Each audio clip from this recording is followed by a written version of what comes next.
Hello and welcome. Good evening, everybody. And oh my God, we got a game tonight. It is gonna be the decider, the big decider. Who is actually gonna play between these two amazing teams in the next part of the tournament?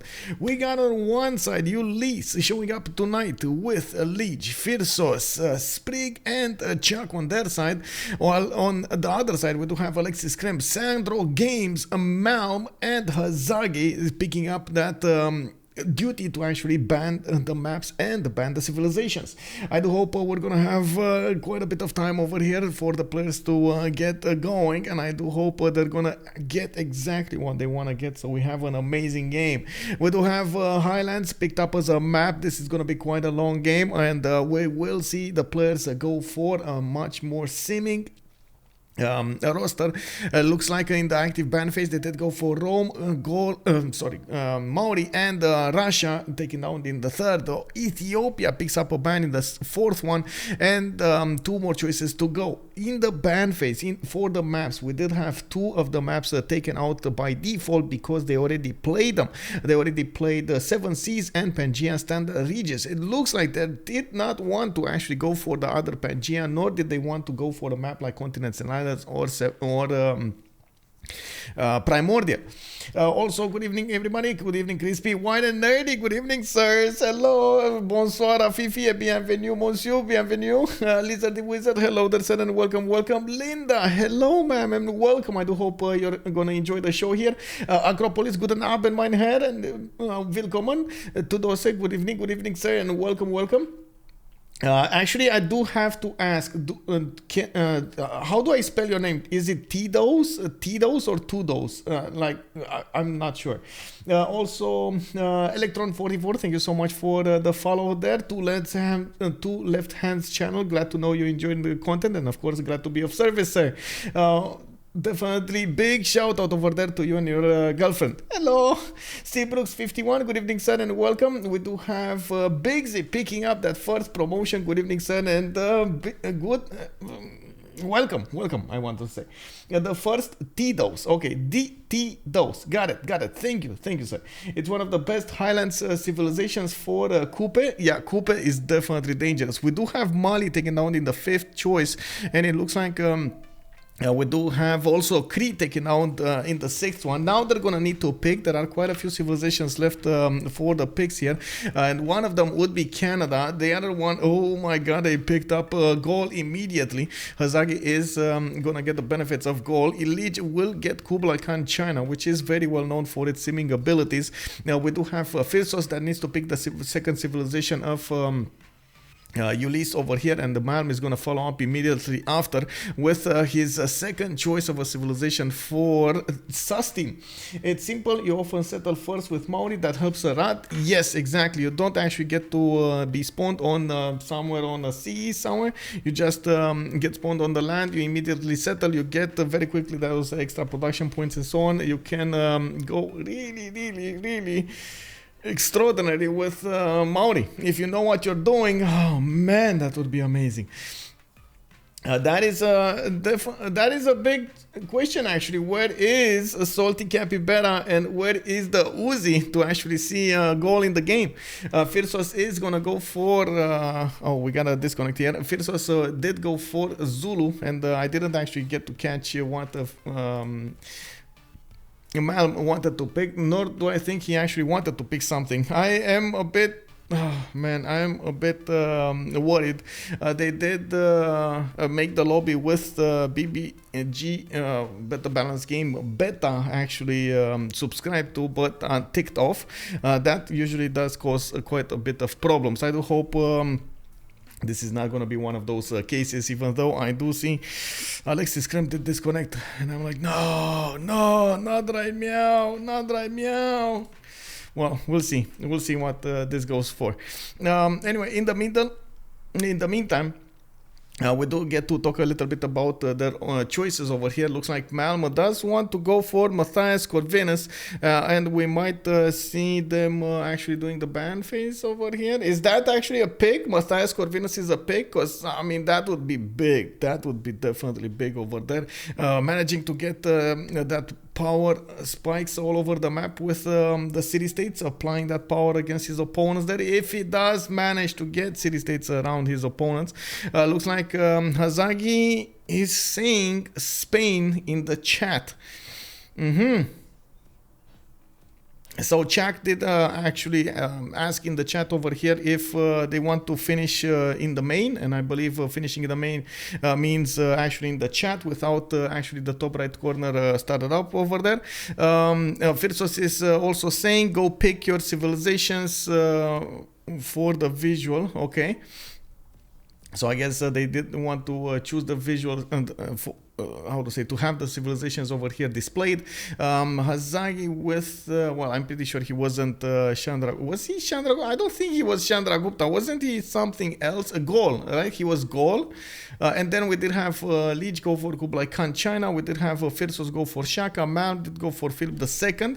And they are going to go for the ban phase here. Might have been something happening on Alexis Krempp over there. Let me actually take a look over here in the chat. Well, he is over there in the chat, and I gotta say we do have quite a few big brains here in the chat.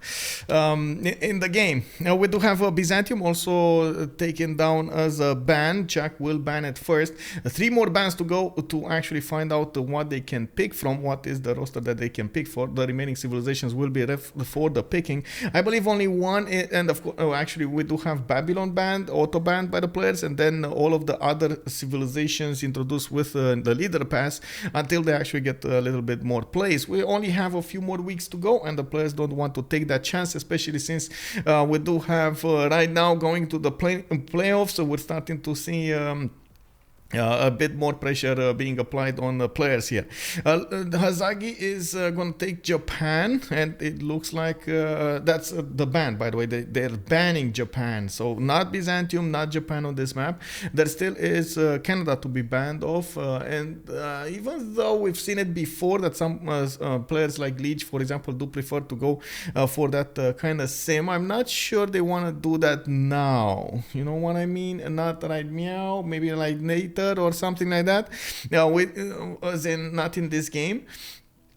We do need to see if Lege is going to try to do some shenanigans. I'm sure he's going to try to get some advantages for his team, and one of them would be to go for that culture victory. There still are civilizations left for the picking that are a little bit different than the normal meta.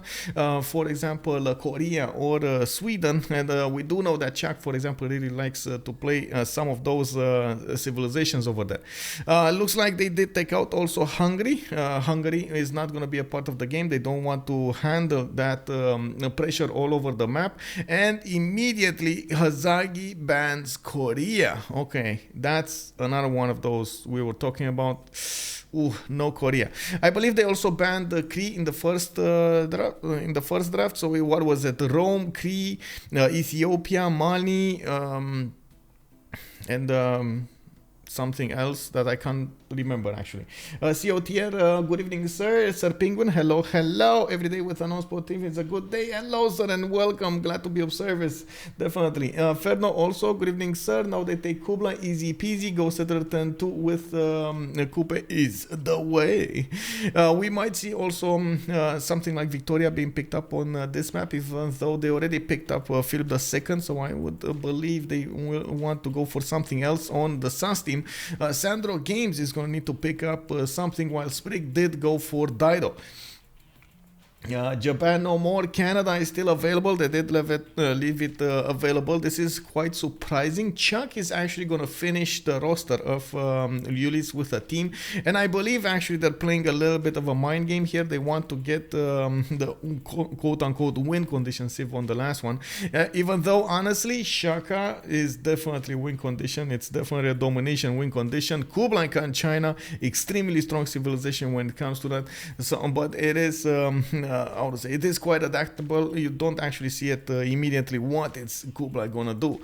On the other side, we do have Philip II, which of course it's quite strong. Hazaggi did pick up Gaul, which again will have a lot of production, and there we go. We actually see Vicky, so we're gonna have 2 coastal civilizations being picked up over here immediately after the second big phase has started, and it looks like Phoenicia with Vicky will appear in their choices. Quite surprisingly to see 3 coastal civilizations being picked up on Highlands, 2 on one team. Terry Bulmus, that is actually quite a question over there if we're actually gonna see it being picked up. I don't know. We're gonna have to wait and see the players do it. Yeah, looks like we got another. Oh my god, massive disconnect, man. Can we? Oh my god. For some reason, man.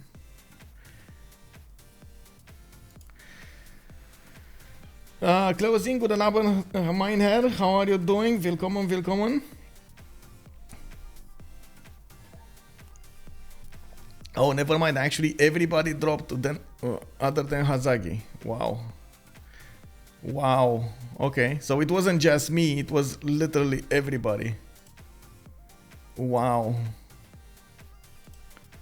Okay, maybe another host.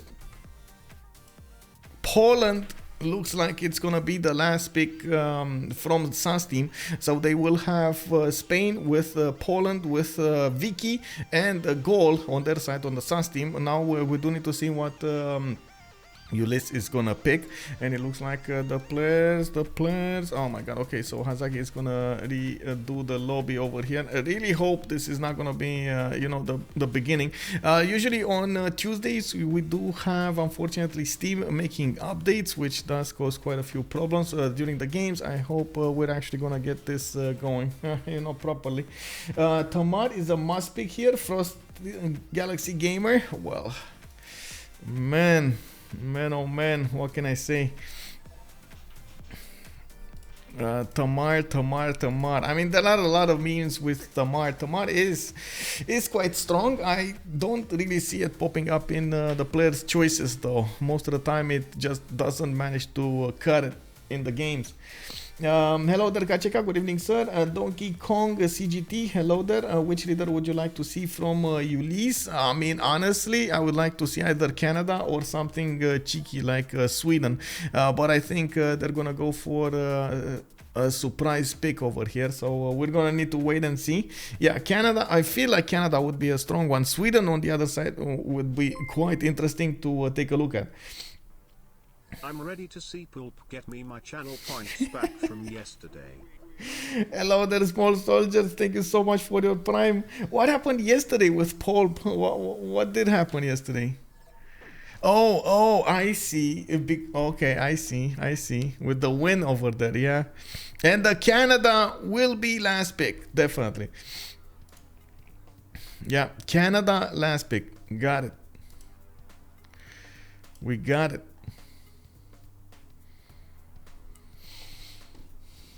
So the map, actually, I can put it on the game over here. Give me a second. Highlands. On the Highlands. Sandorios, good evening, son, and welcome. Hello. Okay, so what do we have here?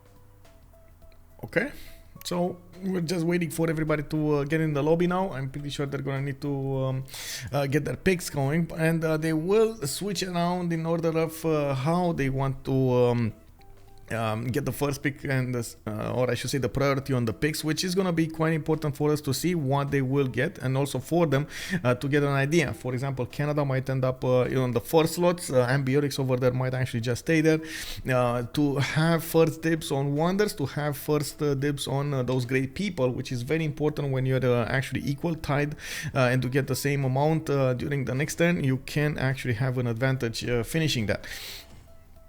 because of how high you are in, of course, the lobby. Very, very important mechanic that the players usually do take advantage from.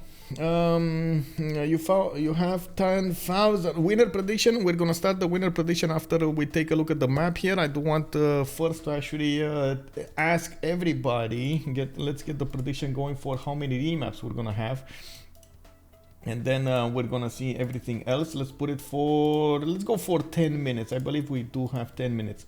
So how many remaps do you think we will see on this map?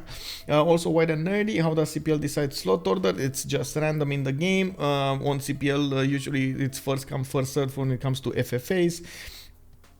CWC handles slot order in order of how to say, you've seen actually the order over there. We got 1, 2, 2. So first team gets 1 slot, then the second team gets 2 slots. That the first team gets another slot.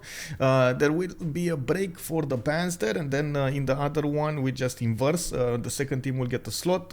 First team gets 2 slots, and then the second team gets another slot and finishes. So it's 1, 2, 2, 1, 2, 1, 1, 2 when it comes to the slot order. So we try to balance it out as much as possible.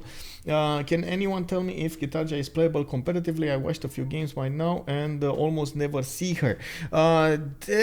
Yes, Indonesia most of the time is actually available to play competitively. And we have seen her in some of the games. Most of the time, the players are picking it when it comes to naval maps. For example, it's much preferred on maps like continents and islands, or sometimes on the Seven Seas if they don't actually ban her. Primordial, we've seen her exactly on those maps, but I gotta say it is quite strong, and the players do prefer to ban it and let it into the map. It does have a very strong pen, brush and voice golden age in the beginning, in the first one and the second one. Gets to those jonks quite fast, and it's very hard to stop them dead in their tracks. So the players do tend to have a very, very, how to say, they do tend to be very reticent of playing against her. Wait, I confused. It is not Coupe. I think they just picked Coupe for the sake of just clicking on Coupe and playing with our hearts a little bit. Coupe was banned in the first ban phase, just like Crispy is telling us here, and we do have the players starting to ready up over here. We got Hazaggi with Ambiotics, looks like a Chuck Kublai and China, the red Kublai. Oh, never mind, he just switched. Lege will be on Warfare Laurier, and this is what I was expecting. He definitely likes Canada gameplays. Alexis Krempp on Jarwiga. We got Poland, we got Sprig on Dido, SandroGames on Philip II, Malm on Victoria, and Phyrsos will be the one with Shaka, which kind of makes sense. Phyrsos definitely likes as much as possible to be aggressive in the game. Sprig definitely likes to be aggressive in the game, and we do have Sprig that, how to say, wait, did he switch last moment? Wait a second. I don't know why in my mind it was Phyrsos with Dido and Zulu on the Sprig, which, yeah, okay, sure. I'm gonna eat my words over there and hope for the best. Who was banned? Quite a few of them. Team 1 gets slots 1, 4, 6, 7, indeed. Team 2 gets 2, 3, 5, 8, indeed. Linda over there just giving us a readout on what was happening there. They did not want to go for Inca, no. Okay, so we're gonna take it on in order of the teams over here, with Phyrsos coming up first summer. Or actually, what is this team? This is Poland, right? So we do have a SAS team that we need to talk about first, and then we're gonna take a look at the other team. Alexis Krempp is gonna have a 3-1 banana to work, not really ideal. Does have some 2-2s with a mountain tile. It looks like he's gonna get the freshwater in the north, and not really a lot of freshwater for him to play with. And from what I see, he does have a little bit further away to the west side, Chocolate Hills. That's gonna be a long time to actually get a settler there. You do want usually Chocolate Hills in the second, maybe third city, but that's like definitely like fourth, fifth city.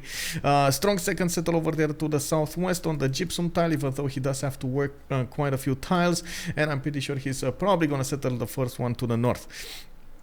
2-2 base underneath his capital city, and it does look like he's gonna have an opponent to the south to go against. Phoenicia over here will be a target for those wing hussars, and we do need to see how Alexis Krempp is gonna try to choose to go against his opponent there.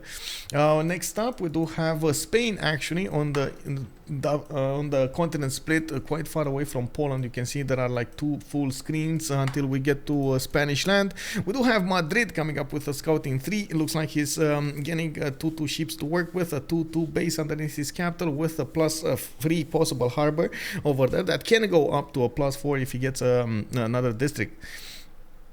We do have SandroGames just doing the test, and code of laws in Athens. He did not select actually his civilization.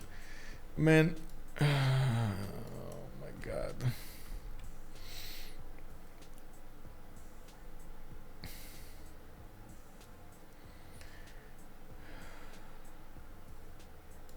Oh well.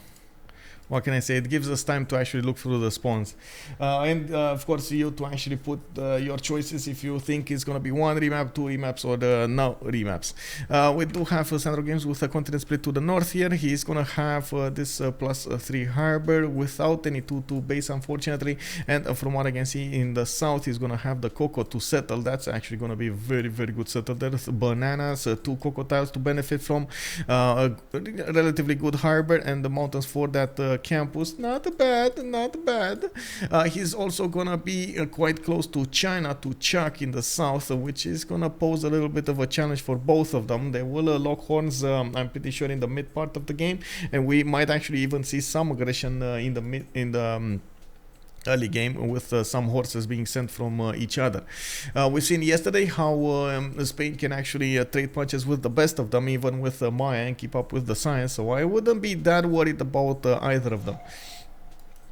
We do have next up, let's take a look at Malm. Malm did settle, and it looks like he's gonna have a 2-1 dice tiles to work with a 2-1 base and a 2-2 deer tile on the east side. He does have an iron tile also to develop, and I do see he's gonna probably get the first pantheon. I wouldn't really recommend God of the Sea here. He only has like maybe 5 resources, so that's extra 5 production. Doesn't really make sense, but of course with England he could go for God of Craftsman, or even something like God of War and Plunder. Since he's gonna have the first pick for a Pantheon, he should definitely pick something that would help him out in the long term, and or even deny it from an opponent. We do have next up, let's see, next up we do have Hazaggi. Hazaggi, I think, is the last team member that we haven't watched from, oh, there we go, and we have him over, no, this is Phyrsos, sorry, this is, what is this? This is Zulu. I was bamboozled by the colors there. Oh my god, by the way, China with Torres del Paine. That's gonna be painful. We got Hazaggi in the middle of the land on the west side. Looks like he's gonna have a 2-2 base with a possible +4 Oppidum right in the capital, between the horse and of course next to the gypsum. We do have him moving from one tile. I'm not sure from where. It looks like from the northeast by the position of that donkey, but usually, unfortunately, the graphics is not that how to say that exact, so sometimes it does skew where it moves. Hello Monkey Wazaru, hello sir. Another infinity river. Yeah, also priority for great people is usually even more important. Yeah, good morning, more, what I should say, hello there DLB Cooper, hello there sir, and welcome. We do need to also take a look at the other parts of the land here for the goals. Looks like he's gonna have multiple stone tiles, and since he's on the gypsum continent, he's gonna benefit from extra quarries, which definitely not bad for his development here. Good Oppidums is also is always a good measure of the Gallic land. We do need to see if he is gonna manage to outproduce his opponents. It wouldn't be the first time that I don't see actually the Gaul making the same amount of production or over the production of his opponents. We've seen actually multiple times how other civilizations can actually manage to outproduce him with a higher tempo. On the other side, we do have, this was by the way the SAS team. So we've seen Malm, we've seen Sandro, we've seen Alexis, Krempp, and we've seen Hazaggi. We do need to see Phyrsos over here with Zulu. He's gonna be on the west of Poland, and on the east of England. He's gonna be between two opponents. From what I can see, Phyrsos is gonna benefit from a good-ish geothermal fissure next to the mountains. A +4 campus can be settled over there. I'm actually quite curious if he's gonna try to go for campuses first or open up with Ikandas. Now we do have him going scouts in 2, and I do see him benefiting from a decent amount of fresh water, but to the south. In the north it's gonna take a while until he gets there. I do have to point out the Ikanda does give you housing. It's very important. And you can actually, how to say, keep on, of course, expanding without that much fear of the housing threshold.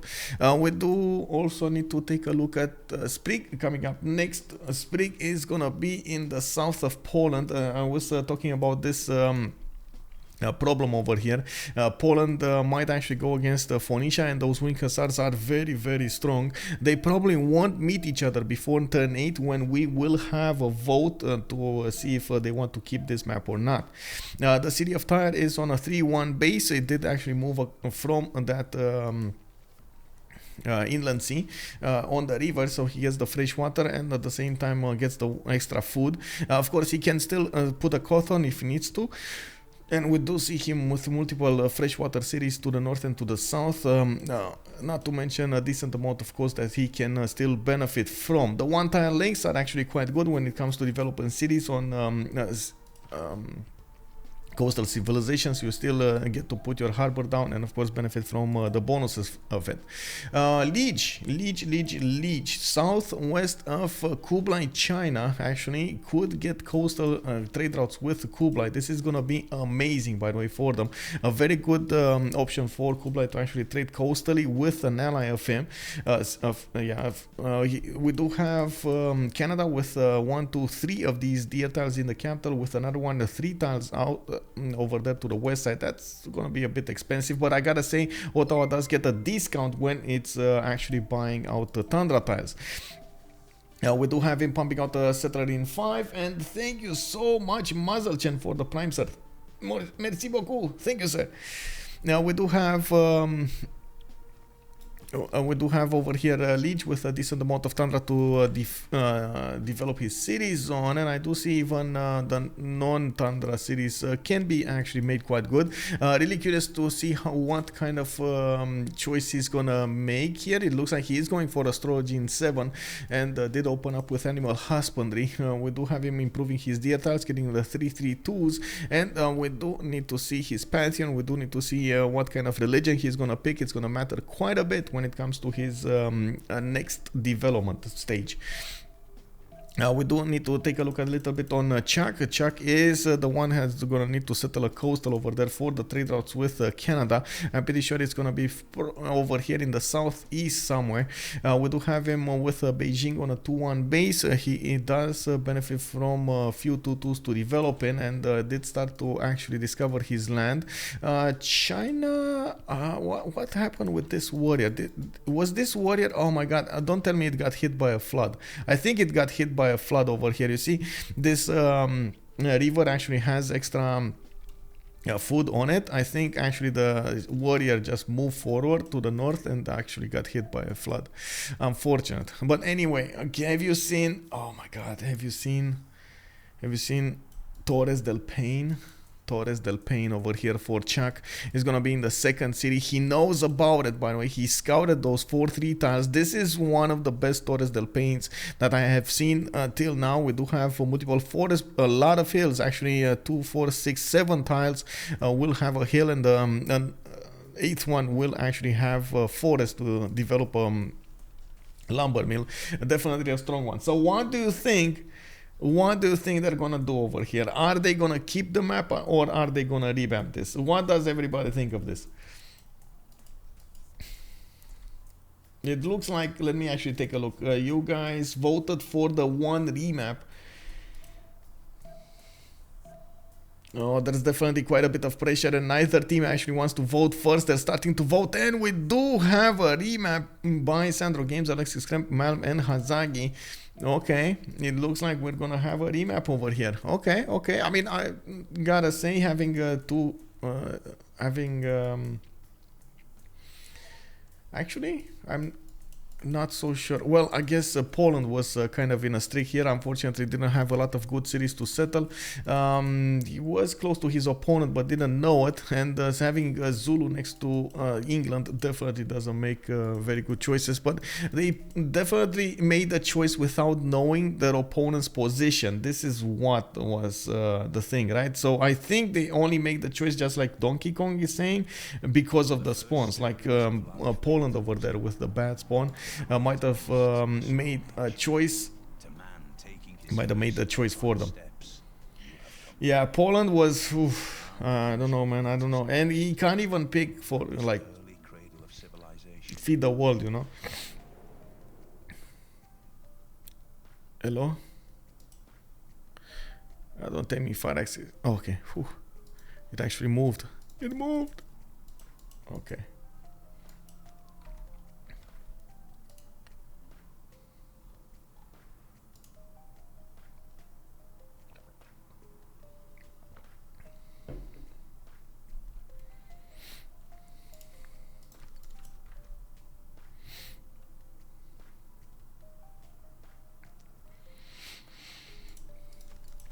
Okay, so we're just waiting for the players to get in the game over here to load in. We got a few of them that are still loading, and we're gonna see the unpause soon enough. Let's take a look at, let's take a quick peek from the other side, right? This time we're gonna take Ulyss first, and then we're gonna move on towards the sus team.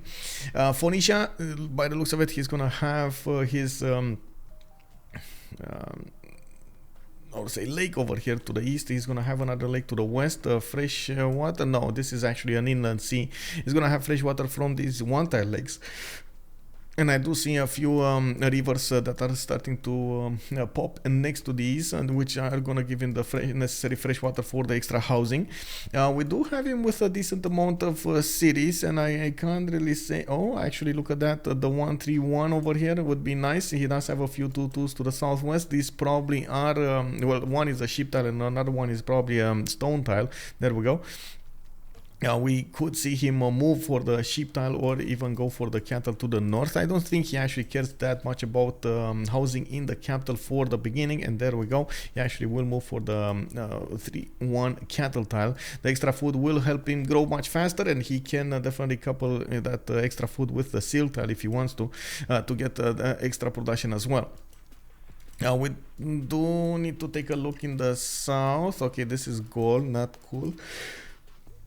Which is okay. England is gonna be another team. Where do we have Canada? Did Canada? Oh, Canada, there we go. Canada is over here, the second teammate of Sprig. We do have Ottawa on a 3-1 base, of course. Now he's gonna grow in 2 quite fast, but he doesn't have very close deer tiles. His deer tiles are actually gonna be 3 tiles out in the north. Now we do have him with a much bigger tundra overall. He has all of this land to the northeast and the west side to develop his cities on. Unfortunately, it is not actually gonna give him the fresh water. He has a few mountains that he can attract to. Maybe he's gonna want to go for feed the world, which might save him in this case, but like we've actually talked quite a bit on this stream, Ottawa just doesn't prefer to go for feed the world religion. A terrible spawn called out here in the chats. We're gonna need to see. Of course, every time we take a look at the chat over here, definitely we do need to see what the viewers are thinking of this. So maybe we're gonna have some grade this spawn, you know.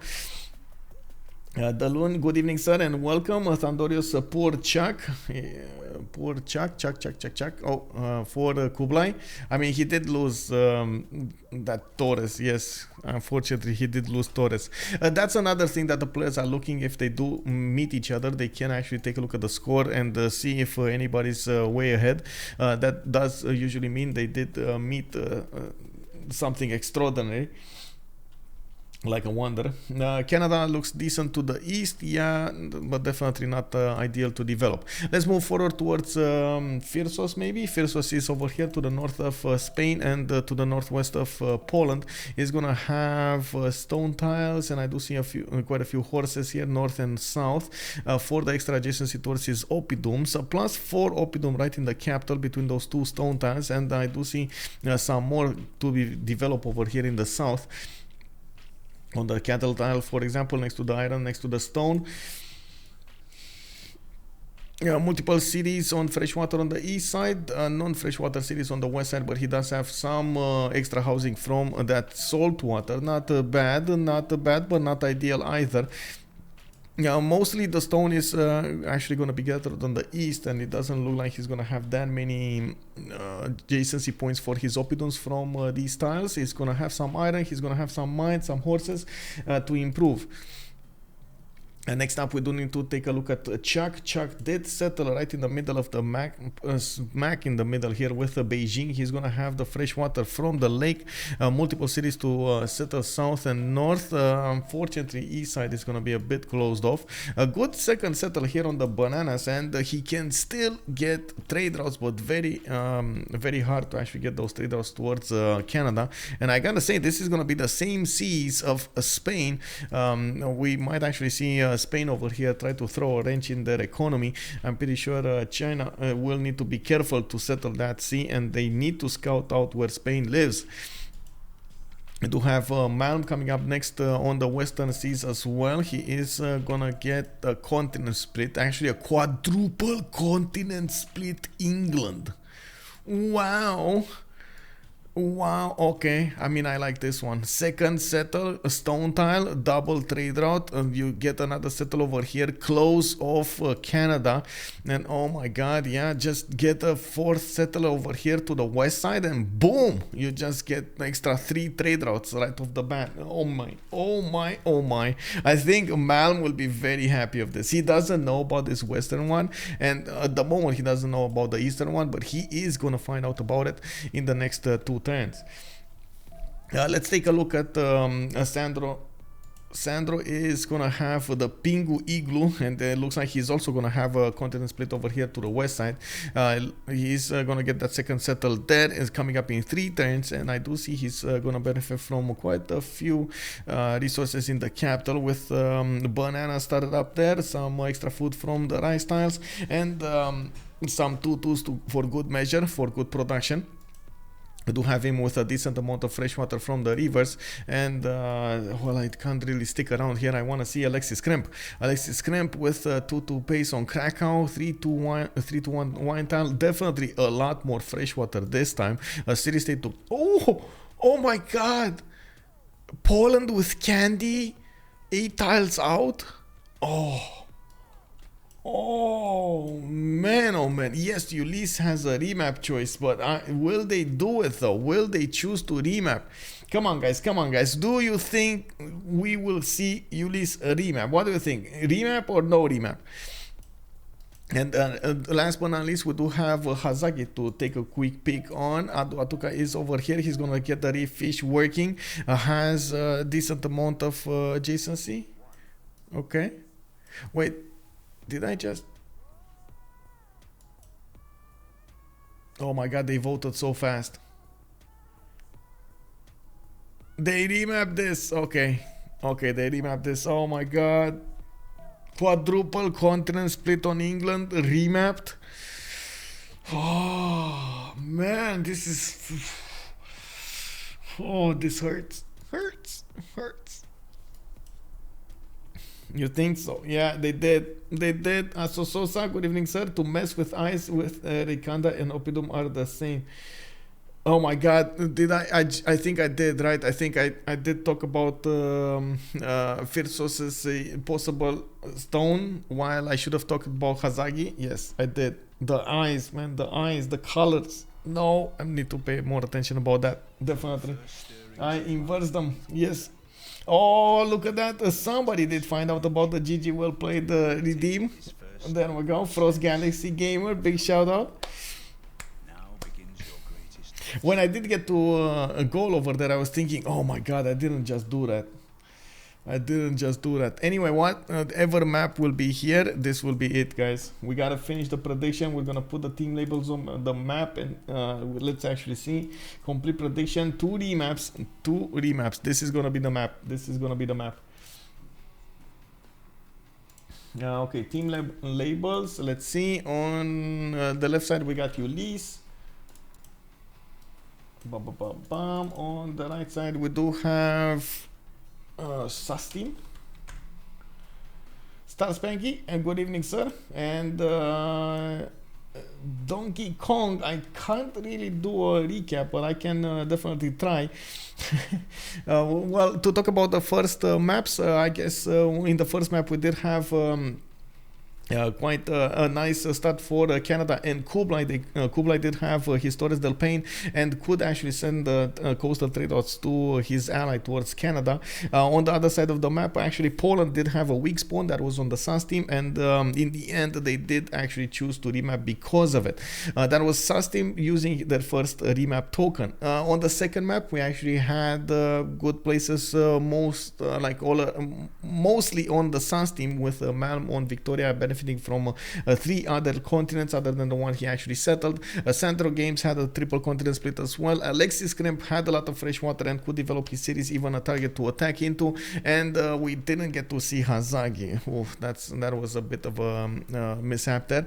Now we did also see Lege not actually benefiting from the full power of his Tundra because of the lack of fresh water on the west side, but he could definitely oh my god. Well, I guess we're gonna have a relobby. I really hope he actually got the map here. Anyway, we'll see. This is what happens when you have beta on. Ticked off, but you know, in the subscription. What scenario would cause one on Highlands?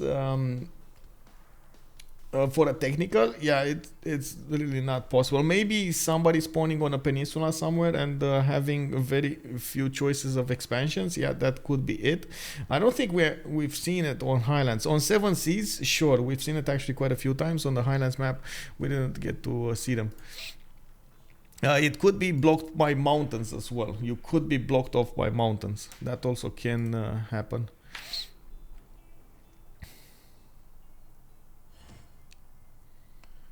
Yeah, insane mountain chokes or mountains, like no chokes. Kenzie Lol, good evening, sir. Bună seara, Star Spanky, bună seara.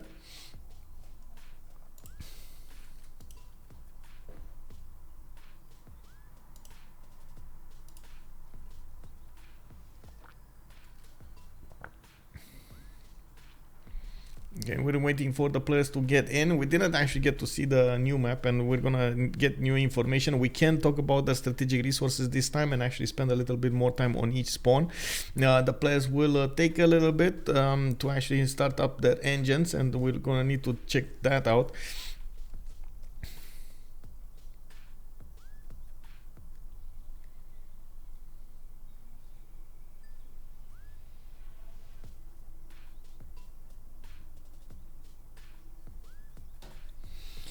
Lege Canada, ready to see an amazing sim indeed. Brody Butthead, good evening, sir. Good evening and welcome.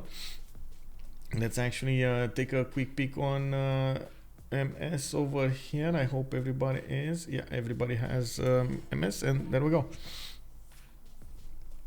Chuck calling it his night to rest in peace. Yeah. Well, they did pick, and that's exactly what Hazaggi is saying. Hazaggi did try to force a continents and islands pick, but yeah, they could have finished in 2 hours. Now they will play on the Highlands, and they definitely need to develop everything, develop those cities, develop those empires, and of course go for the late game. It's very unlikely actually on the Highlands map we're going to see an early victory, but we might see a victory when those wing hussars come out to play. There is quite a bit of possibility for chaos coming up from Alexis Krempp. Of course, we didn't actually see the map and their position on the map to actually make an informed choice on that one. We're just a few seconds away from actually seeing everybody load in, and we do need to take a look at the players. Oh, we got Maurorema. Ooh, Candy. Okay, so Sprig is gonna be the first one to talk about. He is gonna have a reef fish tile in the capital to work. I do see his also gonna have quite a few of these coastal settlers to go for in the south, in the north, in the west. That's a decent amount of coast to actually develop his empire on. Phoenicia is well known for those cothons, and he definitely wants to get the most out of them. We do have a few sprinkled mountains over here. I do see he's also gonna have some reefs for the added adjacency towards his campuses.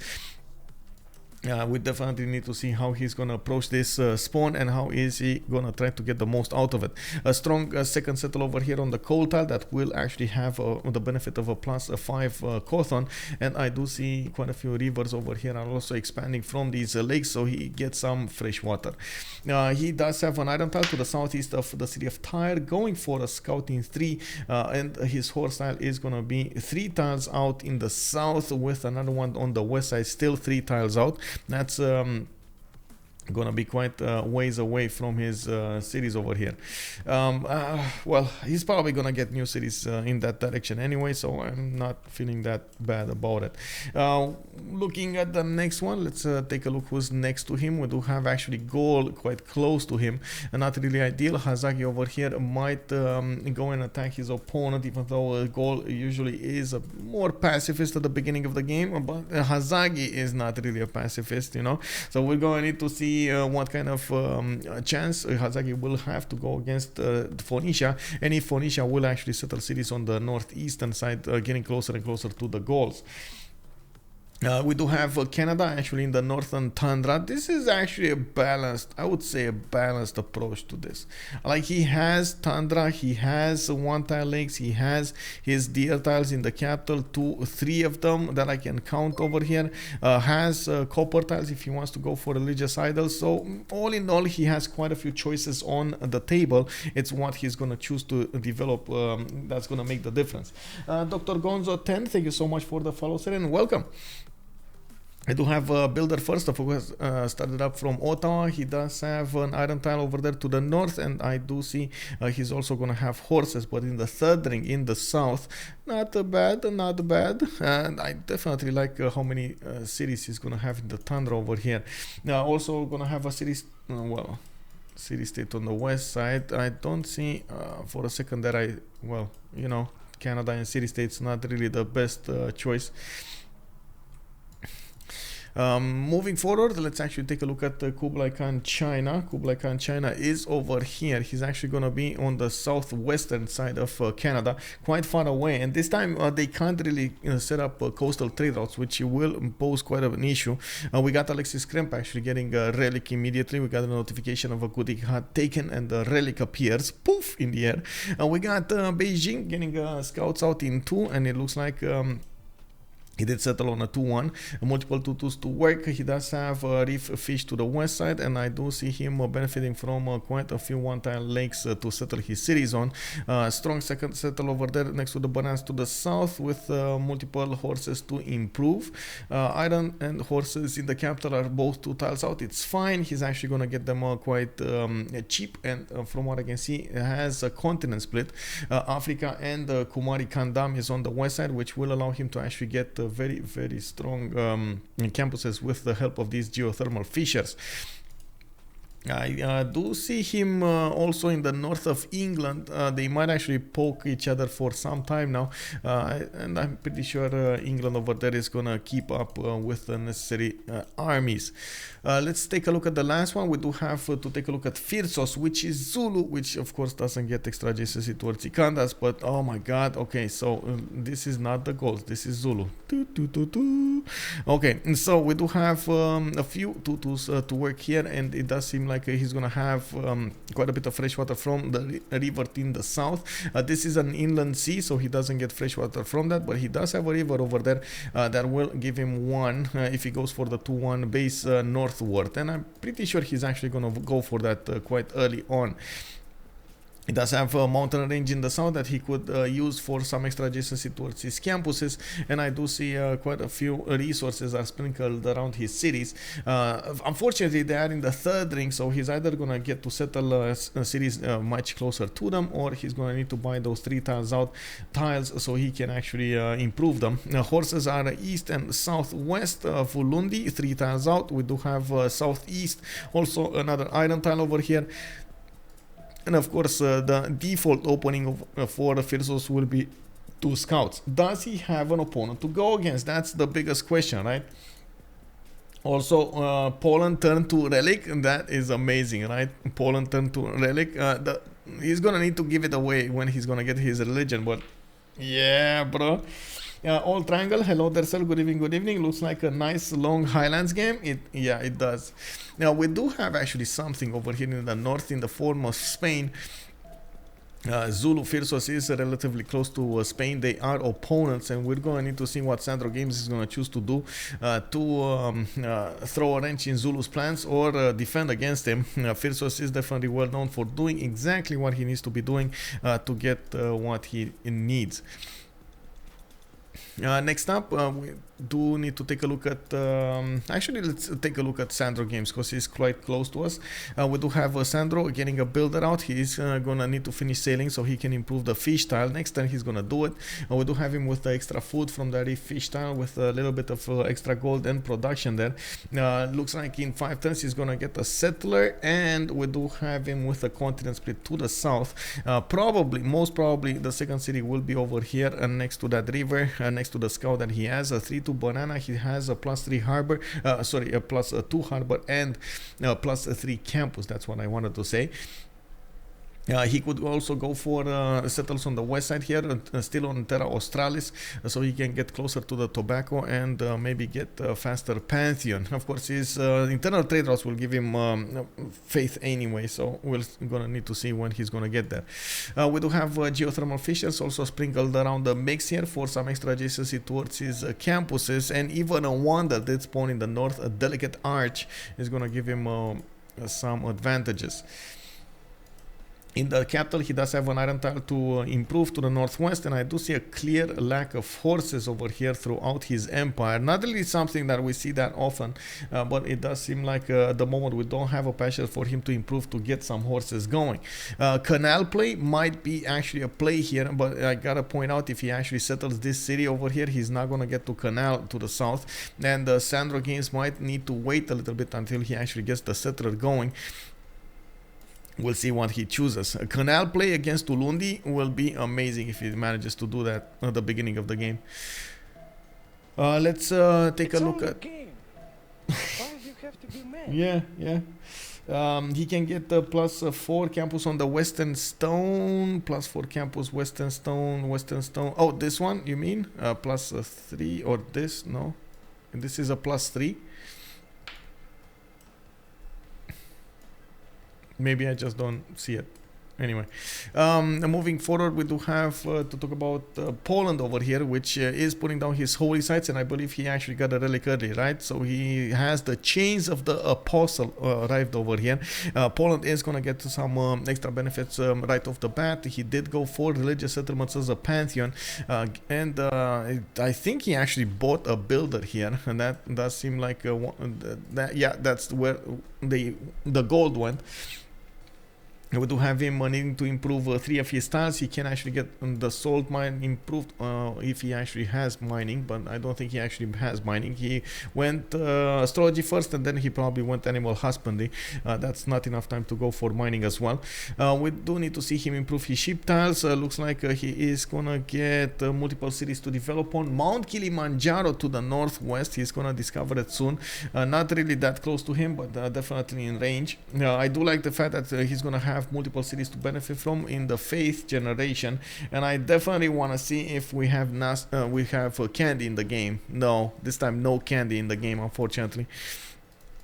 We do have a wall declaration being sent between them, and I believe actually Phyrsos is trying to defend over here a little bit the choke points. I'm not sure if SandroGames is actually going to realize about that option in the south, and it does seem like he might go to the west side over here, get the spawn next to the tobacco rather than anything else. He does know about it. In the city of Krakow, we do see horses in the second ring to the east side. He does have an iron tile to the northeast on that hill, and of course he's going to need to acquire it, put some gold in there, and of course develop afterwards the mine. We do have him actually settling the first city in the south next to the mountains here. He's going to get some extra adjacency towards his holy sites from the mountains, and definitely looking forward to see how much he's actually going to want to spend to develop these holy sites in the first place, to see how much he's gonna get to spend in the districts in the other cities. We do have Malm to talk about next. He is gonna be over here. Okay, England going for the eastern settle. He did go towards Bologna, and I do see he's gonna go for the freshwater settle next to the river east of London. He's gonna benefit from some mountains to develop his campuses, and I do see also a reef tile over here to the south. In the city of London, he did start off with a sail tile of 131, giving him extra production and some culture. We do have him also getting a builder to improve his tiles over here. Since he doesn't have a reef tile, he didn't go sailing first. We do have him going astrology, and I'm pretty sure he's actually going to develop sailing in the meantime anyway. Like, maybe he actually did develop sailing. Did he? Yeah, it looks like he did. Never mind, he did. He just needs to get there. I don't think it would have allowed us to move the builder, or try to move the builder as a waypoint if he didn't have sailing. Okay, so 4-3 right now. He does have 6 gold a turn, doesn't actually get extra gold. He's going to need to go for his Royal Navy Dockers to start to get those admiral points and of course the gold going. We do see him getting another settler in 3, and I'm pretty sure he's going to want to keep on developing his cities on this inland sea. He could try to go, let's actually see, is there a possibility for him to trade with anyone? Anyone here? Anyone to trade with? Nobody? Wow, nobody to trade with. Nobody. Yeah, there's nobody calling here. That's a bit unfortunate. We do see Malm over here, unfortunately not actually getting reaping all of the benefits. Well, it is what it is. He's gonna have on the east side also Phoenicia, from what I can see. On the northwest he's gonna have quite a ways away towards China. Actually it's northwest, very more north than west, and west side very far away from Zulu. Zulu does also have, oh my god, look at the natural defense over here. Zulu and him have a natural mountain in between that's gonna definitely stop those Zulu armies from going to the east side. Well, Malm does benefit from an iron tile to the west, and I do see at the moment he doesn't actually have a tile for horses. This is quite a lack of horses on the map, and this is the second civilization we see that does not benefit from extra horses on their side. This is a bit of an issue here. We're going to need to keep on watching to see if on the other civilizations we do have enough horses for them to develop. The first horse tile that he has is 4 tiles out to the northwest of London, and I'm pretty sure he's not actually going to be incentivized of settling a city non-fresh, and while he could settle other cities that will be more powerful. We did talk about SandroGames, right? So we do need to take a look at Jadwiga. We did take a look here. Hazaggi is going to be the last one. We do have Gaul with a 2-3-1 ivory tile with a 1-3 deer tile there in the capital. He's getting his builder out in 2 from Ratumakosen in Aduatuca. Builders, actually, there are 2 of them. He does have iron tile, and I do see multiple stone tiles that he could use for the adjacency towards his Opidums and some of these horses. Okay, some horses. I can't really say he has a lot of stone, but it's enough to actually have quite a few of those +4 +6 Opidums, which will allow him to get more production from the beginning of the game. I'm actually extremely curious if Hazaggi is going to keep up with everybody else when it comes to the production and of course its development. He is definitely going to have a lot of culture. That is a given with the extra culture he's going to get from the mines. Is he going to keep up in everything else? Not sure. sure. We'll see. We'll see. It needs to be revealed to us. He does have a bit of a problem with Phoenicia from the west coming with a scout, and it looks like they are trying to do a little bit of a dance over here so Hazaggi can get his settle. Probably the rice tile. He's eyeballing that rice tile, and I'm pretty sure at the moment Sprig is unaware that there is a settler coming, especially because of how the position of these forests are placed. Okay, so we do have Adoatuca to the south with an iron tile, east of horse, west of Ratumakos a horse, so he has 2 tiles to get here, and from what I can see, Sprig's choice to go to the south did actually stop him from getting a chance to get that settler. We do have a buy of a slinger here from Ratumakos, so there is a builder coming out next turn, and I'm pretty sure Hazaggi does want to get some escorts going so he doesn't lose his civilian units here. They good saves that bonuses aren't all naval. Yeah, Leeds doesn't look like a very good city. If you're talking about Leeds over here to the southeast, not amazing, but I mean, I guess it can work. We're going to need to see how he's going to develop it. At least it has a 2-2 base with a 3-1-1, a 1-3 forest to work. It's going to be a little bit slower than usual. Well, you know, you make some sacrifices, you get some going. Okay, we got a religion coming up from Poland. Holy Side Prayer Projects coming up from Krakow. I gotta say, I'm a bit worried. I really hope he's actually not going to finish his religion with the relic on his side. He definitely needs to give it away before he activates the religion, otherwise the relic is just gonna disappear, or one extra relic, the one he gets from his religion, it's gonna disappear. Did he wait? It's only one, right? On Alexis, he only has one space in his capital, if I remember correct. Oh, I can't take a look. Kek. It's only Congo that gets those 5 spaces, right? He can trade it in 2 turns. Yes. We do have, let's take a peek over here on Canada. He is putting down his holy site, the first one in the city of Ottawa. He did place one in Quebec City, but he's definitely not rushing this, going for a monument in 4, and I do see he does have a +3 in the capital. That's going to give him the splendid bonus. He just picked up Earth Goddess as a pantheon, and that's actually going to give him a decent amount of faith boosted from the beginning. Not as much as Alexis has been benefiting from, but definitely a strong bonus there. With 11 faith per turn, he's going to keep on acquiring a decent amount of faith until he actually reaches the monumentality era. We do need to see if Canada is going to pick a monumentality. We've seen actually quite a few players try to go for pen brush and voice while they get the benefits of buying out those buildings in the campuses and in the theater squares with faith. This might be an option for him. Give me a second. Okay, we do have also over here Lege improving his strategic resources, got a few copper mines improved, and getting those deer tiles. Quite a few tiles are going to give him extra gold, and he is on 14 gold a turn. Definitely I want to take a look at what their choices are when it comes to that nice and juicy pantheon. This might give us an idea what they're going for and what kind of bonuses they're going to benefit from, right? We do have, okay, religious settlements. Poland, you can see he actually got a great profit, but he still needs to give away that great work, and it's not actually happening. Oh no. Okay, he gave it away. He gave it away. And finishes the religion and got Beard of the Evangelist. That's a great work. Okay. We got it, boys. Reliquaries, triple yields of both faith and tourism. Pilgrimage coming up over here with the +2 faith for his city following the religion. He's getting another settler going over there in Krakow and establishing Moksha in that capital city. We will need to see more monuments come out for that extra culture, and since he is going to have a decent amount of land to settle, he should try to get that going. Now we do have also Spain to the east with 3 cities. He is getting scouted over here by Zulu, and he needs to defend his traders.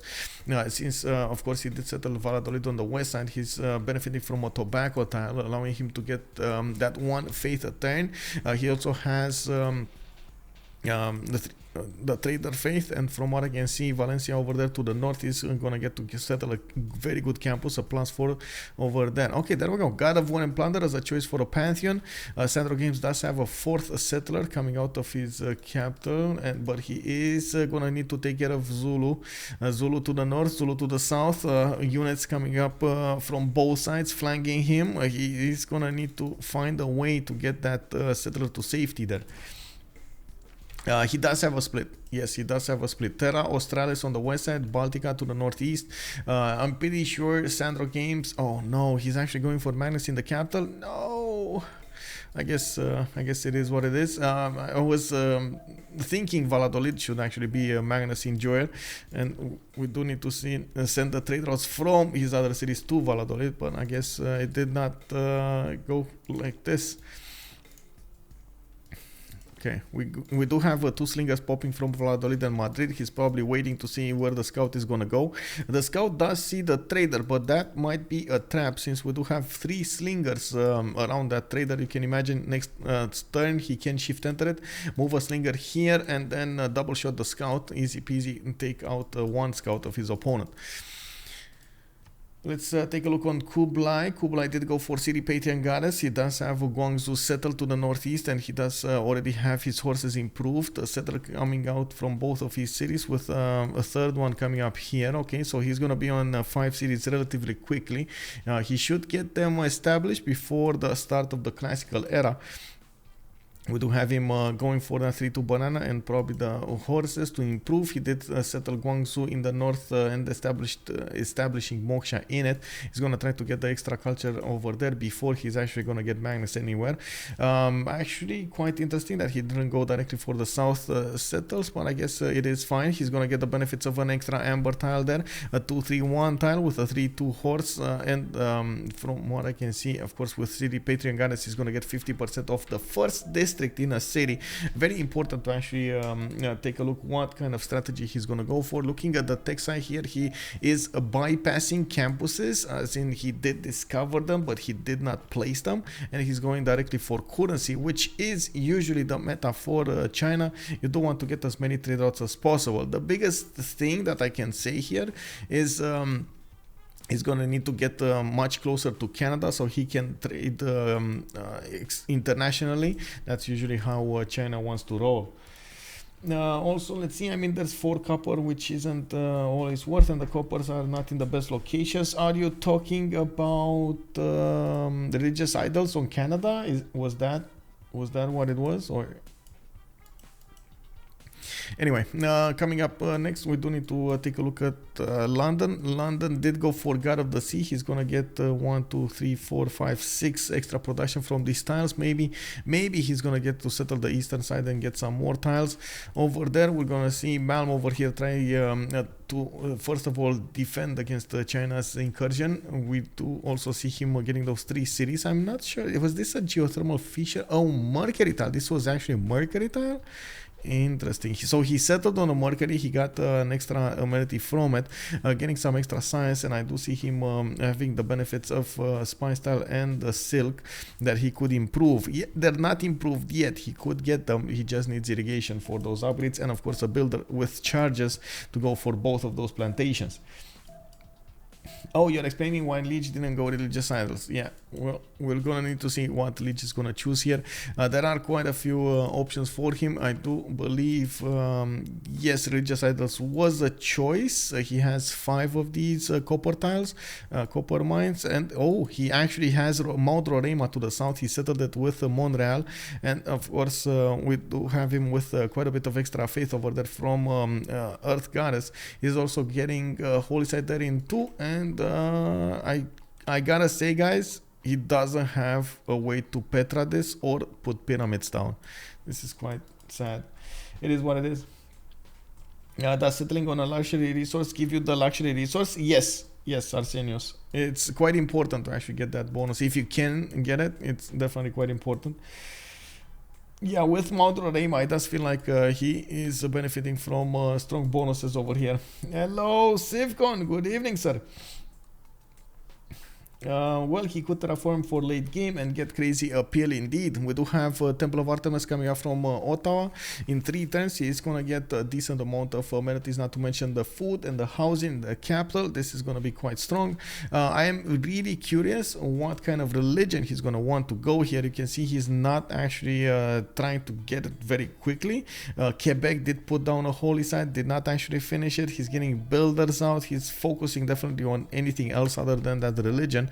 And I think he's actually keeping it for the next era, so he can get some extra era score there, and not really focusing on its bonuses.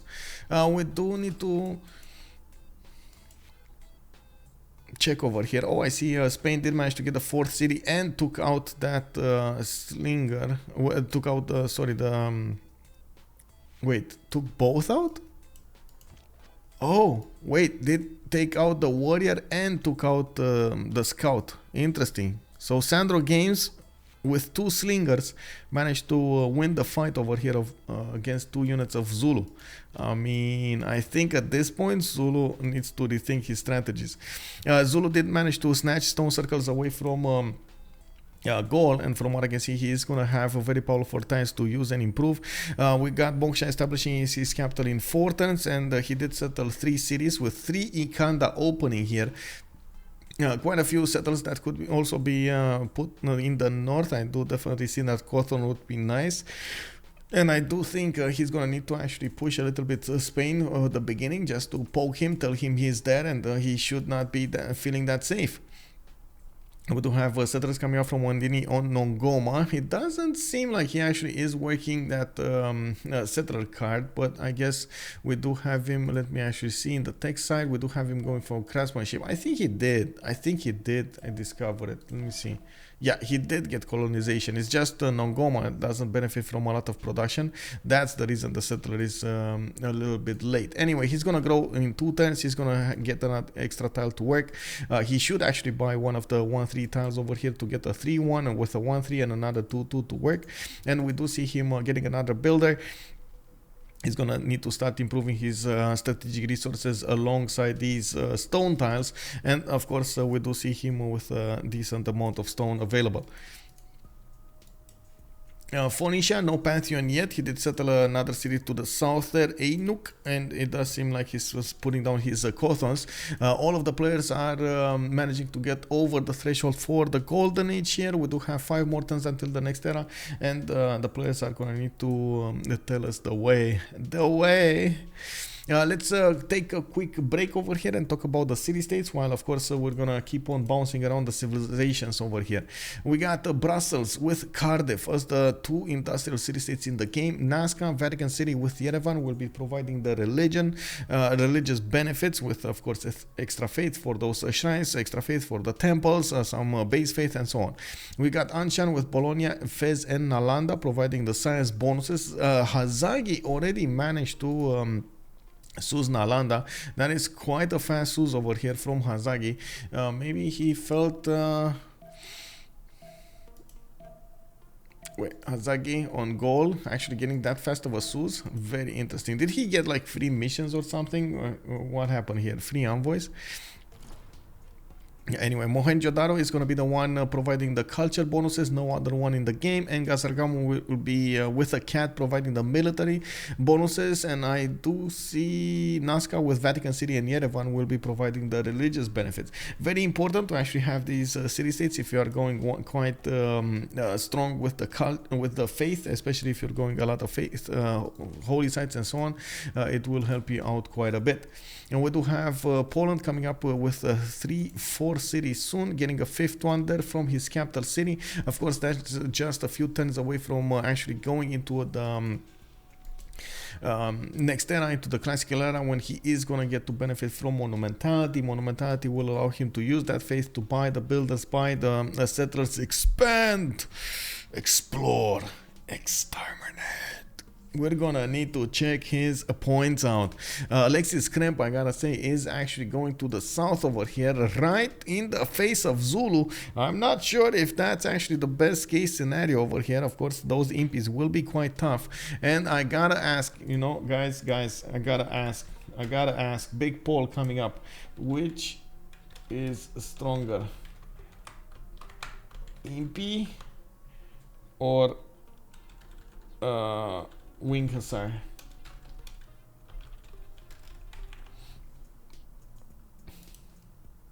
I think Impy, let me see, Impy Army or Wing Hussar Corps. Of course, guys, of course, Kek W is there. So let's see. Let's see, guys. What do you think? What do you think? I'm pretty sure it's gonna be a split option over here. Let's see it. Oh, never mind. Somebody's dumping points into Impy armies.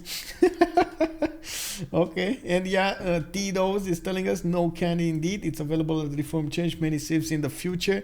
That is gonna be very late over there for the Poland.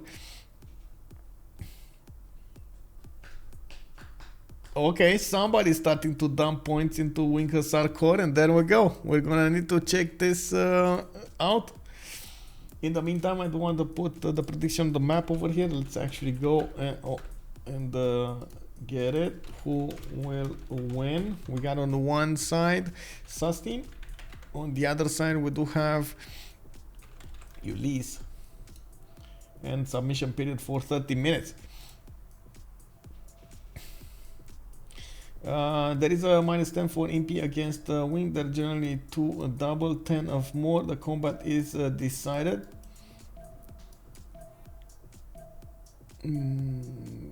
Wait, what? You mean the +10? Yeah, the Impy is quite strong. Anti-camp versus camp, that will be quite strong. I'm not sure when the new China attribute will be released. I was taking a look at the Twitter, by the way, of Civ Give, but of the Civ game, but I did not actually see when it got put down there. The new China, super strong. Yeah, big muscles China. I think January 19th is when Phyrsos is having their live stream, and I believe that's actually the reveal, right? We got 2 more days. We did have it with a promo. I don't know if it was actually revealed with all of its abilities. I know it was a promo with, yeah. There we go. White and Nerd is confirming 19th as live stream and release. Okay, let's take a look at what's going on here. Earth Goddess still going strong for Canada, and we do have him finishing up the Temple of Artemis. We do have shrines coming out, and the Moksha did establish quite some time ago. Lege did manage to acquire 170 faith in the bank. While, guys, look at this, Alexis Krempp 413 faith already. Man, I'm pretty sure Alexis Krempp over here is just itching to get the temples going so he can get that second relic. This is going to be extremely important. Of course, he's going to have an extra relic when it comes to those to finishing his beliefs, and from what I can see, he just keeps on expanding, getting a Gavron Plaza from the city of Krakow. We do need to see what kind of specializing building of choice is he gonna choose here for the Gavron Plaza, and I do see him getting some more monuments for the culture. 8 science, 15 culture at the moment. On the other side, we do have Zulu trying to forward settle his opponent. Looking at the vision over here, he does not know about Poland. Oh,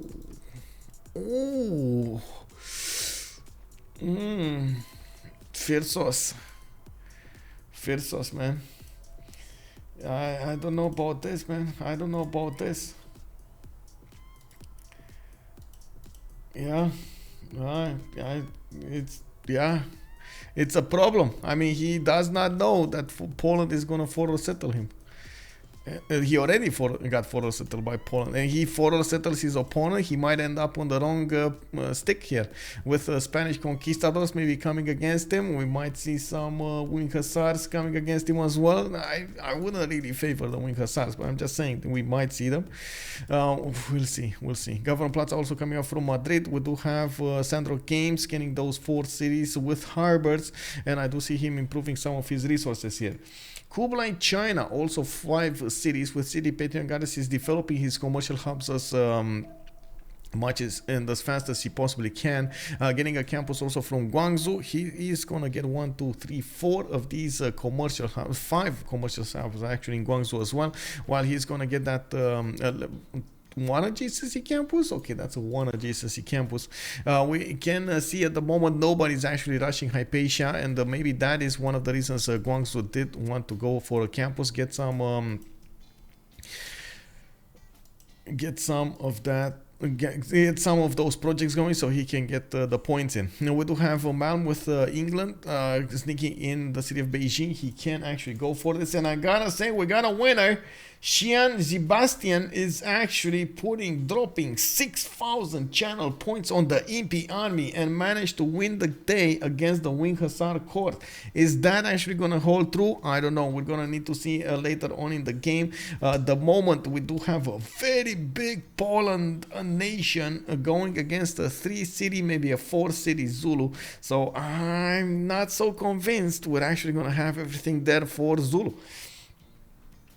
China got thousands of years of history, and most of them as a top power.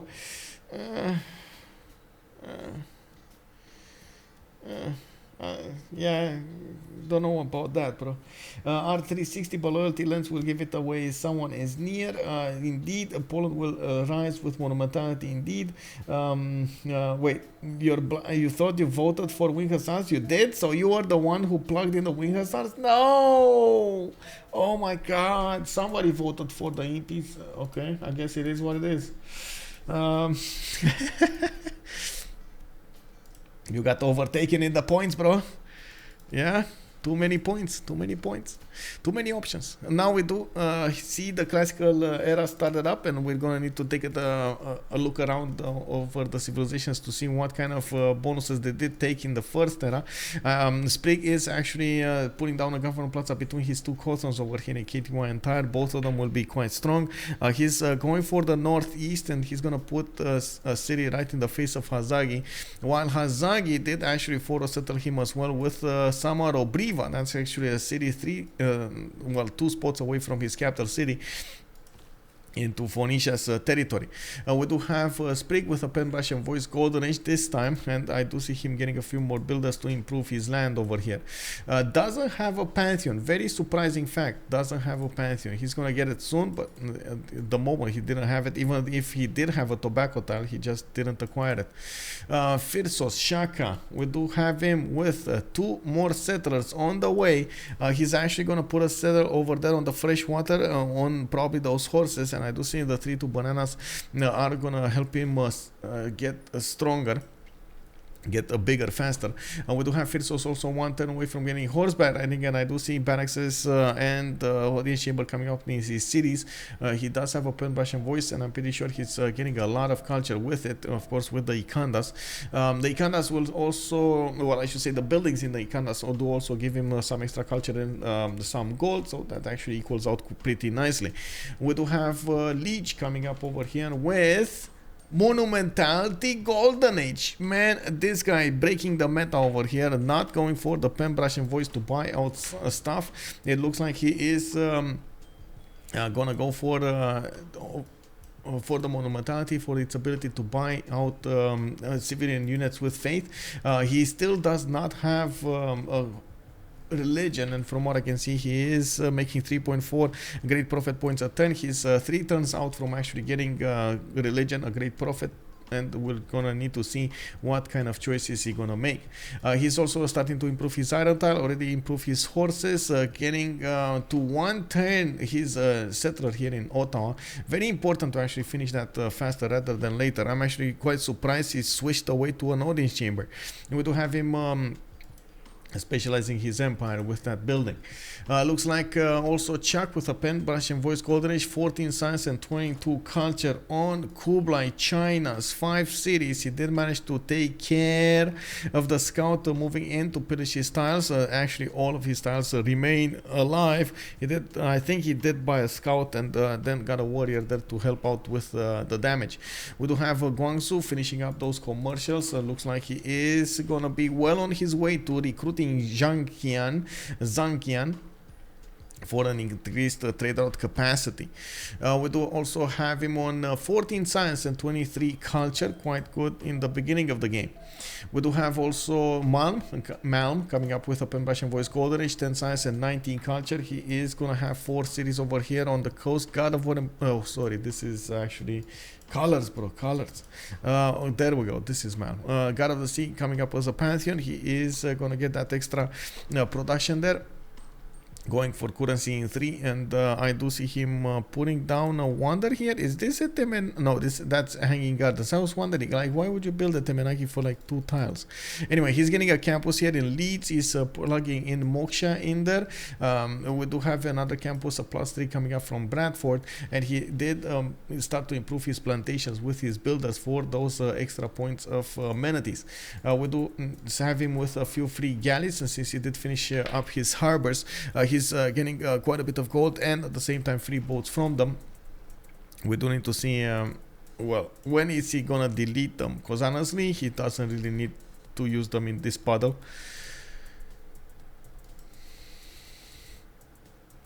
SandroGames, pen brush and voice golden age with 4 cities Spain. He is aware of the south over here, what's going on, while Poland did just show up and started putting horses on the map here. We do need to see if SandroGames is going to want to join the fight with something. We do have him actually at the beginning, in the meantime, going for his 3rd expansion phase with 3 settlers coming out from Valladolid, Madrid and Valencia, and I do see him actually getting Magnus internals. We do have Moksha establishing in Valladolid. We do have quite a few spaces for him, quite a few tiles for him to actually get those campuses going. Quite surprisingly, he's not going for the best campuses, he's just going for the faster campuses, and we definitely have a lot of possibilities for him to go for those. We do have a government plaza here right to the south side, to the south of his capital. It didn't specialize it yet. By the way, look at Phyrsos losing that Ikanda position. Babanango is going to need to get going. We do have horses chopped, and Alexis Krempp is not gonna wait for his opponent to do horses of his own. You can see he's putting those 2 horses right in the face of Babanango. Might actually take over this city. The city is only 10 strength, and Alexis Krempp is much faster with this one.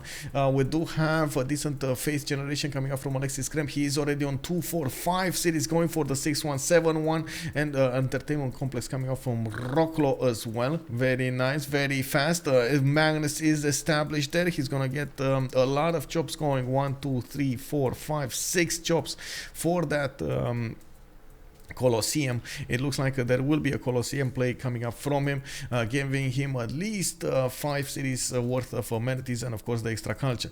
We do have SandroGames also needing to get some more units to the south. He's extremely passive, like, oh my god, like you don't think Poland is this aggressive, but you know, you'd think Spain would be more aggressive, but it is what it is. Alexis Krempp with a monumentality golden age. She's getting that faith to buy out these civilian units, and he's did manage to spend all of it with the builder that he got. He chopped horses out, and now he's putting them in the face of his opponent. You can actually see Zulu scrambling to get horses as soon as possible from his cities, and there is a possibility for him to get the horses way before Babanango is going to get attacked over here. The forest and the hills are actually stopping this from happening. Phyrsos is even going to try to buy out a few units, a scout in the form of a scout to actually get that defense. Linda also is very expensive. It will be built eventually in some games. I thought you meant this in the game. Not sure what you're talking about. Oh, you mean Poland settled the wonder to the upper left. Oh, you mean Mount Kilimanjaro? Yes, he probably should at some point. Not sure when, but he should. Under the Gun calling it out. GG, well played. Oh, I was thinking, by the way, Under the Gun, you wanna join us for some comments over here?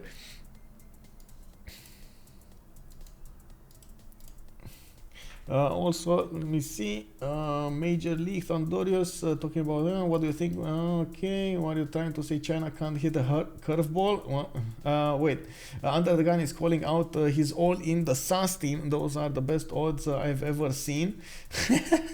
Yeah. Yeah, you got 20 minutes. Let's go. Let's hear some comments over here from Under the Gun. Can you join a channel in CPL so I can drag you down, please?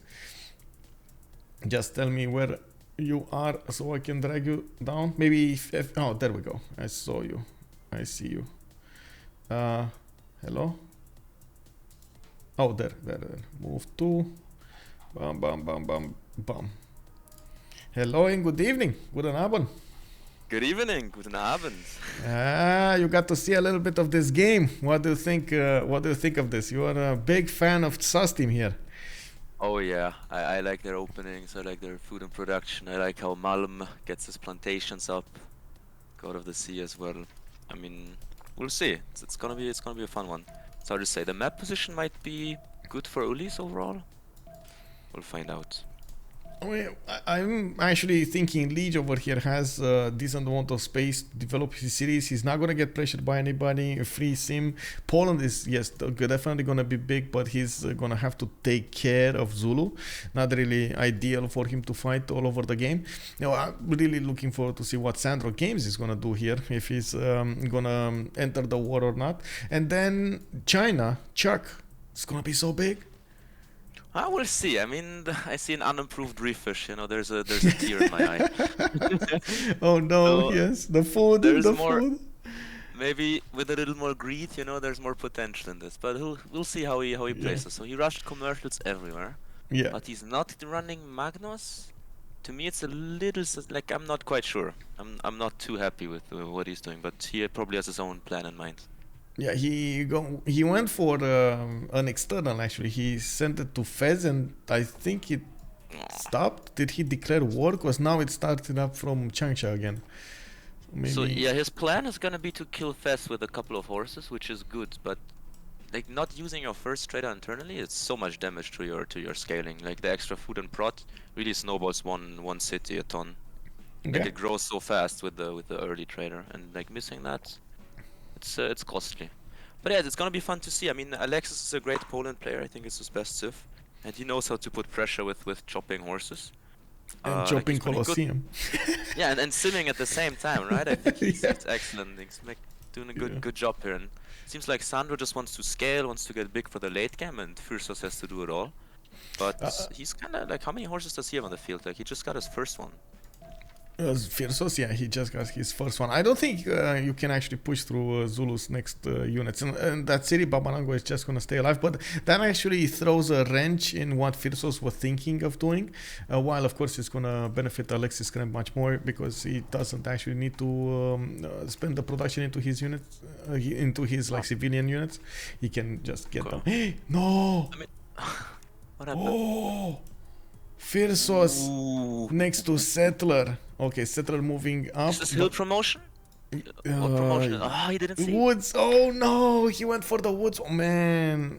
Oh, this is so he sad. Cannot get there then. Yeah, he cannot get there. This is so sad. But he doesn't know. Like Alexis Krempp is probably running for his life woods, over here. Playing Highlands going for woods? That's interesting. Misclick? Maybe misclick? Always go hills, right? yeah, always go right side, yeah. I don't know. I mean, even on Pangaea, but on Highlands more so, with being hills all around. Yeah, I do have to point out something, by the way, for Alexis Krempp. First of all, he got around like 450 faith coming into the first era, which was amazing. He went so fast. He got a relic early, way before he got his religion. Then he discovered his religion with projects, and now he's actually getting Apadana much faster than the temple, so he can use that double relic early. It's gonna be massive. I was wondering why he was like focusing on Apadana. Now this makes a lot more sense. Yeah, this is nice. And Colosseum is done. Stonehenge to follow up. He's just dropping all the wonders, buying out all the tiles. Like the team invests in those. Like this is some expensive tile buys, but I think the team has got him covered. It's really nice. Yeah. Like maybe even he'll be making a play with Hussars later on. Like that's pretty good. That's a good question for you. Like, what do you think of the Hussars? What do you think of their power struggle against Impies? Ooh, I mean, Impies would be the counter, with the RP against Kef. I mean, Hussars are incredible. Like, they're so strong. Can really be pushing, especially when you have high culture. Maybe you get the Hussar cores even on a fast timing. Or the famous middle student Hussar armies with fascism because there's infinite culture, nothing else. yeah. I don't know. I mean, I would Hussar Spain if I was him. So Maybe that's gonna be the play. Put some pressure on Zulu, but then the real push, surprise, will be on Sandro. But yeah, while all of this happening, we have Hazaggi on Gaul, completely free simming, 46 culture, feudalism in 2 turns. Well, you say free simming, but I think he does have somebody to go against. Phoenicia in the southwest. That's gonna be a target for him. I'm actually a bit surprised we don't see any unit over here, at least to set some kind of defense. And we do see, for example, Phoenicia getting his own cautions, totally ignoring the fact that he has an opponent next to him. Hazaggi getting commercials. We do not see him going the normal way. I think it's interesting. First commercials on Gaul, right? That's unusual. Yeah. I'm pretty sure it's because he doesn't actually have somebody to trade with going for internals here. Fertility rights, he's going for taller cities rather than normal, and he looks like he is working Magnus in the capital. This is a different sim. This is definitely a different meta for the Gaul. But he's doing very well. I do really like the Hanging Gardens. I think it's so important on Gaul because usually you struggle with the food growth. Yeah. Like Hanging Gardens, you just 3-turn it because you have so much production. It's fantastic. Yeah. Isodor of Miletus first. He can get another wonder there. Nice. Very nice. Yeah. Yeah, he's gonna be so strong. And setting up the Magnus in turns, I mean, that's something new, but I'm excited to see how he will do. I mean, he will scale better, right? So I gotta say, a lot of the games I've actually not seen the Gaul keep up with other civilizations. Like I don't know for what reason his production is just not up there. Like maybe late game he starts to scale good, but in the mid part of the game, every other civilization has so many good chances of keeping up with him.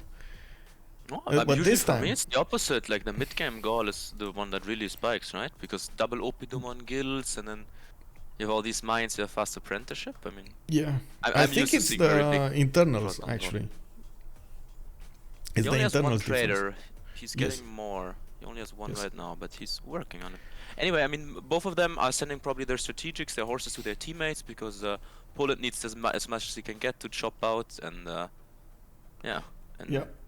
so does Zulu. So I mean, they probably watch each other's city strength, and it's just friendly simming next to each other, and we're gonna see. But I would favor Gaul in this kind of matchup. Me also. Well, at the moment, Sprig is gonna try to get those cities out, try to get the expansion phases going to the west side, and he does have still a bit of coast to go for on the west. Can't go that further away because England is there and it's gonna stop him. Can go to the east side as well. One tile choke to defend against the Gaul is gonna be nice. I see north go for the spices there. Spice settle would be nice. Not bad. Still, Phoenicia is not really locked in place, which is good to good definitely in the long term. I'm a bit worried about Lege's lack of cities here. He did stop a little bit to go tall, and now he does have 61 faith. I'm not. I mean, okay. I mean, all the cities themselves, they look amazing. Like not so Artemis, Oracle, like these tiles. You know, the Canadian yields on the lumber mills, man. Holy moly! Earth goddess. Yeah. But the cities seem too late. We'll see. I mean, it's a full culture win attempt, I assume, with just getting the wonders so fast, getting the discounted theaters if possible, audience up. Yeah, he's probably gonna change Governor Magnus into Pingala for the double with Oracle there. I do see he went for Judaism, feed the world with lay ministry. This is another change up in the meta, by the way. I've talked with Justice quite a bit about this Canada meta, and I was actually debating how you should approach this. He was saying that it's not that unusual, and usually it's the meta, the top meta, to go to buy those specializing building with the faith. Jesuit with Jesuit, incredible. You rush Mounties like there's no tomorrow. Yeah. It's a very interesting debate because Highlands is like a slower map. There's even more scaling involved. So Feed the World is the best scaling choice, right? And then with Earth Goddess, he has so much faith, so he's opting into monumentality, which I think is nice. Like, I like this style of play. Like, it's just more long-term, more cities, more builders, more scaling, more everything. Whereas Jesuit is, you go Pembrush, you get much higher stats way faster, and you faith by all those buildings in the theaters. But that was also required to get them out as fast as possible. And then, if you're like sitting on too much faith and you cannot use it, that's an issue. So with the faith generation that he has, I think it's a nice choice. Like I don't mind this kind of play. Like given with his map position, right? He has all the time in the world. So much space to develop, east, west. So much space. He's gonna be quite big over here, and even in the late game, he's gonna have defensive positions with the mountains, with the inland seas, gonna allow him to defend against a possible Polish attack. It's gonna be very, very hard for anybody to get here. Oh yeah. I mean, if I were to predict like this long-term game, I think usually like it's looking in Sus team's favor, but I would say it's going to be a scramble with Lege trying to carry, getting the culture win, and then maybe Hazaggi or whoever trying to find a way to him to actually shut that down. It's going to be exciting. Like he's really the hope of Ulyss with this kind of setup. But we'll see. Very curious maybe if this he's is too gonna early. pull it off though. Gaul is well known for getting a lot of culture, and yes, he can go for the culture defense, but I would think maybe somebody like Poland should actually be the one to pick up that flag, and while Gaul probably needs to focus on doing Phoenicia. In this case though, with Poland being locked with Zulu in a war, I'm not so convinced.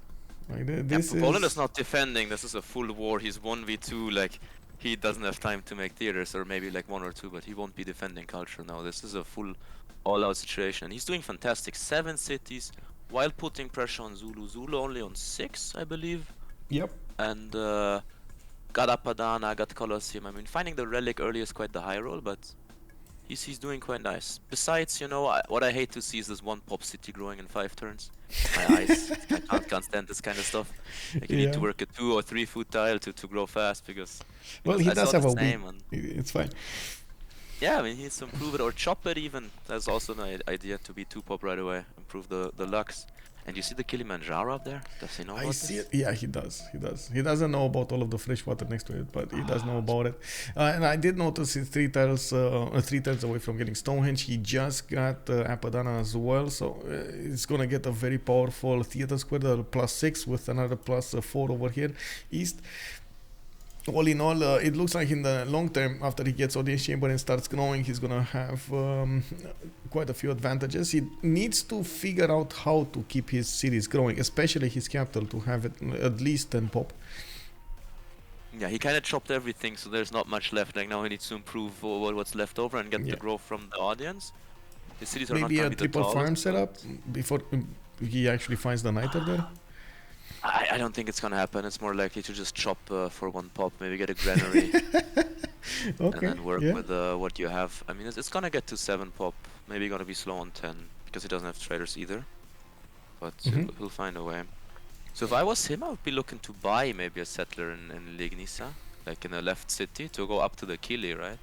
Like you really want to settle that thing. Yeah, so you chop the wheat and you buy the settler right away if you have the faith.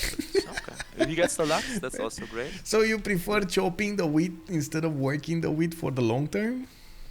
I would get a trader probably. I don't know. I mean, I really like chopping out a pop. It's like a pop hut, you know. You chop a cattle, chop a wheat right away. So much tempo. You immediately get to work extra tiles.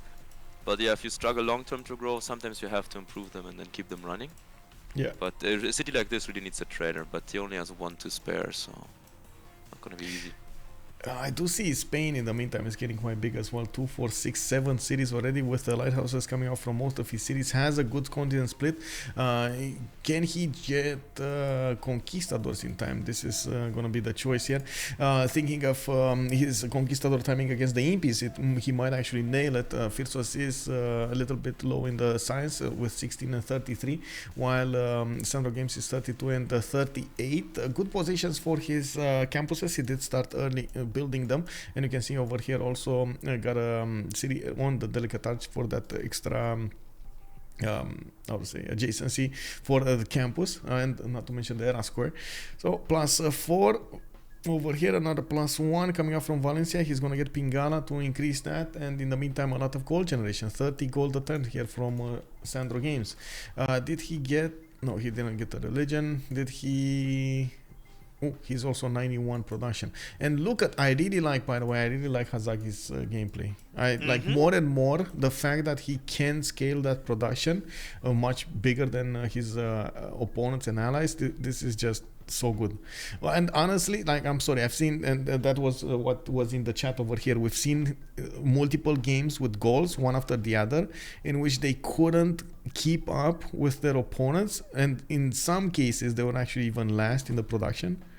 Wow. Yeah, I mean, I guess Gaul is more complicated than one might think, because just working the high pro tiles is not gonna help you go far, because then you don't grow your cities. You need to find like it's actually, there's so much benefit if you have precise micro, and Hazaggi is a fantastic player. He can do it all, so yeah, he's coming up with a nice build. And I by the way, I was confused earlier. Of course, Alexis and Sandro on the same team, so this is even better for Sus team. So yeah. Okay, why? What No, is I was this? thinking Alexis has to go 1v2, but no, he's just pressuring Zulu. So it's actually the other way around. Okay, yeah. It's a So 2v1 versus Zulu, yeah. Yeah, they can be trading. I mean, for my taste, I would be all in on builders everywhere. If I was Sandro, because it's the feudalism timing, right? Yeah. I would be just making builders like there's no tomorrow to just chop and improve everything. He's kind of not doing that, which might hurt him in the long run. But it looks like he's setting up some melee units and getting his stats up. We'll see. I mean, okay, now he starts to put some more builders, but I would really, every city is the full terraforming phase. Yeah, he's probably worried he might be pushed by Zulu, but I guess it does take him a bit of time there. I was at the beginning seeing this Niter tile, and I was like, oh my god, if Sandro gets like a second city over here, like like directly his second city, he can get a Gallia to Lundi, just keep on poking his opponent for the rest of the game. That would be so cool. But then he actually settled Valladolid in a much more defensive position, and of course Zulu did notice the weakness in his defense, and he was like, no, I won't let you do that, settle Kangela, and that's it. That's a fantastic idea. Huge canal play right to the Zulu camp. Yeah. He could still settle above it. Could he then build a canal? I guess so, on the 2-1. Yeah, you can get it to the south. You should be able to. Maybe if Poland and Zulu irrel each other, Sandro just keeps scaling, and then late game he makes like a canal play with some frigates or submarines and ironclads or something. There could be something, we'll see. Yep. But, I see Poland defender. Ooh. And Crusade. Yeah, not Crusade, but I gotta ask, do you think, well, it does work, right? If Spain has to go against a civilization that is gonna have another religion, it doesn't really matter if it's another religion established by it, right? You can have Polish religion establishing in Zulu's land. Yeah, I think if you convert over 50% of the cities, then it should work, as well as Wars of Religion, the cards. Yeah. There's some potential there. But okay, maybe Defender is the wise choice, because Zulu might, like, he's putting archers everywhere, he might go for the crossbow cores, which are absolutely deadly. Very expensive to pay for, but if his team, gives him the gold, Knight core, crossbow core, that could be a huge power spike for Zulu. Like, I like the stone circles on his spawn, getting out a lot of units. I like the forward settle, like the Victor City. So it's for sure it's an interesting one. I do have another question for you. On the Highlands map, what do you think of the double choice for naval civilizations, like Victoria and Spain in the same team? That's a good question. I prefer to have just one naval civ, because now what we see what happened with Vicky is it gets this very tiny ocean. Yeah. But still, I mean, it's a very good simming civ for long term. So it's fine. It's fine. I mean, they have engineer control. They have something for, like, Poland is like the monumentality enjoyer. You also always want to have like one on the Highlands. They're kind of lacking the commercial hubs, if like the Cree, Rome, whatever. Like they're lacking this kind of type. So they're giving it all to Chuck, maybe. Yeah, China is going very crazy here with those points in the merchants. He's gonna get another one of these free ones. Marco Polo with a free trader. It is what it is. Can't really help it. Getting all the merchants, all the trade route merchants specifically is so huge. So that might be a problem. But I don't know. I mean, he's having a good game. I like how Malm is doing this. Could we check like the amenities? Is anyone, like any team with the people on +3, like, some happy cities, or? So we got happy cities over here on England. Guangzhou is content. That's 0. Yeah. We do have content on Spain. Definitely, he's not happy about this. We don't know Sandro. He's gonna complain about it for a long time. As teammate for Alexis, yeah. Poland even over some here. +5 here with the Colosseum. Oh, thank you so much, Nerf, by the way. Thank you, sir, for the sub. +3 with the Colosseum. This is surprising. He should have been on +6. I guess. Yeah, only Rokla has enough, but yeah. I don't know. I mean, how are the continents looking for the teams with the luxury trading, improving the duplicates? You know, this is kind of the phase. We really want to bring everything up and spread around. You know, spread the love, spread the luxus. Now they have 3 continents at least of this. Yeah, 3 continents worth of amenities. They just probably didn't upgrade all of them or didn't settle on all of them. And there aren't that many. 12, right? No, I mean like near their cities, like it's. Oh, near the cities. Oh, you mean like doubles and stuff like that, so they can send them? Yeah, there aren't that many. For example, 1 single salt mine, that's not gonna work. He does have ivory, 1 ivory. I mean, Alexis has some. 1 tobacco. You know, like that. Yeah, that. I guess you're right. They just don't have that much diversity. Oh, another especially tobacco. Especially on Sandro. Like on Sandro, there's barely anything. Like there's just the tobacco marble, which is not improved, and then marble which he didn't go for. Honey tile. He has the 4th one, by the way. He can settle another continent here on the east side and get a 4th one with sugar with honey tile. It's gonna be expensive, but he can go for it. He's probably gonna need to develop his cities on the eastern coast anyway. But first, getting the defense and of course able to survive until he settles those cities is gonna be the priority. They saw Zulu get the core up and they know he got to mercenaries. Poland is already scrambling to get some defense and he's getting hit multiple times by these horses and camel training project coming out from Poland and he did get Victor. This is yeah. It's gonna be interesting, especially when Zulu hits the timings to upgrade like Corsairs, crossbows, knights. Like this is when the real pressure is gonna be put on. And with how Sandro is playing, like he's making so many swords, this might actually be a conky setup. Yeah. You know what I'm surprised about? I don't see an encampment put down. Like, is he working the card or something? No, not even working the card. Zulu is already 5 points. Oh, they already got the 4 ones. Never mind. He got. We got Zulu with 1, 2, 3, and then 1 on. Wait, it wasn't on? No, 4. Zulu went and got all 4 of them. Is he War and Plunder enjoyer? Yeah, not even. He's stone circles. Oh yeah, wow. So he did project maybe a little, but you know the book is good. The engineer. I mean, I don't know how much he projected though. It's also a huge investment, but yeah, good general control. And now Poland has to go for the super expensive one. Which anyway, is not going to even work that well. He's going to need the next tier units, right? He's going to need the medieval units. Yeah, yeah. Anyway, I got to play Risk 2v2. Oh, good luck, good luck. How are those going? You going up in the ranking over there? Yeah, it's going quite well. I mean, this is like a 5-a-side tournament, just started, first week. We're doing alright, and looking to keep it up. Okay. Good luck. Yeah, but this is gonna be a promising game. I like this. This is what is it? 1-1 in score, knockout game. Both French teams added. Like this is the stakes are high. Definitely. There's a lot of egos over here that need to be taken care of. You know. Thank you so much for sharing your insight over all of this. Thank you, sir. Yeah, no problem. Was fun being here and enjoy your cast. See you soon. Have a good evening. Bye bye.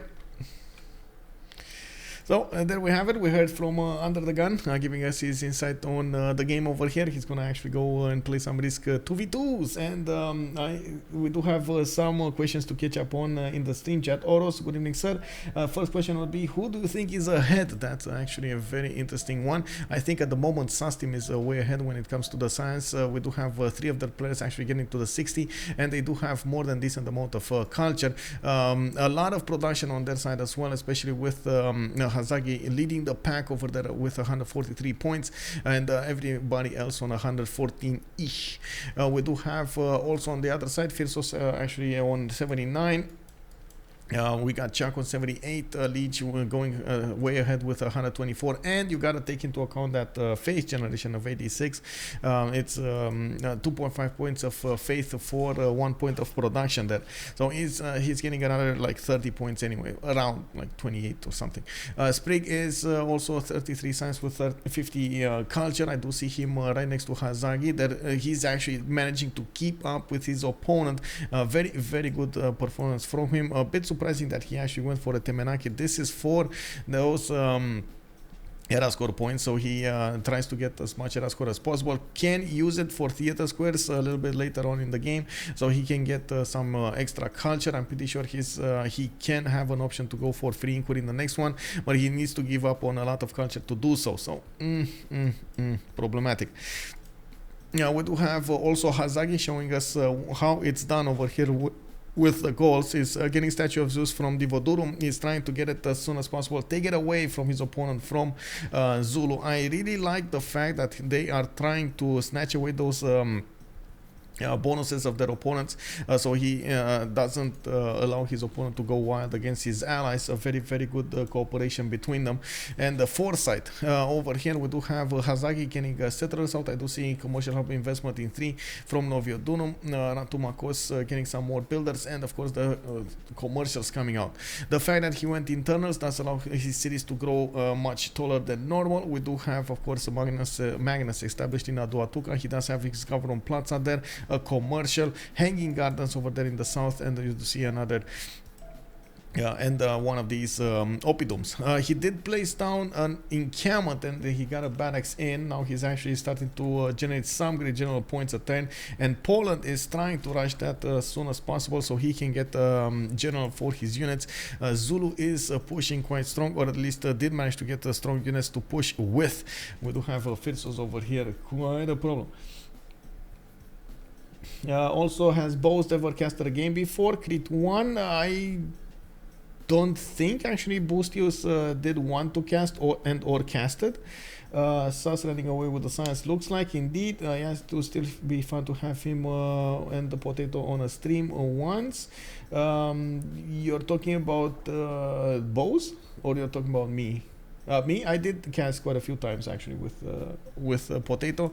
I would really love to actually have Potato on the finals as well, or whenever he has the time to do so. Of course, he's quite busy. He's a busy man. He has a lot of stuff to do. So I just, I invite him, and if he can, he will. Why is Chuck tempo so slow? That's actually a very good question. We do have China putting down quite a few of these walls, and we do have him managing to get 2, 4, 6 cities. Looks like he's going for the 7th one in the south. I don't think actually China's tempo is so slow. I would actually say everybody else's tempo, or a lot of others tempo is a bit higher. One of the reasons could be Governor Magnus did not get established at the beginning. He did not choose to go for internal trade routes at the beginning, and he did lose quite a bit of tempo, not to mention production out of that. Now he does have 46 science, 48 culture with 18 gold a turn. Actually, I do see the gold is a bit of a problem on Ulyss team, and they will have Phyrsos hard building as much as possible his units rather than pre-building. We do have Grandmaster Chapel appearing in 5 turns from the city of Krakow. We do see Poland over here getting a few of these builders to improve the wheat tiles. Definitely needs a little bit more food. And I do see Alexis is starting to make 98 faith a turn. Not a lot of faith per turn. He also has 128 production. Not bad. On SandroGames, 68 science with 60 culture is going to give him the ability to go for the man-at-arms. We do have him actually discovering military engineering, so he can get that niter going. We do need to see if he's gonna go for gunpowder next, so he can go directly towards those conquistadors. Lege is the question here. He's getting more theater squares, a lot of them. We got him putting down temples. I do see he plugged in Pingala in the city of Quebec, and that's gonna give him a lot of points when it comes to recruiting the writers. 25.5 great writer points at that. That must not be happening. I mean, I don't think that's actually his base. I think that was a project, guys. I think that was a project. Yes, look at that. Artists and musicians. Okay, that was a project. Yeah, with a project. Yes, Janus. Yes, you're right. You're right. That was a project over there. We got England 1. Looks like Poland 1. And yeah, they're gonna need to get back up on that side.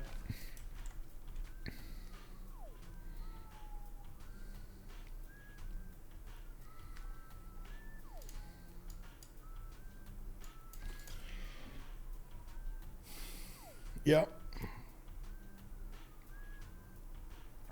Multiple theater squares coming out from his other cities. Is trying to get the faith generation as well with 237 in the bank, 36 science, 74 culture, and 86 faith.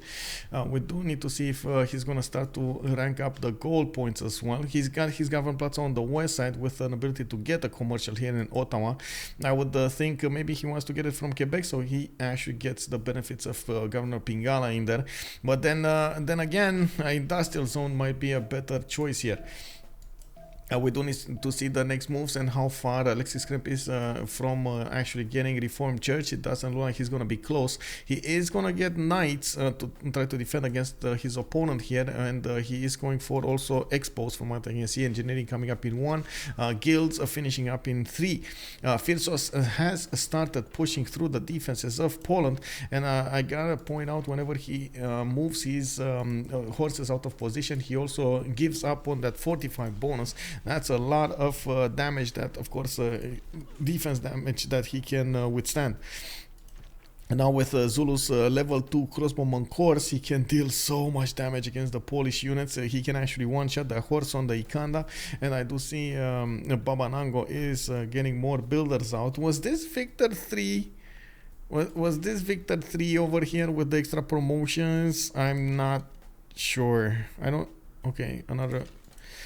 So that was enough. I think this one crossbowman core is gonna be enough over here.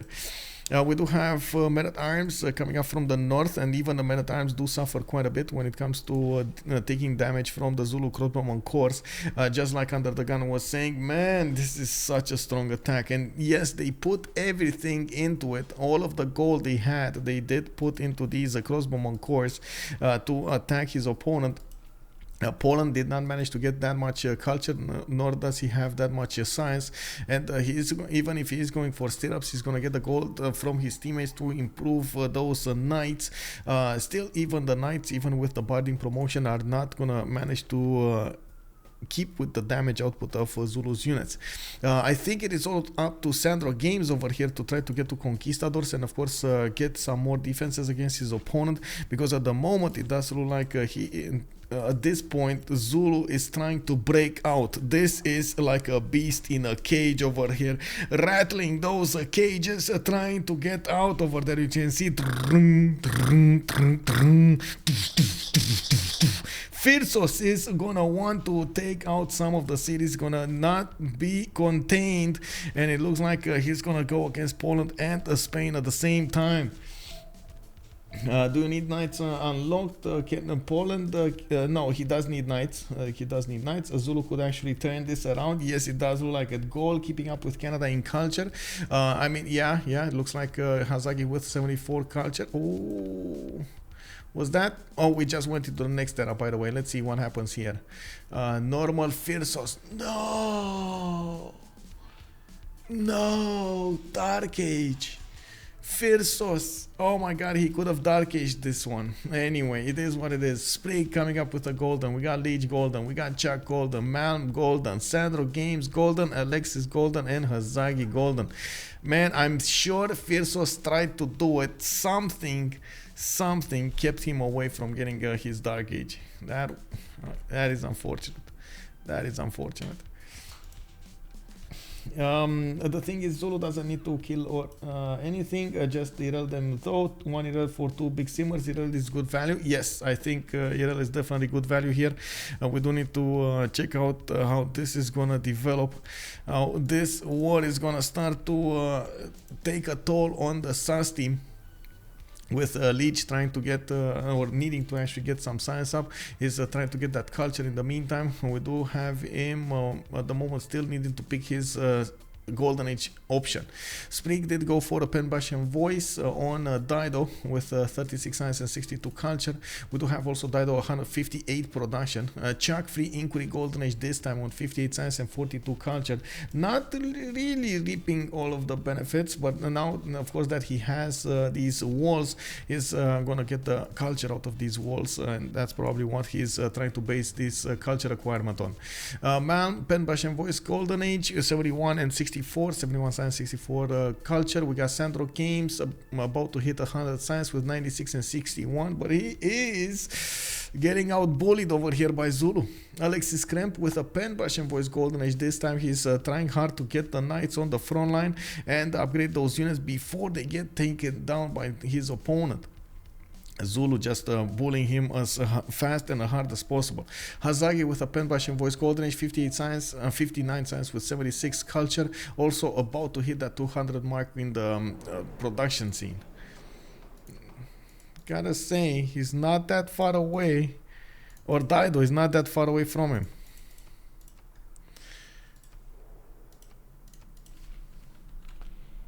Cuckoo.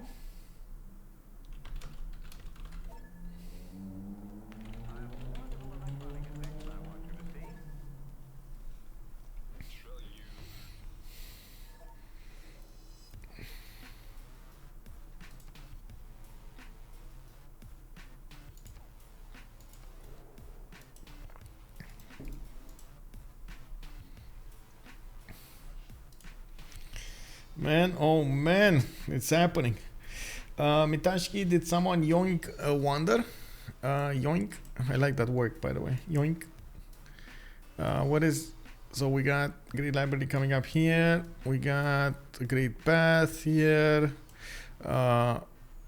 Wait, this was Hanging Gardens. Hanging Gardens actually got built by Hazaggi, right? Okay.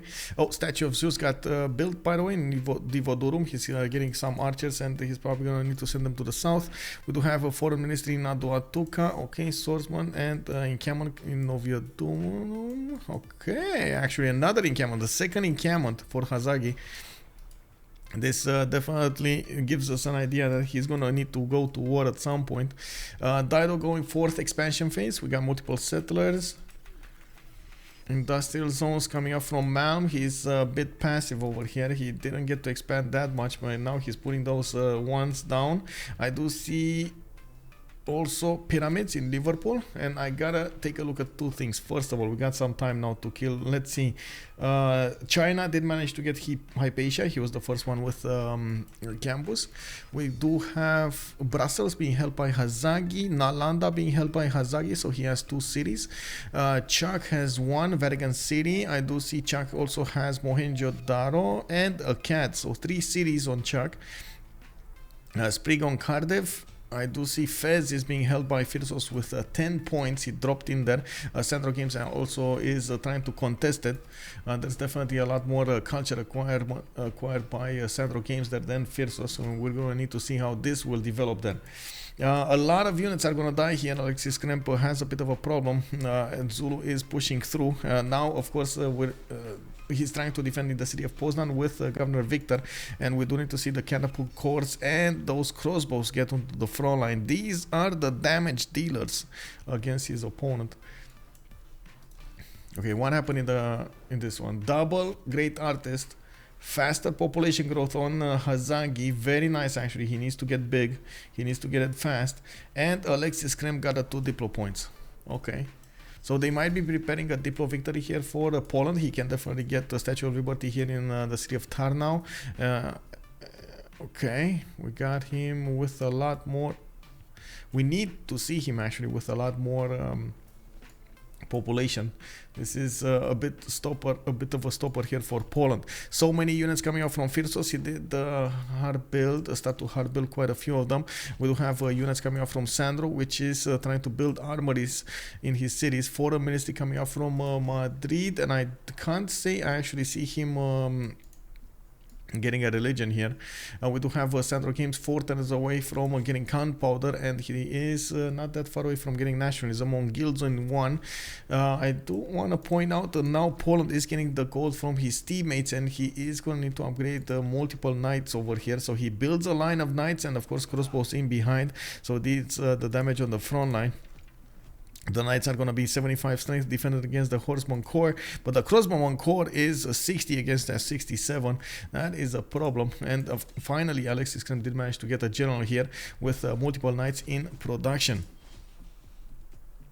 Ulyss is 22 GPT. That is a problem. That is a major problem. Minus 19, 40, minus 9, 19. That is definitely a problem. We do need to see if they're going to get out of this. There's the big hole of GPT over there.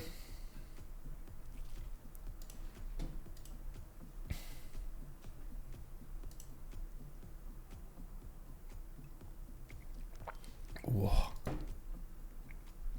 Okay, ancient walls in Akoruna. Of course, I'm pretty sure SandroGames is aware that his opponent might actually just... Oh, Wing Hussars, Wing Hussars, Wing Hussars, Wing Hussars. I want to see this. How did I... Wait a second. Okay, he did manage to get it. Reformed Church so fast. Wow. Wow, Wing Hussars on the map here, getting the knights out, getting the other ones from Radom. How did it not actually get into a Wing Hussar upgrade? Never mind. Now he's gonna get to pressure, and of course since Phyrsos did choose to go for catapult cores with a crossbowman cores, I'm pretty sure these Wing Hussars will manage to make quick work of the crossbowman cores. It's a matter of getting impies now, and I'm sure Phyrsos is aware of this.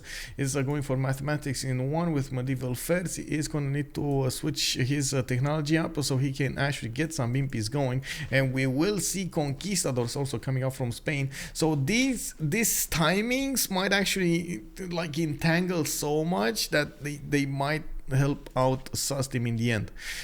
So look at what's happening. Zulu is going to be forced to get impies, right? Impies are anti-calves. They're going to get to defend against the Wing Hussars. But then we're going to have conquistadors coming out from Spain, and those are melee units. They can do the damage against the impy corps.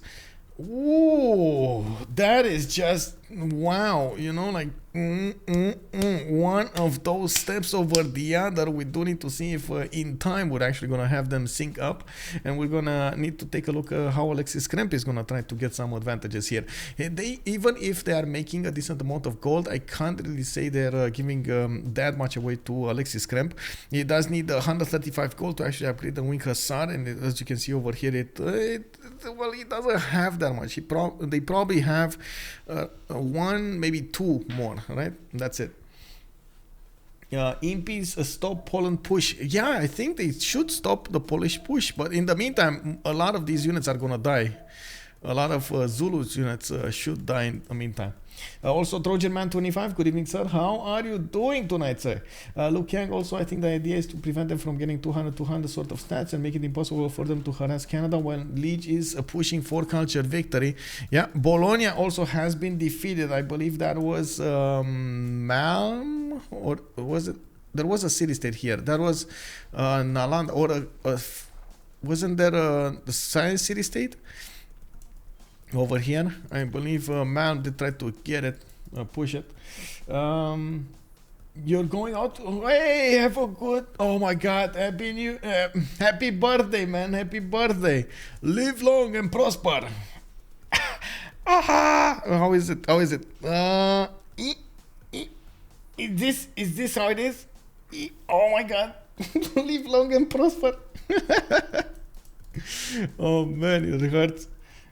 Let's go.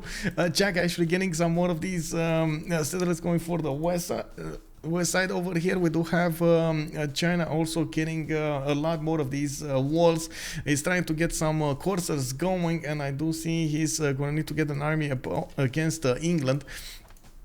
We do have finally Czech actually getting to 87 science with 53 culture, while Malm is 83 and 79.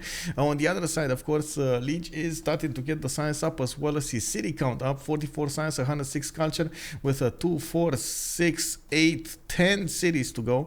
He's going to get a lot of these theater squares to work for him, and of course he's just waiting to get all of that culture going. Alexis Krempp is on 3 out of 30, but then we do have Lege at the moment with 0 out of 27. Czech is defending, of course, with 29 on China, and I'm pretty sure Hazaggi is the one defending on Hassas team. Oh, we gotta pause here really quickly for for something. Yeah, how is the Niter? That's actually a very good question. Niter 16, 10 and 5 on one side. So they should have enough Niter for SandroGames if he wants to upgrade. He does need to keep alive these swordsmen, and of course they can't really stay in range of these crossbows. That's what's happening here, and I'm pretty sure Sandro is going to need to get some more of these units going. He doesn't really want to run into his opponent. He's actually letting Poland do the most damage here, while he is simming in the backline.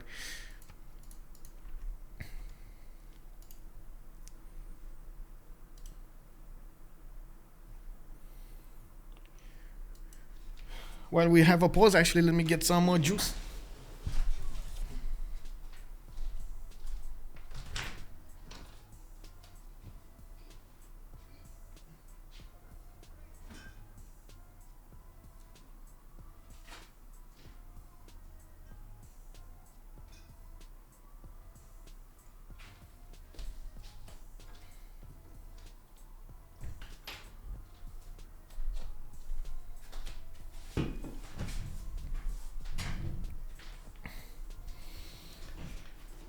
Okay, so Conky is when it's soon actually. SandroGames is 1 turn away from getting gunpowder, but he only has a few of them, 1, 2, 3, 4 that could be upgraded here. I do see Spain also getting a few builders and getting granaries in most of his cities, so he can get the next populations. He needs to up that threshold of housing. We do have quite a few builders improving his land. We do have him with a few chops here and there, and I do see he's putting down an industrial zone. That's going to be a +2, 3, maybe a 4. Actually no, 3. That's it. That's fine. That's fine.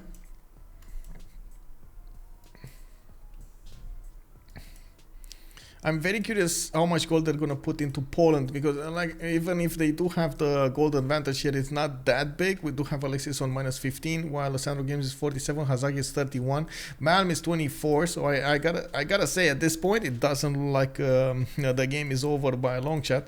Even if we do have wing hussars going against Zulu's units, we do have conquistadors coming up from Spain.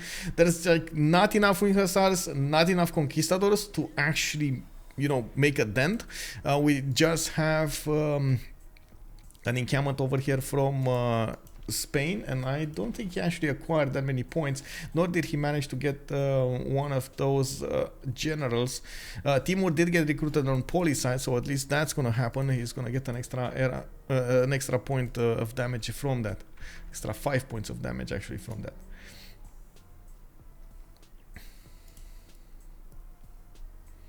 Is a Polish general Hussar appropriate? Timur? It should be. It's a medieval renaissance, so yes, it should be. If you take a look at the damage over here. Wait, did I? Yeah, there we go. We got a +5.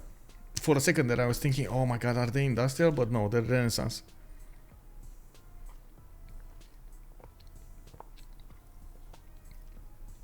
Takeshi left. Good evening, sir. The Civ 6 always delivers good content, man. Takeshi, Civ 6, bro. It's all in the presentation, you know, all in the presentation.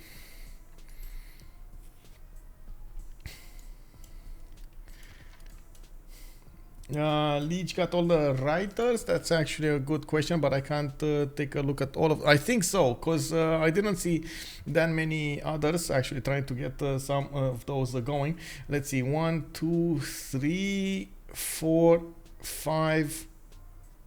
5 of those writers got recruited already, and yeah, they're all on Canada. Yeah, he got all of them. All of them till now.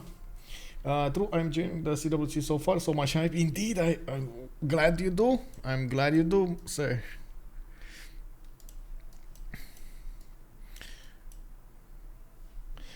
By the way, since we do have a bit of time over here, I do want to ask you something. How are you?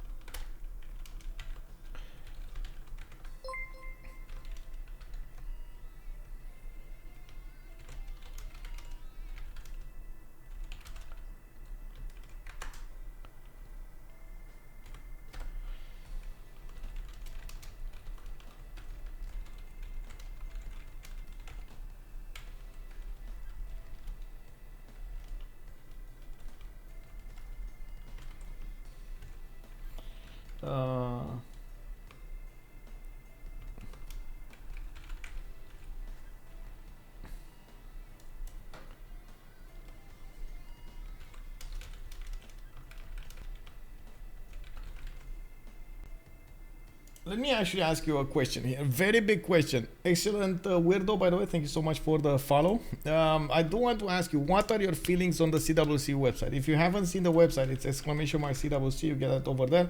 The Civ6worldcup.com website.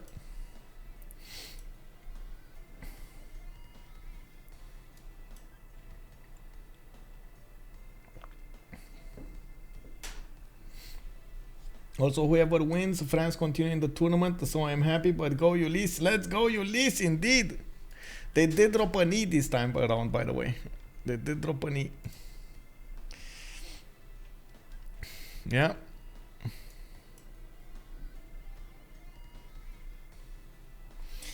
Just been on website today. Is there any playoffs grid? Yes, in the results tab. You get the results tab, and it's over there.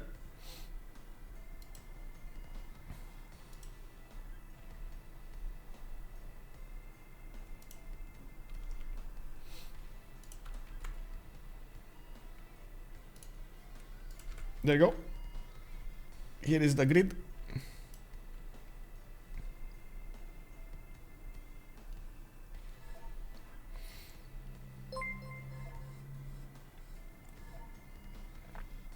Oh, that's very good feedback, Takeshi. Thank you so much.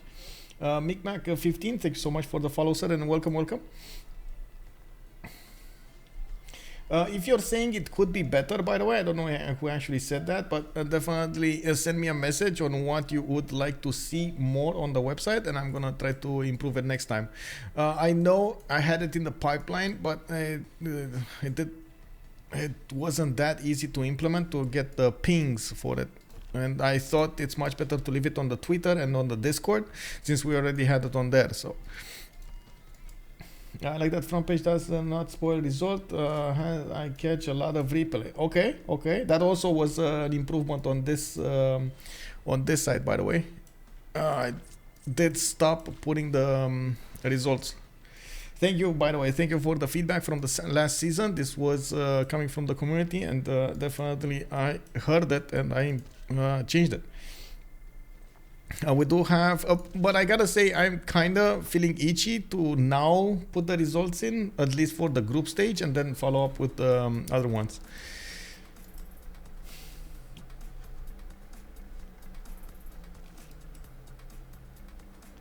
Thank you, small soldiers. Good feedback over there. Thank you, sir. And again, if you do say it could be better, definitely leave me comment. Results page could show current match scores, like this match could display 1-1 now. If I do that to base, it actually pushes, for some reason, it pushes the team forward, one of the teams forward. Unfortunately, I'm gonna need to take a look at how I can improve that. It's automated. Yeah, it should display 1-1 indeed. I agree. That's good feedback.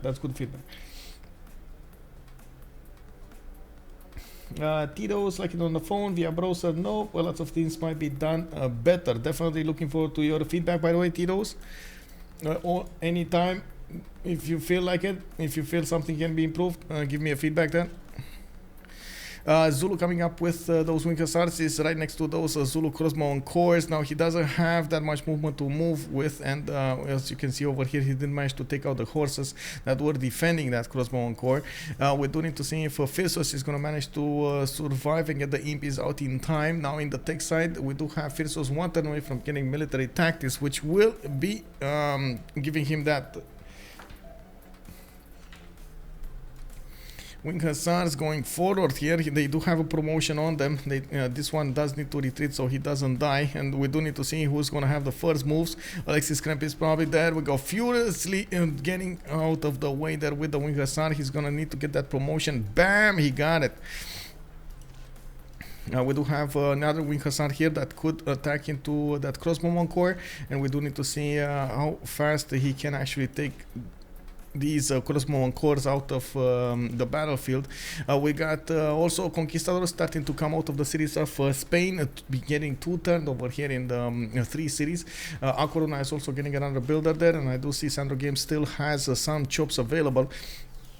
While Alexis Krempp is pushing through his opponent here, we do need to see if Zulu is going to manage to get those units out in time.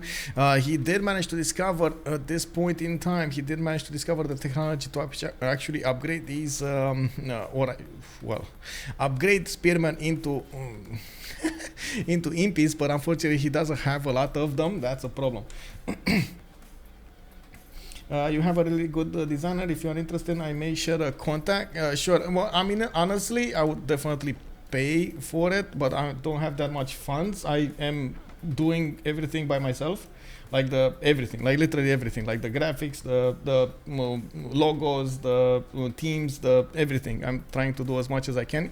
Yes, I know it definitely could be much better, but I do hope the bigger the community gets, and I would say my stream also gets bigger and so on and so forth, I can afford more, and I would definitely love to have a designer. Amber 7, look, good evening, sir. Hello there.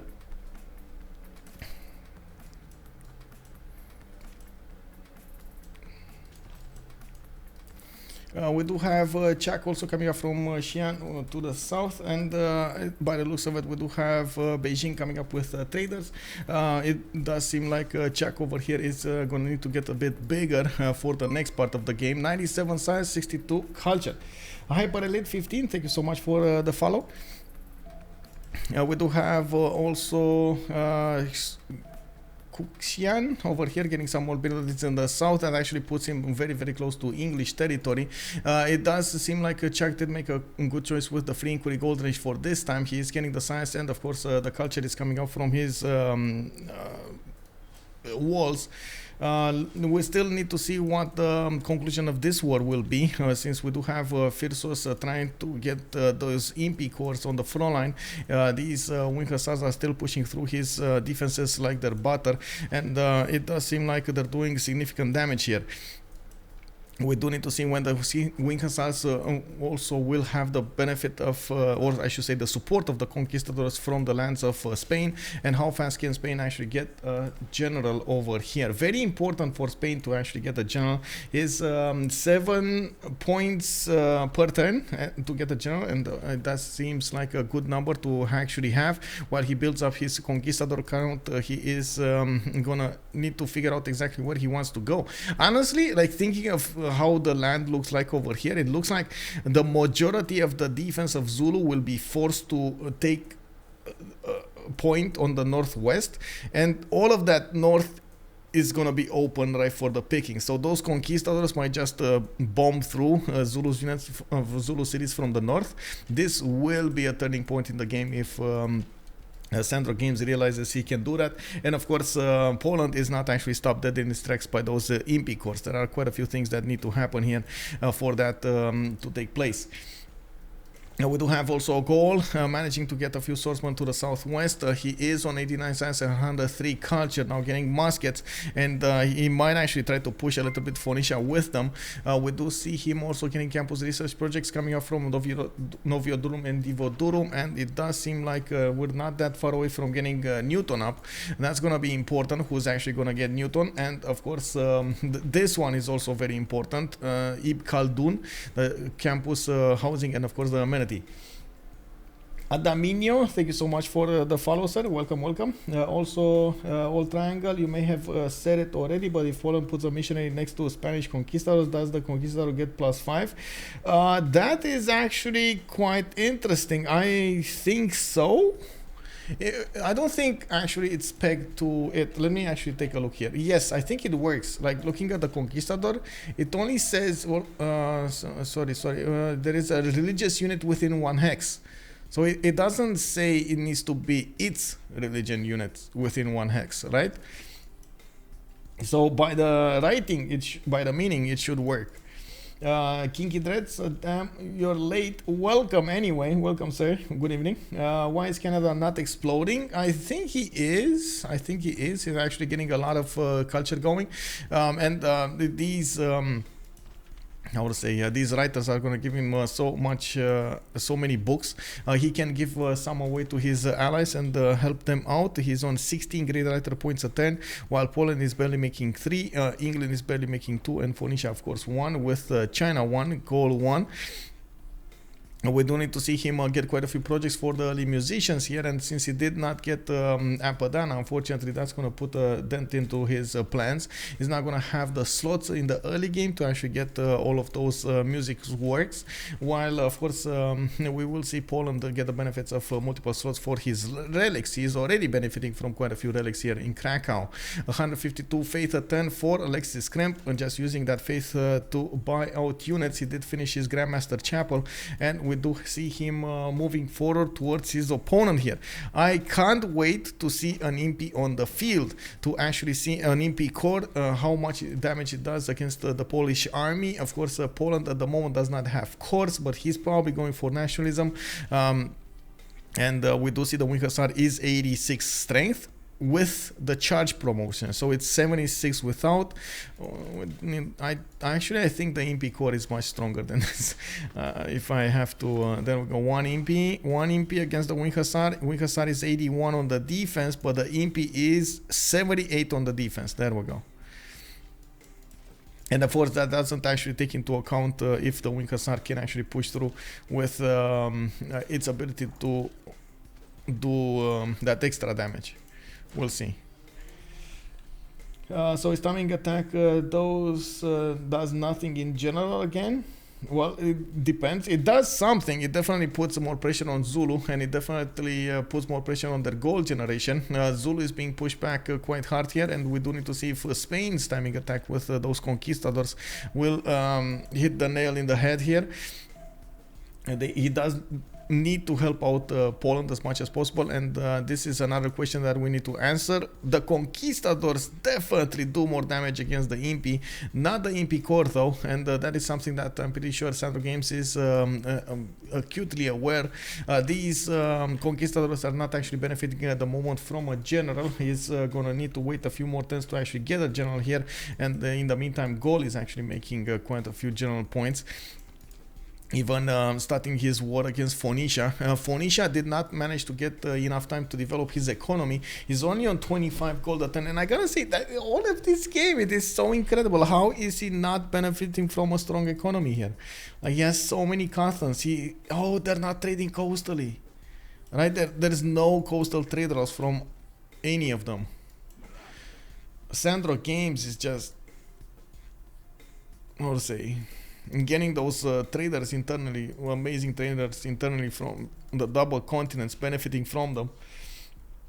Is there faith for Spain? He does have 42 faith a turn, yeah. Yeah, he does have. I don't see a religious unit though. I don't see a holy site, I mean.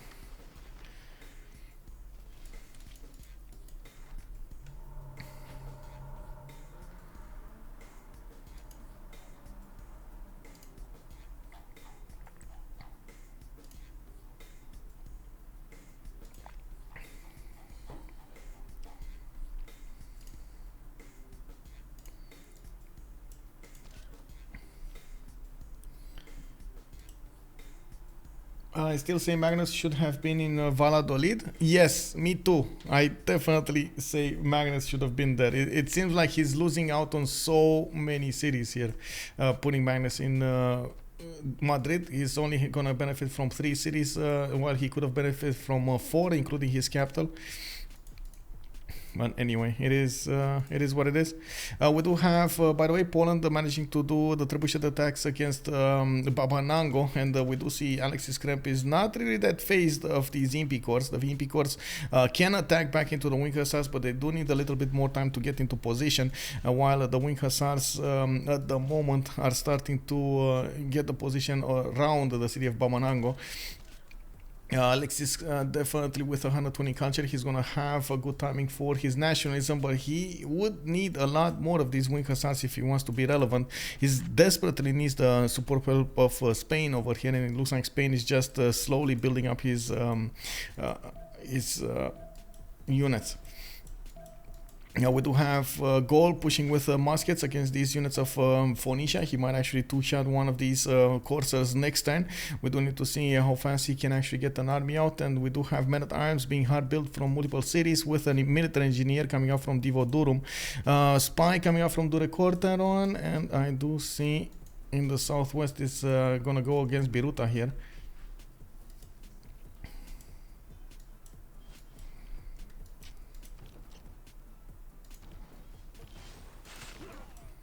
Ooh. Oh, that Impi. Okay. Even the Impi core looks like he facing off into this Wing Hussar is just not gonna be good for his health. And more Wing Hussars are coming here. They're even pushing back the Impis right in the face of those Spanish units. Of course, SandroGames still doesn't have his full conquistadors. He's starting to move with a few of them, and he's just revealing his intentions from his side, from his borders, from the north. Now, Phyrsos is probably thinking of all of the bad words at this moment in time. At the same time, we do have still Lege going crazy with the culture. He's trying to get that culture victory as soon as possible, while Alexis is on 6 out of 36. Lege did not acquire a single point. We do have Alexis 73 tourism. Lege is on 48 right now. Did manage to get Hieronymus Bosch, a great artist. He has a lot of great artists putting down art museums from multiple cities, and of course we are seeing more of these ice hockey rinks getting established. He is going to need to go and get to his and rush as fast as possible his what's it called? Here conservation, so he gets of course the ability to get those national parks. That is when Canada usually explodes. It is a late bloomer, as you would like to call him. It is culture victory for Canada. We'll get my points back. Well, we're thinking maybe I don't know. We don't know yet. It might be a culture victory for Canada. It's at the moment I think it's anyone's game. Like honestly, I think it's anyone's game. We might see Zulu die. We might see Gaul get crazy here stats. We see Hazaggi getting taller. SandroGames also has a very good opportunity to get bigger. Has more cities to settle on the east side, even if he settles a few of them right in the face of China. Still, there's a big coast over here to settle. That's a lot of stuff can happen.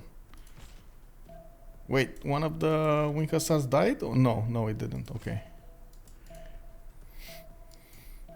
Sukhinices coming out, Wing Hussars coming out from Radom as well. Okay, we do need to see if these catapults will manage to deal the damage here against Baba Nango. They need to take out those walls. What victory types are good options right for the teams right now? Canada culture, obviously, but what else? I think domination on the other side with Gaul and on the one side and Spain on the other side. They should go. They should try to go for domination. We'll see if, of course, the nukes will come faster than the culture. They could delay the culture victory for some time if Gaul over here gets big. And this is one of the surprises, I would say, of the Gaul trying to push into Phoenicia. He does well, forcing his opponent to get the economy, to put more pressure on his economy. And, of course, Chuck is starting to get the lead when it comes to the science and the culture. And at the same time, the gold generation on Ulyss team. We do have him getting industrial zones, and it looks like Chuck is getting a few courses in the lands of Fez. Maybe he's going to get a few pillages. Not sure if that's his city. Let me check. No, it's SandroGames' city. We do have him putting down a lot of these universities, and he is starting to get right in the face of Malm. Malm has been actually keeping quite low profile since he did manage to settle quite a few cities in the south. Got pyramids, is gonna have an opportunity to go against Phoenicia from the western side, and he's getting a few trebuchets out of his cities. We might see him try to do some shenanigans over here against his opponent. Doesn't have a continent split for the redcoats, but still that city of Bologna is quite far away from Phoenician mainland, and it's going to be really hard to reinforce that city with new units.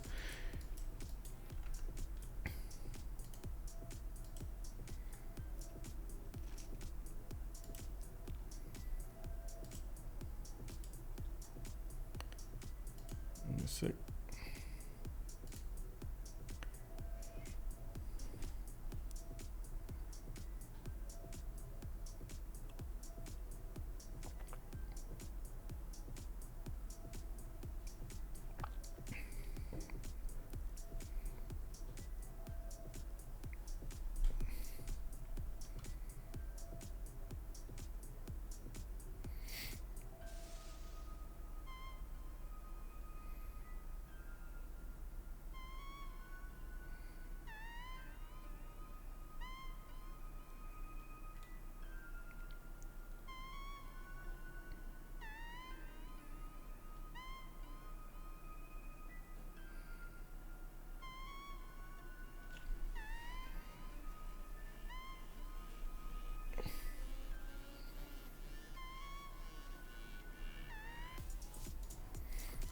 Okay, Babarango's walls went down. Alexis Krempp Trebuchet did manage to make quick work of them, even with Governor Victor in that city. It just lost that ability. We do have also more Winkasarts appearing over there. Looks like SandroGames' units did retreat there in his borders. Did not manage to recruit a general yet, and from what I can see is unfortunately gonna need to put some work there.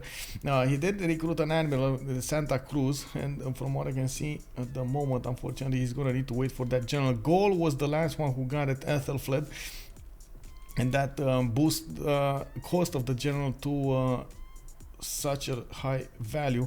Actually, at this point, I want to say Poland might want this one for the extra relic anyway. But at this point, it definitely feels like Sandro should manage to get these conquistadors to do something. But he's not. He's actually trying to get as much science as he possibly can with 181 and 88 going. He is getting a lot of universities and... looking at the previously recruited, we did have Ib Khaldun recruited by Gaul. He's gonna get the extra housing and of course the amenities, the increased food yields of the benefits as well. We do need to check out if we do have Newton coming up right after Emily du Châtelet, and at the moment SandroGames needs to do something. Come on, do something about this. Like you can't let the Alexis Krempp next to you fight this alone. This is such an error work coming up from both of them. Alexis Krempp, yes, he still benefits from a lot of faith. He's probably putting that faith to work into his units, and we do need to see a spy coming up from him so he can plug it in the Zulu cities. Zulu did manage to get a spy on him, and that actually gives him an extra +3 to work with. The city of Babarango does benefit from the +3 of Governor Victor, and of course you do see at the moment the Wing Hussars are suffering because of that extra damage.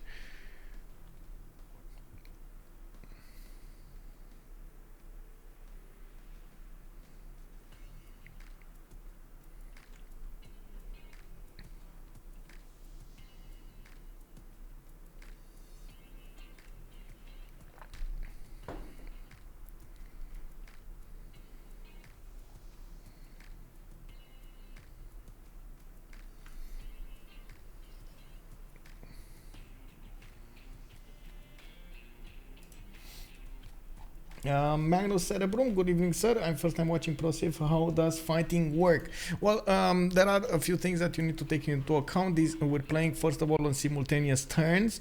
So basically, you do have Michael's native noises on the mic. Ooh, hello, Solid Gen. How are you doing, sir? Now we do need to. So first of all, we do have simultaneous turns. So the players are trying to click and get advantages from actually getting the tiles before another player and getting the attacks before another player, and so on and so forth. There is such a thing as first moves and last moves in this game, and the players are also trying to run the clock or get as quickly as possible on the clock to actually get their moves going. It is, I would say, it's the best of both worlds actually, between turn-based games and of course real-time strategy. Buy one of those ear microphones. Oh no, ASMR micro. But I can talk like this into the microphone. I can do it. It's fine. No ear needed.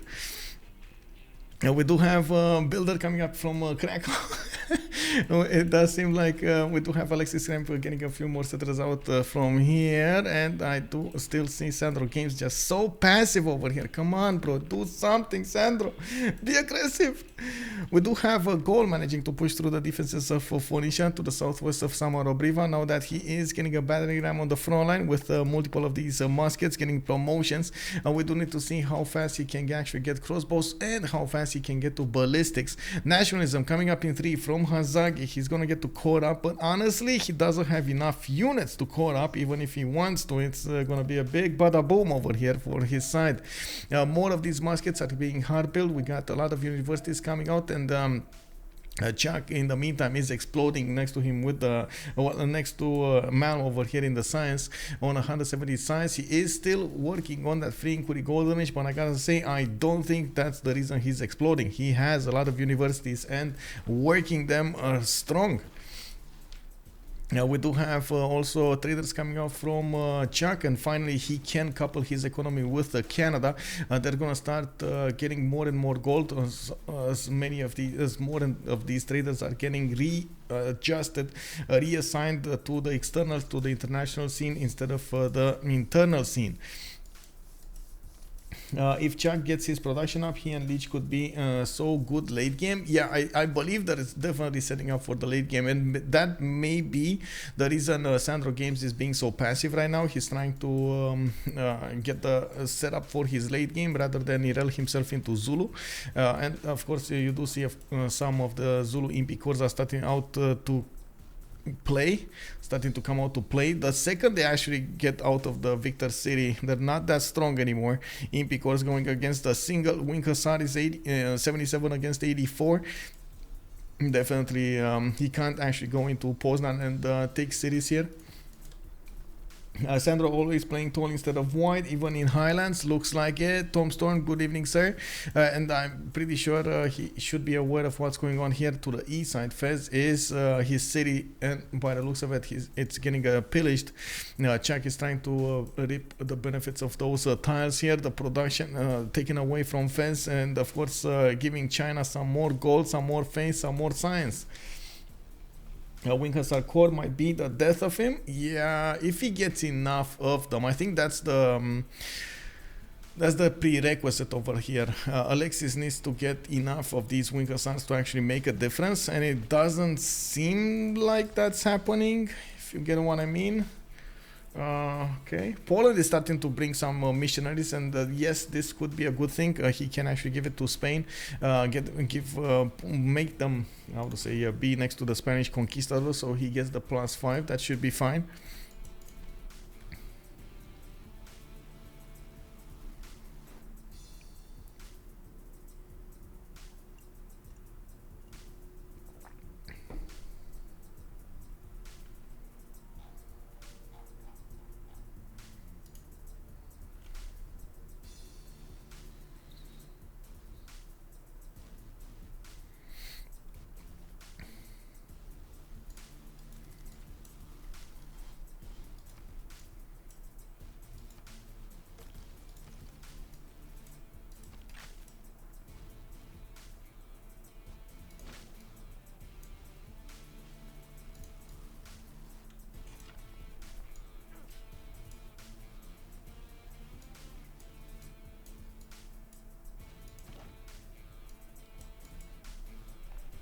Takeshi Lev, meanwhile, Canada has like 12 cities. Where does he stop? Well, I want to be fancying that a 100 culture victory, but I think that 110 would be happening, and we do have a Lege starting up to get a lot more tourism. He's on at the moment on 114. It looks like he's also going against Jadwiga's 81. I do believe also Ambioris is going to get quite big here. We do already see him getting next to the cities of Phoenicia, but also with 2, 4, 6, 8, 10 cities of his own, starting to get coastal trade routes with Poland for that extra gold. And we do have SandroGames actually managing to get to 111 gold points per turn. Malm on 132 and 111. Unfortunately, he's not making that much gold between his cities. And finally, he's actually going to go against Bologna. We got several more turns until the next session of the World Congress, and it does seem like Malm will be successful in taking over Bologna altogether. It does have a trebuchet on the way, which can deal with defenses of that city center. The city is under siege and it's not healing, posing quite a few problems there for that city center. Now we do have also Malm managing to get Isun Sin for an free ironclad, getting all of those points up. We do need to see if China is gonna try to do something against him, because he does definitely have more stats than Malm, but not that big of a difference. And I gotta point out that production on Malm, 278 production, man, he's big. This boy, man, he's so big. We do have also Phyrsos retreating a little bit from here. He did try to put a few units in the face of these Spanish conquistadors, and he did notice the conquistadors even without all of the bonuses on their side, without a general, without their missionary. They're still stronger than the impis mano a mano, or I should say in a 1v1. We do have Alexis trying to get these crossbows and deal the damage and trying to snipe them out. Might happen.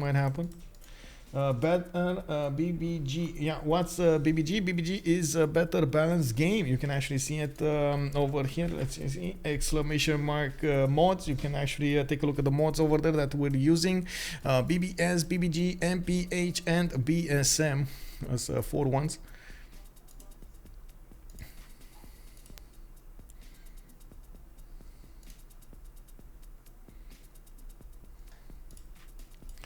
How far is Zulu from ballistics? I would say not close.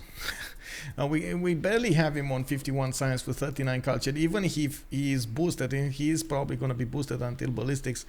He's not going to get that fast. And I say boosted, but honestly, Chuck is going top 3. So Chuck is going for industrialization, while nobody's actually going to boost the ballistics for him.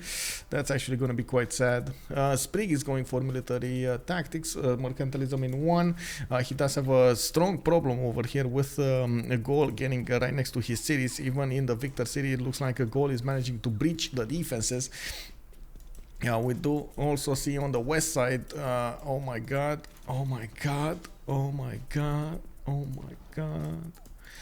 England is just doing God's work here on the west side. I mean, this looks like a balanced game, right? Like, we do have a clear culture victory possible here from Canada. There is also domination started up from Gaul here. We do need to see what Zulu is going to try to do against his opponents, and definitely Spain is going to be quite big. Can anybody defend Lege? That's the problem, right? It's free sim Canada over here with China right next to him. Oh, I don't know. It's so many questions for the next part of the game. Who cares about just care where the Nazca is still standing? I mean, yes, Nazca is quite big. Nazca and Vatican City over here quite big. Who has them, by the way? Yerevan, Malm a little bit there. Vatican City is Legion Chuck over there. Okay, both of them. Nazca is Malm's. Interesting. Why is Nazca Malm's? Okay.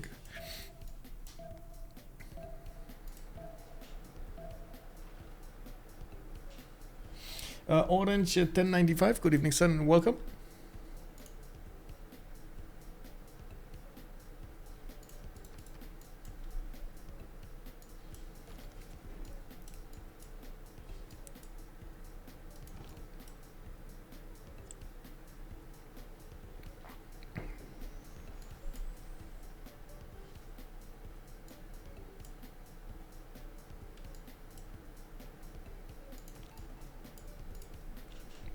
I have some time this week. We'll take a look. Yeah, cool. Is it good? Thanks for the tip. With much pleasure. Probably to prevent Levy kill city state lord. Yeah.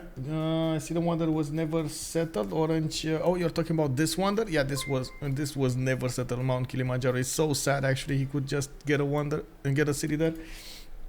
Red's 675. Good evening, sir, and thank you so much for the follow. Basically, nerfs overpowers strategies and brings life to underpowered ones. Yeah, it definitely sets a much more balanced approach to the game, and you do have quite a few options available for you. Much more options than you have in the base game.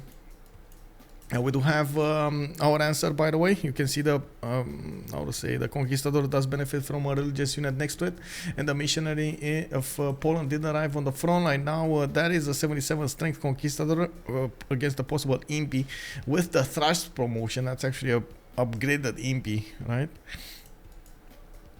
Definitely, I'm very worried about Spain's lack of commitment over here on those generals. He's on 8 general points a turn, and he does not want to commit to getting one.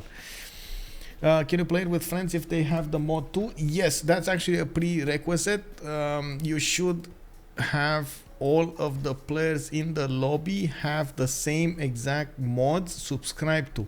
If one of the players will not have the same mods subscribed to, there might be some these things going on and so on.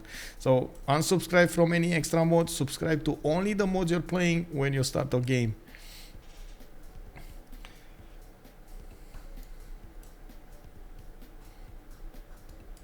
Oh, I think they toned down Eleanor, right? It went from +2 to +1, and Eleanor just is not getting plays anymore. It's just not getting bans. Can you imagine that one made the difference between always picked and ban to no pick and ban? You know, wow.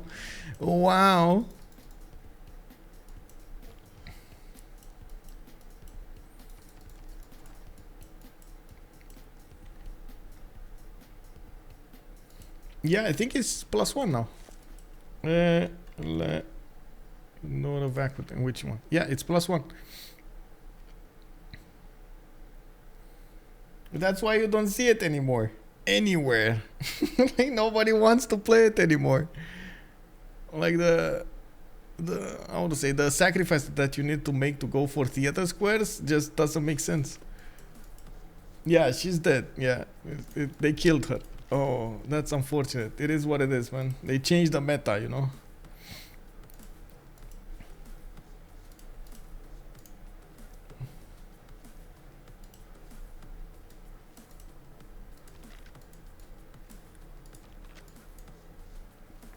Yeah, I should have at least given her 1.5 or something. Yeah, I don't think they can actually code that, but yeah, you're right. 1.5 would make sense.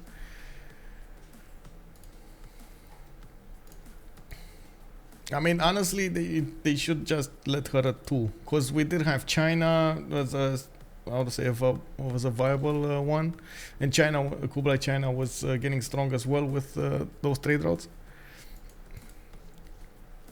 It didn't feel that nerf needed, I would say, you know. I'm sure it should be adjusted in time. It's if it's too big of a nerf. Yeah, I'm pretty sure the players are realizing it's a bit too much. But anyway, we're gonna need to come back to this. Looks like Phoenicia did manage to stabilize the defense here. Bologna is getting out there, and it's gonna stay alive. Phoenicia did reposition a few new units to Bologna, and with the arrival of crossbow over there and multiple courses, and not to mention a knight, it looks like the English units were forced to go back. We didn't have that many of them to begin with. Even if they did put Bologna under siege, they couldn't take over that city center even with the help of a trebuchet. I'm a bit sad about what happened, but Malm in the meantime did manage to get more stats up, 170 science, 123 culture, and also the fact that he was attacking from the west side was enough to allow Gaul over here to get a few more points, a few more units, a few more damage dealt, a bit more damage dealt, and of course we do see over here Gaul is managing to almost take over the cities of city of Phoenicia. That's the stronghold of Phoenicia with Governor Victor inside of it. Oh, and there we go. Biruta actually very close to dying. It's about to go down. We do need to see Gaul trying to get new units on the front line. Unfortunately, doesn't have enough movement to move his units there. He does have a general for these units, and I don't think Phoenicia can actually push back. He can attack into the musket, but that's actually going to leave Phoenicia very low HP on his units. Even 2 of his units will die if he has actually attacks into the musket core. That's a bit of a problem here, even if cores are available to be upgraded from in Gallic land. Unfortunately, he doesn't have a lot of units to upgrade with, or from, I should say. Now we do have also Forbidden City coming up from Wadoatuka. I did see another merchant got picked up. That's 100 gold, 2 envoys. We did have also the great musician being picked up by Canada. Antonio Vivaldi is going to play in the Canadian series, and as you can see, a writer and another artist got picked up there. We will see a lot more culture coming up from Lege with 7 out of 52. It looks like they are going strong for a culture victory, while of course the stats of their opponents are quite big. How are they gonna contain a Lege? He is so far away, just simming behind all of this. I gotta point out, usually when you see a culture prone civilization, you either need to take it out as soon as you can, or try to pressure it to not get that culture, or you're gonna need to get a culture counter, like Pericles, for example. And we've seen it done successfully multiple times, but you have to realize there's a massive danger having Canada somewhere on the map just free simming away. Canada, Russia, and so on. Like, both of those are very strong. Of course, Canada will just get bigger from this. I'm pretty sure Lege is very, very well versed when it comes to getting the culture victory on Canada. We still have him needing to get as soon as possible to conservation, so he can actually get his unimproved tiles into forest, and then set as many of those national parks as possible. That's gonna give him a very, very good amount of tourism.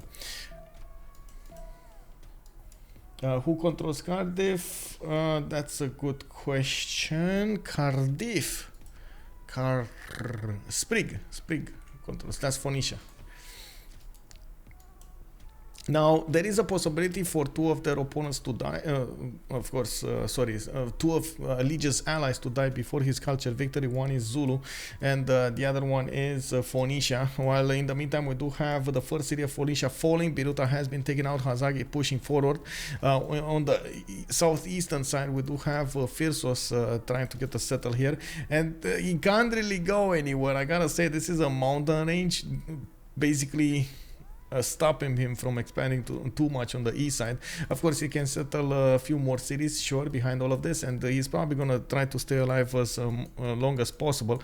He should send a happy city towards the west side. Unfortunately, that's actually where Gaul is, so he's kind of caught between a rock and a hard place, and I'm pretty sure that Spain is gonna try to put a few defensive units in the water here, so he can prevent any kind of shenanigans coming up from Zulu. I gotta say, I'm very sad we don't actually see Spain develop cities on the eastern coast. This is something that we've seen multiple times. You just can't get too tall on the Highlands map. At some point, you're gonna reach a threshold and you can't get higher than your opponents, which did manage to get like 10, 12 cities, 14 cities in some cases, and will just overwhelm you with stats the longer the game goes on. This is something that at the moment, of course, SandroGames is trying to do, get as tall as possible with factories, with production, with coal power plants, getting a few amphitheaters going. But that's where it stops, right? The city count is just not going to be there unless he takes the cities of Zulu with him. I don't know about this, man. I don't know about this. SandroGames want to know if we're getting metal casting. We got Alexis Krempp 4 turns away from getting ballistics. One good thing is we do have Alexis Krempp actually in positive gold with SandroGames and Malm. Hazaggi is on -60, and that is quite a bit of a problem here. England is struggling to get a gold output, and we do need to see if he's gonna manage to do so in the next turns. We do have more courses coming out from his cities. He's trying to poke a little bit China to force him to get some of those things going. And era score. Okay, Lege golden. SandroGames golden, Alexis Krempp golden. Okay, so we got 2 on 1, 2 goldens on SAS team, 1 golden on Ulyss. Of course, this is the third one. We're gonna have reform the coinage. We're gonna have monumentality. I don't think the other 2 are actually gonna get picked. Hazaggi, line infantry corps coming up on him with level 2 crossbows here. Very nice, very nice. He does need the gold to upgrade all of this though. This is Sandro style, sways tall but with big stats. I mean, yeah, I totally get it, man. I totally get it, but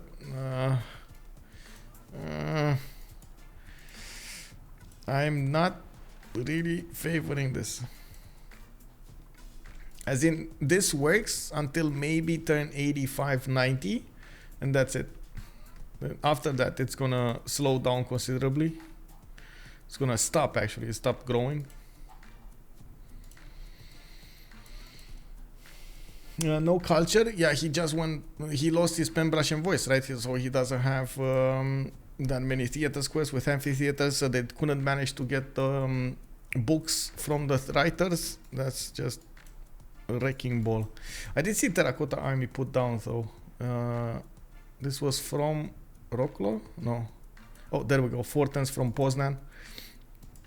It's gonna get an extra promotion on multiple units here. Might hurt not having nationalism and all if Jack pushes with fascism. Yeah, I agree. And imagine if you only had 1, 2, 3, 4 more cities over here, even 5 more cities over here. He would have had double his empire, 6 more cities with the city on the northeast.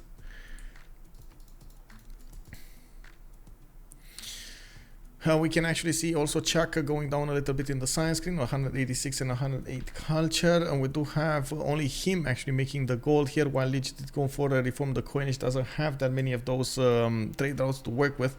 He is getting conservation though, and now he's getting a lot of mounties. This is the time to set those national parks. Unfortunately, his land is not prepared for it. Oh no. Oh, disgusting. Oh my god. So sure, he's gonna get this one as a national park, but he can't get this one because it's Cardiff, and he's gonna need to upgrade this one actually. Okay, or this depends. I think this is gonna be the only one. Anyway, he's gonna need a lot of builders there. No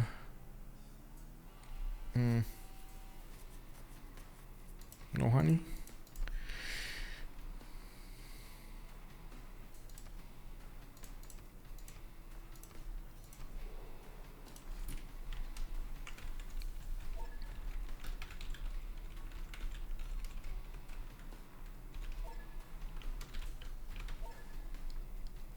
If they can push Zulu soon, they will lose culture victory. Yeah, I agree. They need to do some damage here. Definitely need to do damage.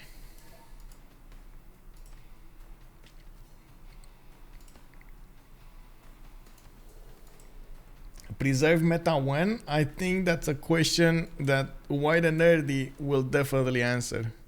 He's the big promoter of preserve gameplay. We need to see it in action. When? Always? There we go. Yeah.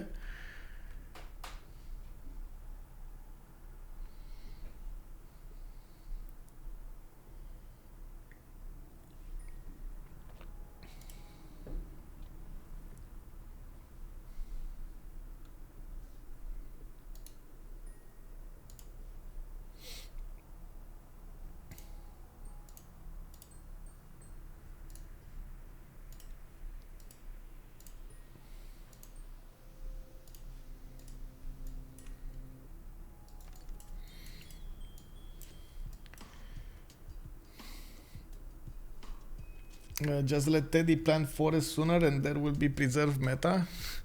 I mean, he already can. Yeah, he already can plant woods sooner, I believe. Let me see. Bulmus, right? You're talking about Bulmus? What is it? Oh, woods can be planted with the medieval fair civic. It's actually quite early. And he's already getting a lot of culture and so on from his styles.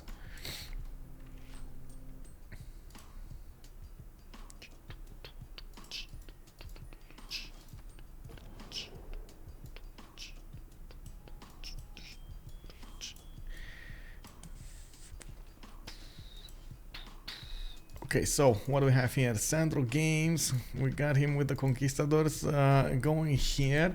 Okay, we got Poland also getting a few wing hussars, but definitely not that many to push out. Zulu did make a line of Impi Corps with a line of crossbows right behind them, and we do have Phyrsos trying as soon as possible to get to ballistics. He's now getting boosted by his allies. Now we do need to see if there's ever going to be attack from Spain. My nose itching again. We do have also, what is it, SandroGames going for rifling in 1 turn, exploration in 2. He did manage to get, of course, the coal power plants going, and that also means he can get battleships. He can actually try to take Gumdundunlovu with battleships, and maybe even go after Kangela with that with that canal we were talking about. It's a bit too late for that now, actually.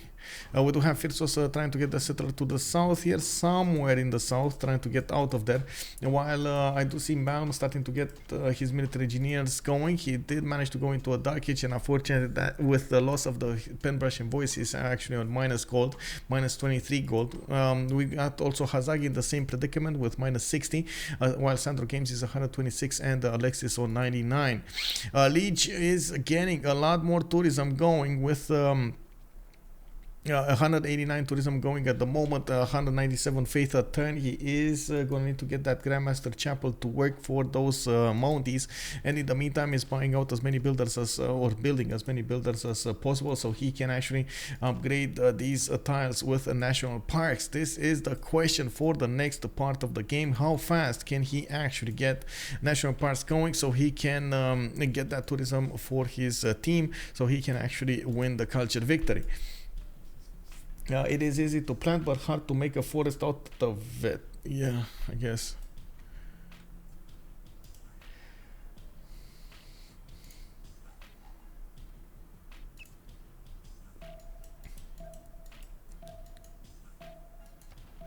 What do we have here? Chuck, by the way, still on 190 signs. Sprig is 128, and it doesn't look like he's that far away from Hazaggi. Is 161. Hazaggi still has the advantage when it comes to these line infantry corps. They can definitely do the damage against the units of Phoenicia. And looking at the tech side here, Sprig is going for siege tactics, not really ballistics, which is going to hurt him quite a bit. Looks like Phoenicia is... Oh, actually, he did get ballistics. Okay. Looks like Phoenicia is going to lose a few units before he's going to manage to stabilize the defense, now that he did manage to get the cuirassier out. Oh, not even the cuirassier is strong enough to defend against the line infantry corps. 79 strength unit. The line infantry corps does have the king of the Eburon strength with the +4, and we do see the +5 strength of the dark age. We do have also a general here, Amina, helping out Hazaggi deal the damage with some of his units on 99 strength. Of course, the walls are going up entire. That will be probably the Phoenician capital going down soon. We do need to see if Hazaggi is going to keep on building these units. And I gotta point out, Gaul should have extra... Wait a second. Gaul... Goal. It's way... Oh yeah, the melee and anti-cav units receive the +1 combat strength, but it doesn't get the extra production, right? That's actually... that's another save. That's another save. Which one is it? The extra Aztec, right? Aztec gets the extra production. Ancient Rome regrew forest. It only takes a few trial and errors to see how far to set them apart, fertilize, etc., etc. Yes, indeed. Also, they're getting rolled here, and I do have to point out, nature is amazing when it comes to adaptability. You should not underestimate nature. Needs a Mountie push to help, maybe. I mean, those Mounties, after they set the national parks, they need to do something. So maybe we will see them going towards the south somewhere. Gropolis, are the new civs like Julius Caesar allowed this season? No, they're not actually. They got voted down overwhelmingly in the captain chat. Like, no captain wanted them in the game.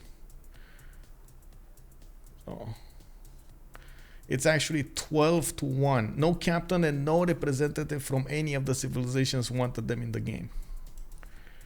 I made a vote during the how to say, I can actually show you this. Give me a second. There we go. Should we unban the new civilizations?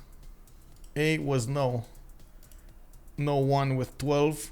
B was, oh, actually there was some C. There was Automation, Su, and somebody else that actually put them on C if they were changed by BBG. So yeah. Look at these Polish coursers sniffing around Canada. Yeah, well, the coursers, yeah, they're trying to figure out a way in Canada's land. While Canada is getting more appeal around, he's gonna need to get all of the tiles unimproved, including his mines. He's gonna actually lose quite a bit of production there, but he does have 333, not to mention 200 faith to work with.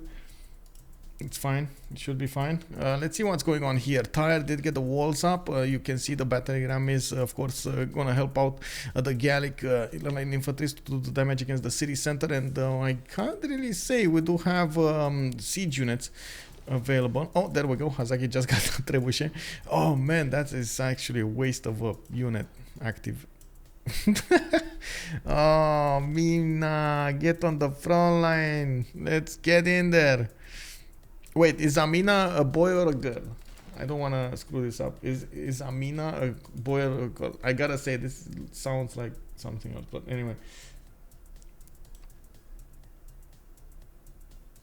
Where is Amina?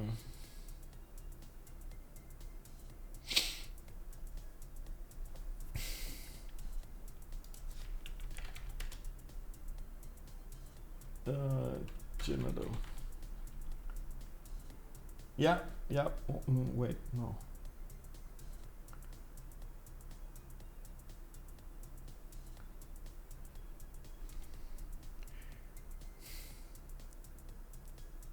Where is it? Oh, by the way, Newton got picked up by Gaul as well. He's gonna get the extra +2 there. Mina. Sorry, I'm on a mission to find out. Amina. Okay, yeah. Oh, that was so. Wait, it doesn't give me the answer. Oh my god. Mina.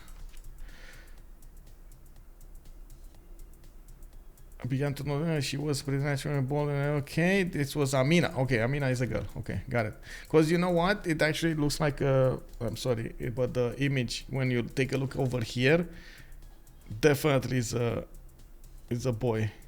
Yeah, I was confused, you know. Why not look on civil opinion, whatever it's called? Yeah. I did. Thank you, Ander. Thank you. Ander Le Chien.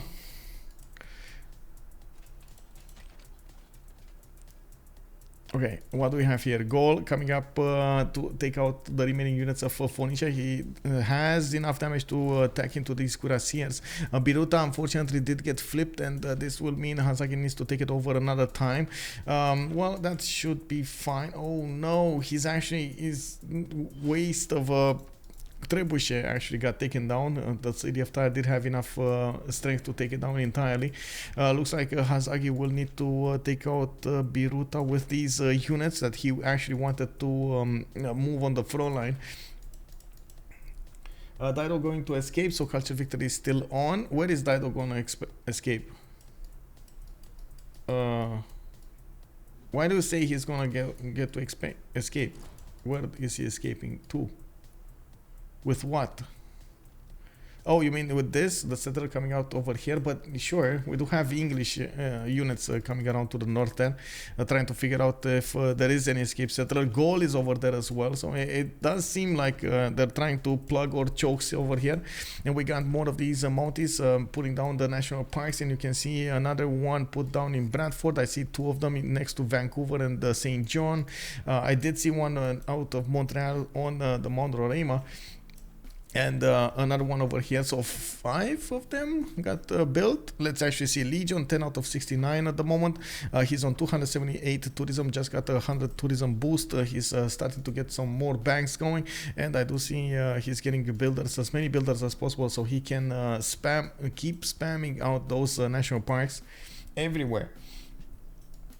They should be able to take that settler indeed. And Sasu, woo, hello there, sir, and welcome. Also, then Chuck and Lege can project, yeah. Noob64, hello there, sir. Raiding with a party of 15. Hello, everybody, and welcome. How is everybody doing over here? Are we having fun?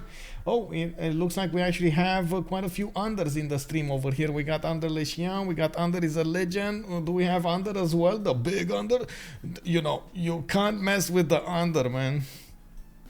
Noob64, thank you so much, man. Thank you so much. Big shout out, by the way, to Noob64. He has been doing amazing this weekend, managing to pull through for COC, for change of circumstance over there. So definitely a big shout out for the man himself over here. With he played Victoria 2 times out of 2 and managed to do amazingly well both times. We do have the City of Tyre actually getting slammed over here with 88 strength. Of course, these line infantries are taking considerable damage on return. We do see Hazaggi pushing through as hard as possible and taking a few more shots on these cuirassiers. Less units to work with for Sprig, and of course you do see Sprig is negative in the gold. Biruta just got taken back another time. It's flipping another time in 2 times, and we do need to see if Hazaggi is going to manage to take out the capital. That is definitely going to stabilize a little bit. I'm actually curious if we do have maybe a possibility for him to get the governor in the city of Biruta, but once, I mean, it flips, it will keep on flipping. Hazaggi does have another infantry corps to use to put on the front line, and I'm pretty sure he's going to need to do it to move it on the front line to actually be able to take over the city of Biruta. Tyre. Playing safe 2 out of 2 times. One trick when win with Vicky on Fortnite. Yeah, that's a very good question. Like, how do you win on Fortnite? You know, with Vicky, like Victoria Fortnite, is that a possibility over there? Fusion does ask the great questions. We do have factories coming out of the cities of Hazaggi. He's on 435 production, definitely keeping up ahead of everybody else in the game. We do have also Malm on 419, SandroGames on 400, while they did take some shots over here on his opponents. Spain with the battleship armadas is coming close and starting to take over Zulu cities, while Zulu is trying to get out of there. He's trying to definitely get out of there, but he's just going to end up in the south of England, where of course England will need to pick up the slack and take out that settler or settle. We do have Polish field cannons coming out to play. He's gonna do the damage against these Zulu imp cores with them. The level possible level 4 field cannon. Oh yes, oh, more damage, more. We do have also a possibility for him to get canal over here. I'm not sure if he has well, he should have what, buttress? No, that's a dam. What is the canal? Steam power. Canal. Hello, steam power. Hello. Well, can we get steam power here? Choo choo. SandroGames, astronomy, scorched earth in 6. Maybe steam power. Choo choo. Anyway. No way to stop the culture victory expert Lege Angusoslav also telling us quite something. Sir, my special effects thank you, sir, thank you. I'm trying. Lil Marco 222, thank you so much, sir, much appreciated for the kind words. Woo woo. Oh no, he left the canal tile open. Yes, he did, and that is the thing over here. SandroGames needs to get in there. Oh, do it faster.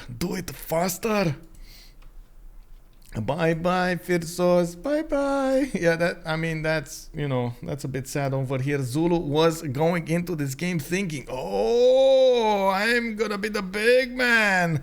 I'm gonna get those armies faster. I'm gonna take out my opponents. Yeah, artilleries. And then, you know, Poland happened. It happens, man. It happens. Poland, early start. Alexis Krempp getting a city on Mount Kilimanjaro. He's getting. He did manage to get Colosseum quite early with Apadana, a relic. I mean, quite a good tempo over there on his cities. Do it. Yeah, do it. Zulu escape is very tricky. It's definitely much trickier than we would have seen here on Phoenicia. Phoenicia still keeps on building that settler from Utica. Knows the city of Tyre will probably go down here. And we do see, of course, Phoenicia trying to get more of these cuirassiers. Can't really do the full damage against these units of the Gauls. And I, honestly, even like this, I still have to say Gaul is taking his good old time to go through this. This is basically like mud fighting.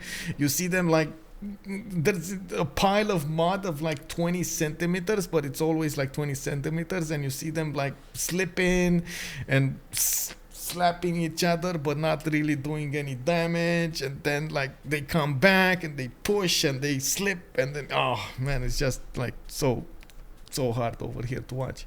Sumo wrestling next to the city of Tyre in mud, you know. Sumo wrestling. What happened to sumo wrestling, by the way? I stopped seeing it on TV. That was not a thing. That's not a thing anymore. Did the sport go like poof in the air? Big man Poland over here, the reigning Zulu's day. Yeah, it is still there. Okay, that's good to know. I was seeing a lot on TV when I was young. I don't know why I don't see it anymore. Maybe it's all on YouTube now. You know, like everything is on YouTube. If you're not on YouTube, it does not exist.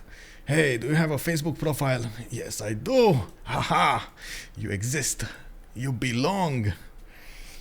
Probably the... I don't know what that is, bro.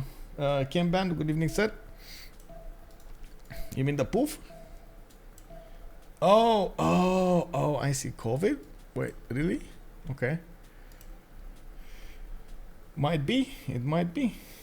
Okay, we do need to see also what the Lege is gonna ramp up that tourism with. He definitely is getting more of those forest over here in the north, and I do see him on a 17 out of 77, and we do need to see somebody pick up the slack when it comes to the defense of the culture victory. There is such a thing of taking out your opponents to defend the culture victory, but that's gonna take a long time. And of course Baba Nango, for example, is probably gonna be the next one on the chopping block. We do have wing Hussar corps getting right next to it. The bombard corps are starting to shoot it down, and field cannons level 2s and level 4s are gonna go into the ring quite soon. There we go. That's the big boy showing up over here. 90 strength field cannon core. Well, that's actually gonna be 87 when he's gonna lose the defender of the faith belief, but you know what I mean. With the double shots, is gonna take out so many units over here. This is gonna be amazing. Okay, so what do you think? SandroGames, choo-choo, steam power. We got the power. He got the power. We got Scorched Earth coming up here in 3 turns, and it looks like SandroGames is getting from the city of Seville the chop going. Yes, he gonna get in. Man, this is like a wolf getting into the chicken coop next. You know? You're gonna see feathers flying all over the cities over here. You're gonna see like a lot of noises.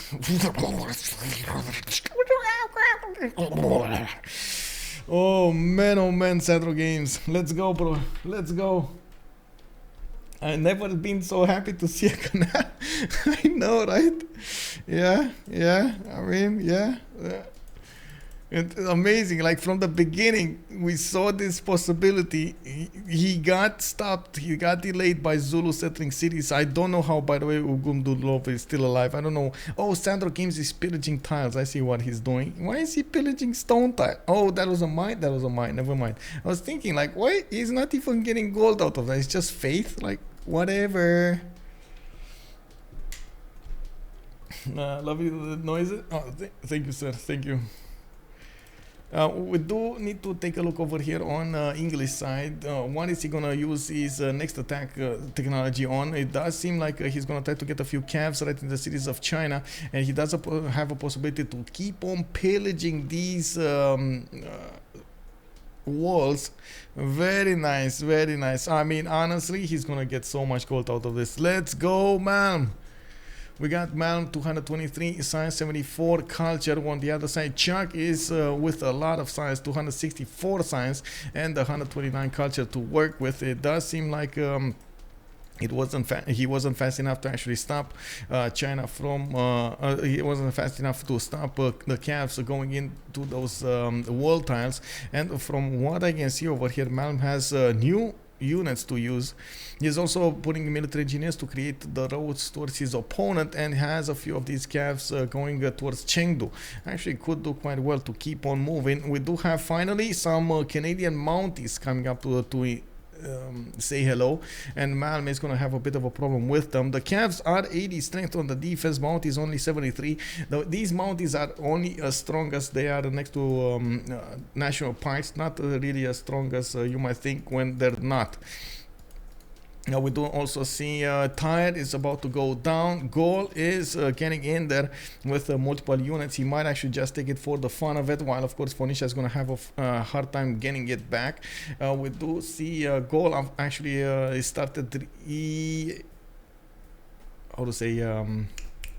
re-specializing into getting Cav cores, Cav armies, Cav cores from his cities, giving away the line infantry cores. I'm pretty sure he wants faster units to attack into his opponent and keep on taking cities. While of course we did see on Phoenicia, he also managed to get the core ability. That's going to be quite strong. I think it's all up to the first moves, honestly. Why did WCG change the roster? I have no idea, Kick Steven. Honestly, I have no idea. I just received, I think Apion actually received the request, and I have no idea.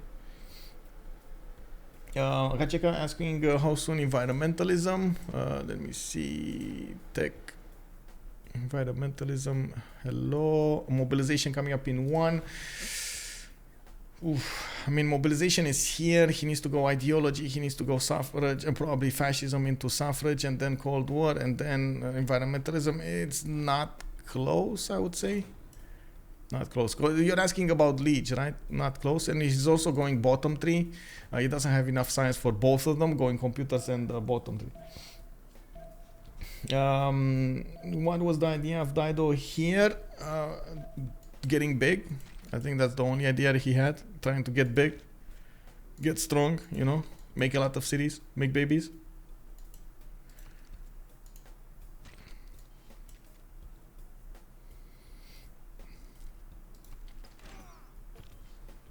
Oh, city of Tyre got taken down. That's a 71 strength the city now, and of course you do see that Sprig doesn't have enough strength on these units. I guess he can try to couple them together and get some attention over there. Beirut got also taken, and it looks like the cities are losing very quickly their loyalty points. The fact that that city center got taken over, that means also the government plaza got deleted over here, taking away a lot of advantages from Phoenicia. That is extremely important. We do have Cavs coming out of the cities of Lege. We got some Robriva, Noviodunum, Divodurum, Aduatuca, all of them getting Cavs out, but I don't see where are they?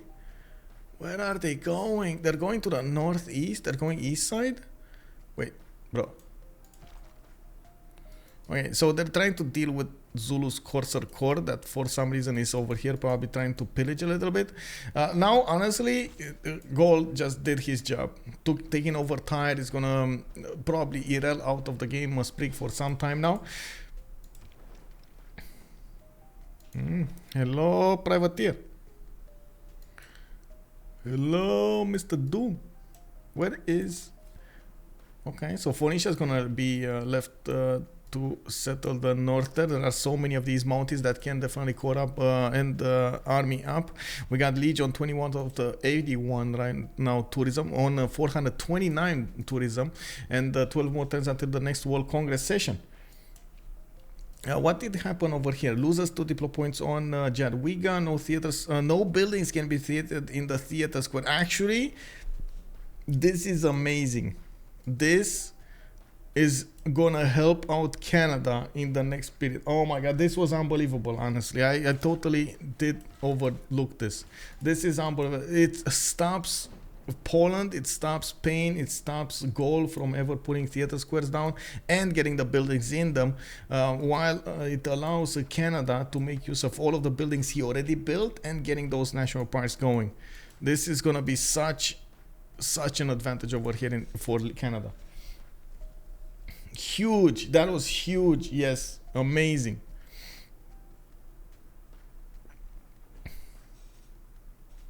Oh, wait. Dido gonna go hide behind Lege? Yeah, he needs to go get here somewhere.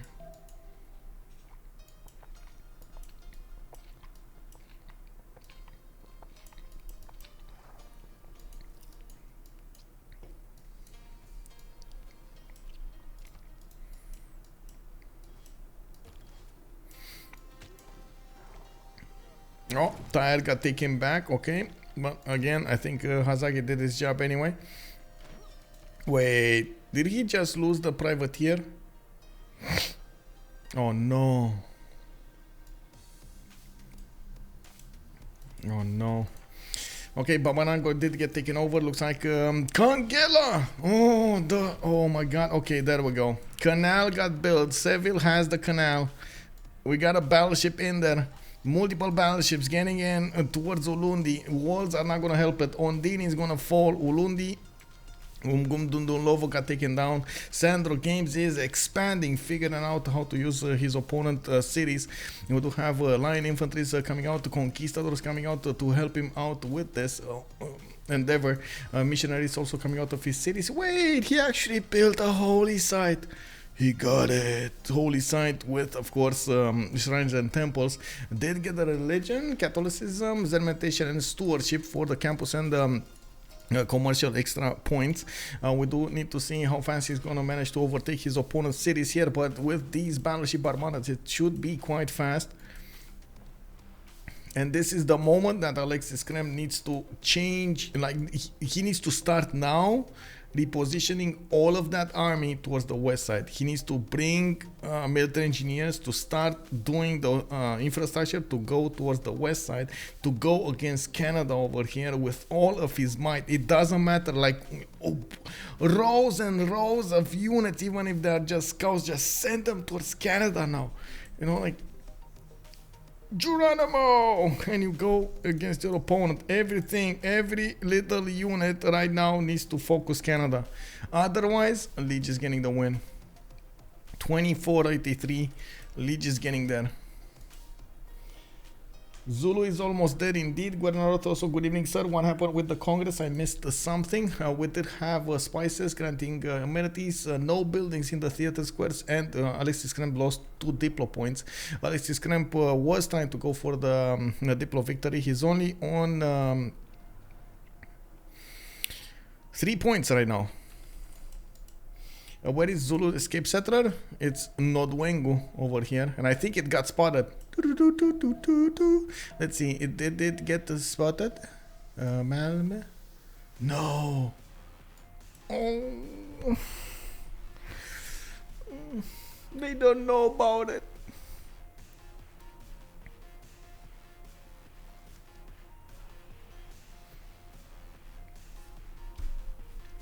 Catastrophe for SAS team over here. They do not know about the newly settled city of Nodwengu, the final resting place of the Zulu army.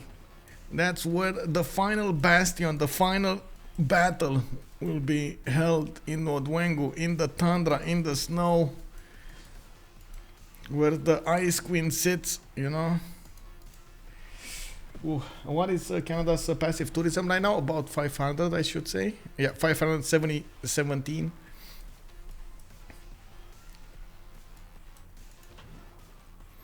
Where's the caravan? Hello? Yeah, go inside city, take city, just make it your own, bro. But SandroGames does have an issue, though. He's probably conflicted about hitting a city with Madalena. That's his spy, giving him the extra damage against his opponent here. Honestly, not that it matters that much. He already has quite a bit of damage over his opponent anyway. He's one-shotting these coursers, so there's no advantage, not that big of an advantage. Maybe Nongoma is getting some advantages, like the unit's going for Nongoma. On this side, we do have Hazaggi getting pillaged on return. He stopped building units, and this is actually going to hurt him quite a bit. He did reposition a few of the calves to the east side, and by the looks of it, we do have... Oh, what? Oh, never mind. Did I? No.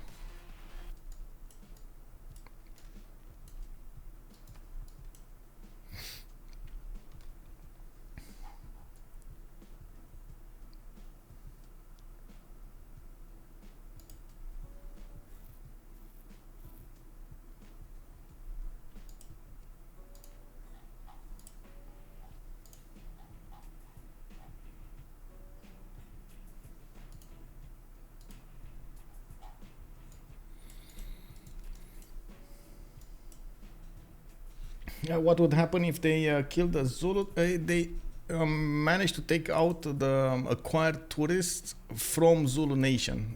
So it's probably gonna take out a few of them. It's gonna delay the culture victory. It's gonna make it harder. Not gonna stop it though. Lil Marco, is Kupe a good character to play in games like this? Just yes. Plus, Lil Marco, you hit the nail in the head. Kupe would have been amazing.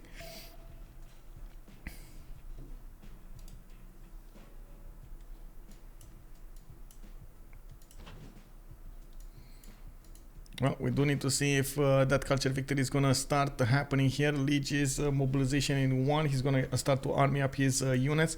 Also, we'll get a few of them towards the south over here, while Malm has been trying to pillage as many of the Chinese tiles as possible.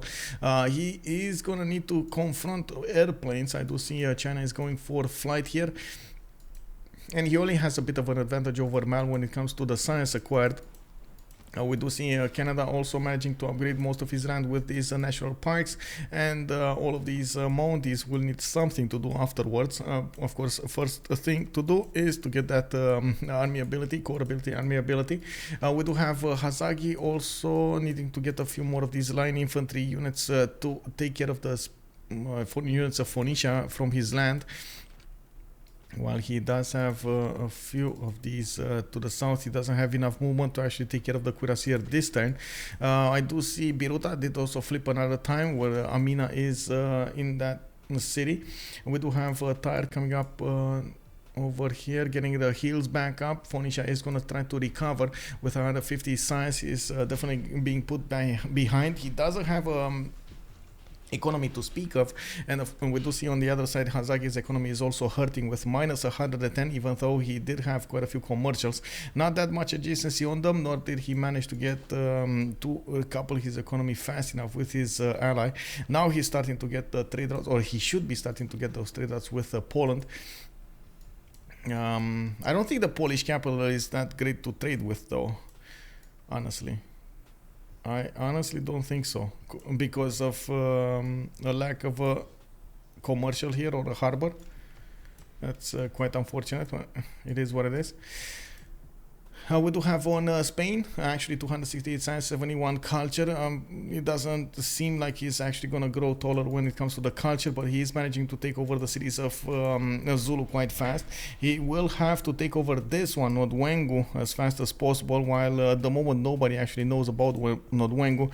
England does have a few calves on the west side, where there is also Nalanda being held by the Hazaggi. Should be able to spot Zulu units to the southwest. Maybe they will make an idea of where that army is sitting or coming from. We do have SandroGames' battleship fleets getting in the range of Ulundi to start peppering those defenses with so many shells. They did manage to take on Dini, and the Polish army is right there helping him out. This is gonna be a bad boo-boo, really bad boo-boo. Like Alexis Krempp not actually managing to reposition his army to the west side, to Legnica, Gdansk or Lodz. It's gonna be a major issue when it comes to going to attack Canada over here to the west side. He's not going to get to rebuild or repurpose his army quick enough for the western side. He's also trying to get the Theatre Square festivals. That's definitely going to give him a bit of an advantage, trying to go for the musicians, while unfortunately that's only going to open up the musicians for Canada. This is a very expensive musician. It's 535 points, and Canada was not really rushing it. Now he's after Poland is going to pick this one. Canada's going to get to reap the benefits of the next ones with much easier time. Here comes the honey. Yeah.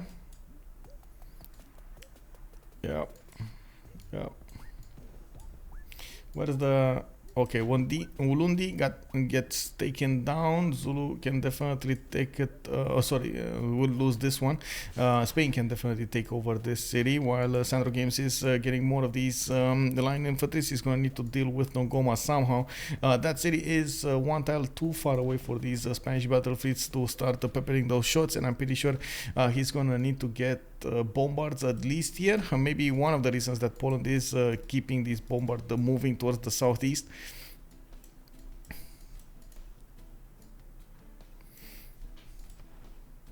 Yeah, we don't really have that much defense acquired here. Lege is 32 out of 88 when it comes to that culture victory. About to hit, well, actually he already hit a third mark. Yeah. The 1/3 mark, I guess I should say. We're gonna need to see when he's gonna hit that halfway point on the 44. That's usually right after somebody hits that. It's very hard to come back. It's very hard to defend them. We do have 8 more turns of no theater square buildings able to be built here, and it is gonna stop as much as possible that culture defense.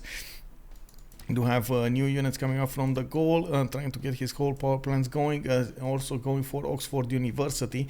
Gaul is on 184 science and 107 culture. Very hard for him to keep on pushing towards his opponent at the moment. Phoenicia did manage with his production with so many cities to stabilize the defense on Bologna and stabilize the defense on the east side. He lost his capital for a few turns, got it back, and it doesn't seem like Gaul can push anymore. That was what Gaul could do against his opponent and stop there.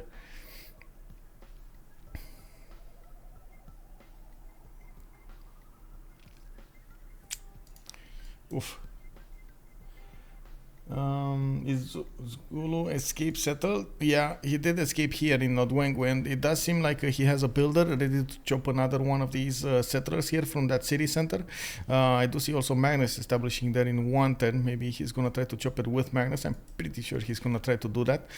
Zulu also pillaging a few tiles from Nalanda, while England is probably going southwest. Honestly, I don't know where he's going, but I hope he's actually gonna go southwest.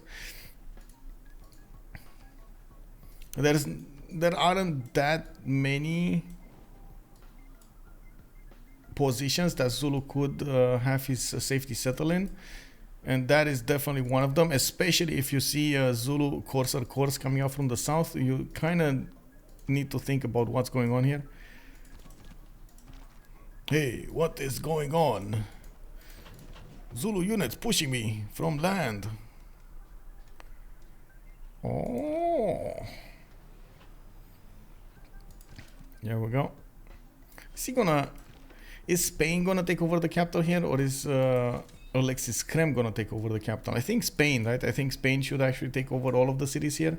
While Alexis Krempp does have Babanango, he should reposition everything on the west side here. But I keep saying that, but it's not happening. I see him with Theater Square festivals. I see him getting some banks. Definitely the gold is an issue. We do have Alexis on 148. Sandro is on 261. But Malm and Hazaggi are both losing gold points. And this is so surprising, by the way, to see a Victoria... I would say English Victoria civilization losing gold like this.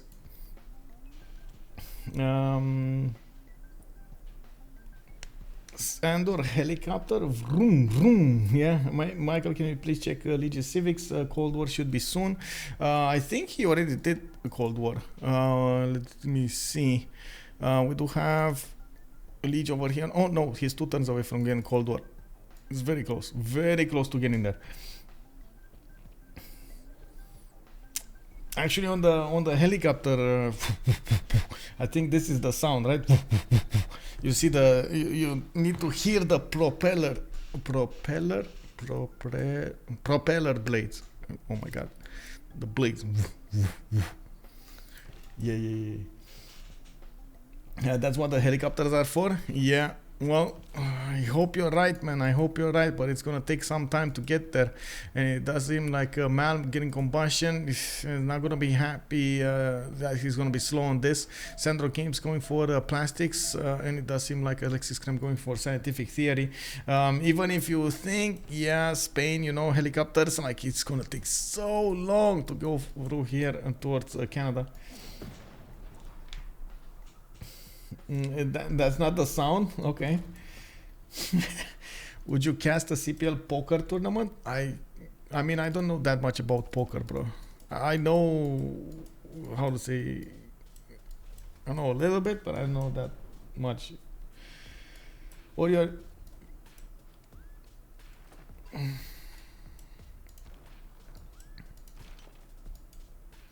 How much tourism on Canada? His tourists actually 40 out of 96.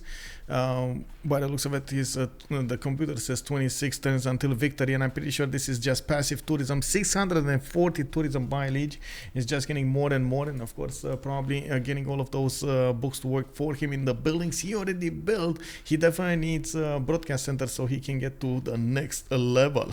We do need to see when he's gonna get them after the next goal. Conversation comes up in 6, and it does seem like Hazaggi is gonna try to go for chemistry, trying to open up labs.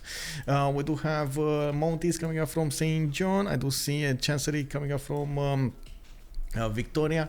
All of this land, by the way, look at all of this land. He just converted all of his land in these national parks. He still has more to place, by the way. Another one here, or it's either here or here, depends on what he wants to do. That is just so cool. So cool. Amazing. And another one here. Oh wait, did he build one there? I don't even know where his land stops and where the national parks starts, honestly. Like they're everywhere, bro. So, wow. Okay. Lege has some faith for a few rock bands. I think so. I think actually Lege has quite a bit of faith. He's on 281 faith at 10, on 2000 culture, 2000 faith. That should give him at least 4 of those, if not even 5 after the next turn. 5 of those rock bands to play with, and I'm pretty sure he's gonna have good land to go and play in. Canada's land, he has somebody to actually send those to. Has a decent amount of campuses, but I don't see wonders though. Okay, there we go. Hueteo Kali.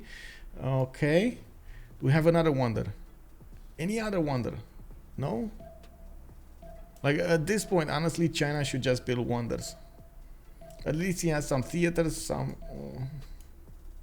Does he have a single harbor? He has one, but without a shipyard.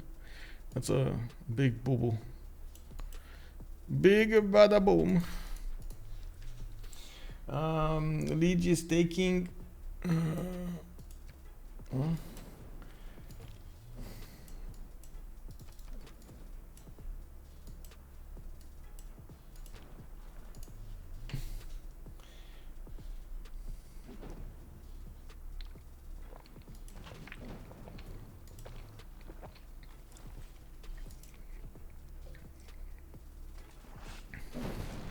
Okay, so Unlundi is coming up over here, taken over by Poland. He was the one who actually got that, while Nongoma is going to be next up on the chopping block. HQD Enjoyer, thank you so much for the follow, sir. Wait, is that high quality definition Enjoyer? Is that okay? Hello. Oh man, okay. I'm not sure that should be actually on the stream with what to say. But anyway, I need to drink sometimes, you know. We got tank corps coming up from the cities of England. We got military academies coming up over here also from England to be able later on in the game to actually army those up or build direct armies. We do have a few of the cav corps from Malm, from the north, able to sniff out where Dongwu is sitting, and maybe they can manage to stop him from settling another city. The point is, England over here is going to have a hard time to break through the wall defense, especially we do have medieval walls started up here with Magnus giving some extra bonuses towards that builder. That's going to allow him to get a much better chop going. We do need to see if in the next part of the game, oh no, disaster strikes. There's a massive hurricane pushing through SandroGames' land, just ripping through Madrid and Valladolid like they're nothing. Oh man, you see like mini Sandros in the air everywhere. That is disturbing. We do have tanks also coming off from the cities of Spain. We got calves coming off from Valencia. over here in Barcelona, Coruna. I'm pretty sure he's trying to get those helicopters going, and this is the big question: where is he sending them? To the west, he calls. We got SandroGames getting quite a few helicopters over here to the west side. He is gonna try to get in there in the lands of Canada to stop him from getting that culture victory. Of course, he only has a certain amount of time until he gets there. Lege is 42 points out of 100 to get the win, about to hit that halfway mark with 729 tourism a turn, gaining really quickly to environmentalism and computers. Lege just got also rock bands to work. Montreal coming out with one, Charlottetown coming up with one, Winnipeg got one, Windsor got one, Quebec City got one. 5 of them are gonna get their rock bands played, and we do have such a defense coming up from the south. Canada and Chuck are trying to get the defenses going against a possible counterattack here from Malm. Nothing is gonna spearhead through this to stop the rock bands for playing. Lege has GMC. Yes, I think it's pronounced like Valladolid. Wait, is it? You mean Valladolid? Valladolid? This one? Or is it Baja? Wait. Google Translate. What is it? I need Spanish, right? Spain, Spanish.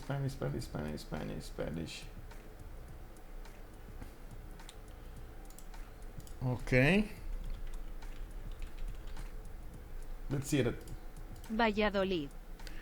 Valladolid. Valladolid. Valladolid. Yes. Is he building a railroad? And does he have pre-builds in Alexis land? He does not. He does have pre-builds in Alexis land on the west side. He does not have more of them. Oh, okay. But in Spanish, the J is actually it's like a I, like a I. In Romanian it's J, and in English is J, right? So in Spanish, I think you just don't hear it that well. It's Valladolid.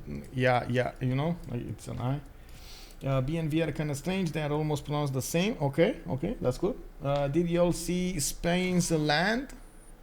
Oh no, Paul, get back. Yes, we did. ZC Pyro, this is such a destruction road over here from that thing. Oh, Sandro 5-axis. No. Well, we gotta pause here for 5 minutes.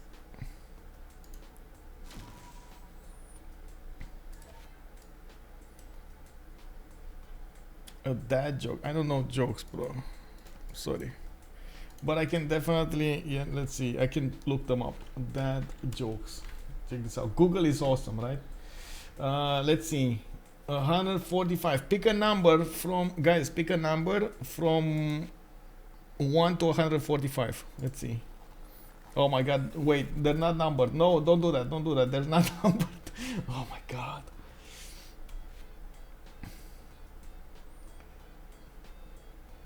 Okay. Let's see. How does a taco say grace? How does a taco say grace, guys? Let us pray.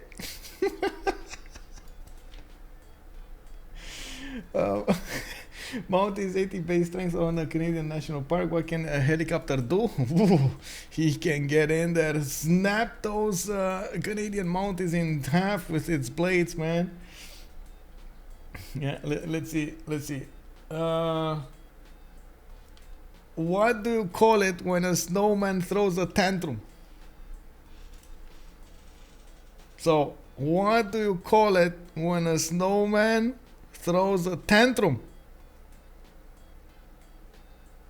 It's a meltdown. I said it. Yeah. Look, Ken knows it.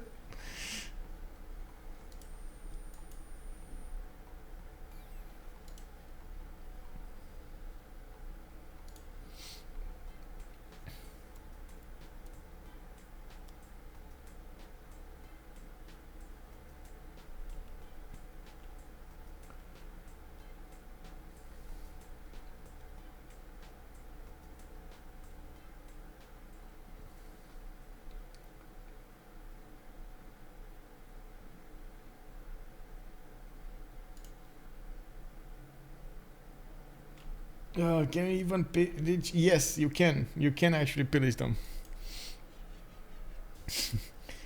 Let's see.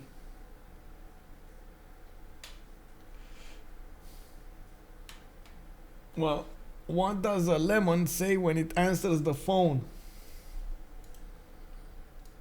A flying toilet. Good evening, sir. Good evening. What's the game state? We're still waiting for everything to see. Yeah, Sir Pingin knows it. Yellow. My far. Good evening, sir.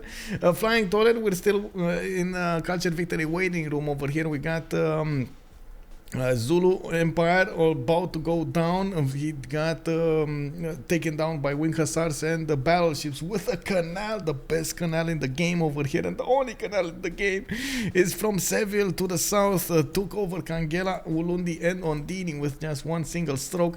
Ogumdulovo also got taken down. Nongoma is next on the chopping block, and we do see Norwengu is trying to survive over here against these English camps. In the meantime, Canada just sat in a corner over there. It looks like he's getting whatever he wants, trying to get those rock bands going, and it does seem like we do have a few more settlers from him as well. He definitely needs to settle and upgrade as many of these tiles as possible for the national parks. We got so much culture coming up from Lege at the moment with 751. We're turned 90, and of course with the rock bands he's gonna get some more. We do need to see how fast they can actually get to the cities of China and keep on playing, and at the same time we do need to see if a big if Spain can get to helicopters and manage to get inside of the cities of Canada and pillage as many tiles, take out cities and do some damage. I think it's more gonna be morale damage than anything else, because I find it extremely unlikely this culture victory is gonna be stopped. And why are the French laggers finishing their game halfway through Wednesday so they can't schedule before? I thought national parks couldn't be pillaged in vanilla. Is that a BBG mod thing? I don't know if they can be pillaged in vanilla though, but I do know they can. I think they should be pillaged. Don't they get pillaged over here on their? I can't check, but if I remember correctly, you can actually pillage the tile. Not all the tiles, but this one. I would say the building.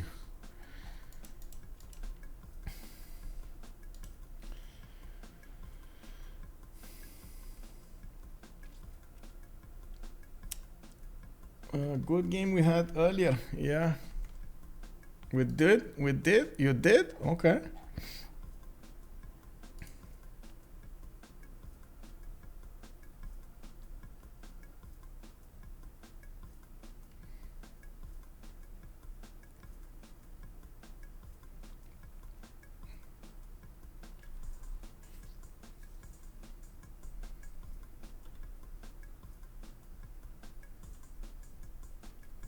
We might see a relobby over here. Looks like Paul can't get in, and Hazaggi and also SandroGames is not getting in. I don't know.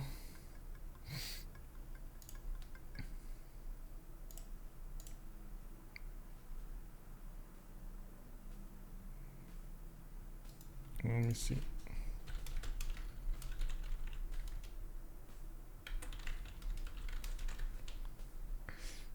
There we go.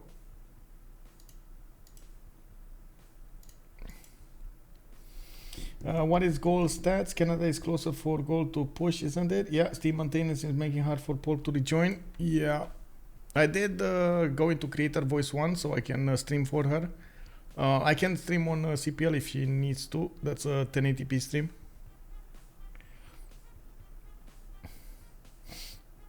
Well, if Steam maintenance, we kind of need, like all of us would need to update.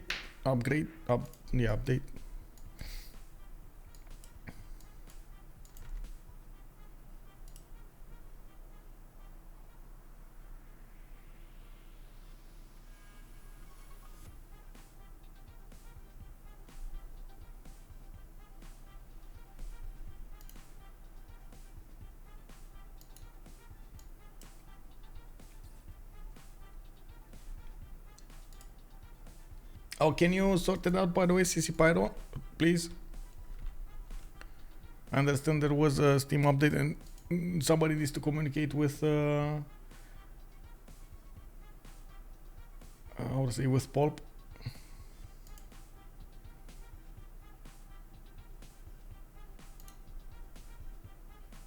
Okay, thank you. It looks like we're waiting also for Sandro, who did unfortunately get a Steam update also.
I thought Dido has no ability or will to push Gaul. He is sandwiched. I think.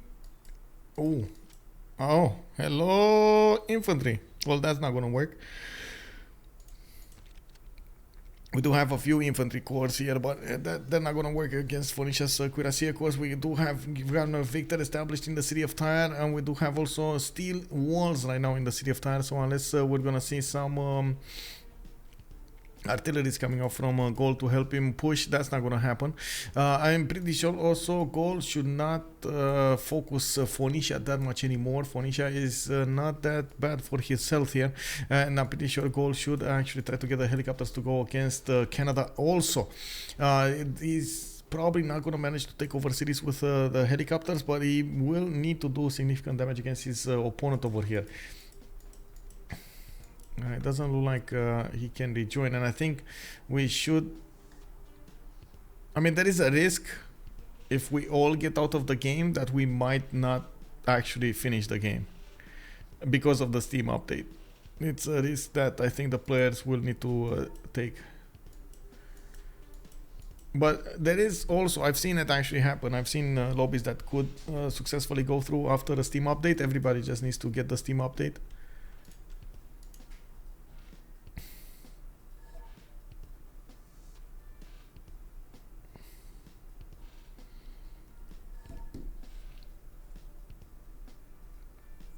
Just wait for what?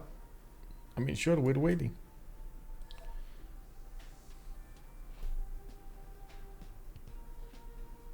Oh, I see. So Steam, wait a second, Steam down. Let me see. Is my Steam down? My Steam is not down. Oh, still connected, okay. Oh, I see a lot of people actually. Okay, relobby. I'm gonna need to do it. Looks like 8,000 people put up reports of Steam being down.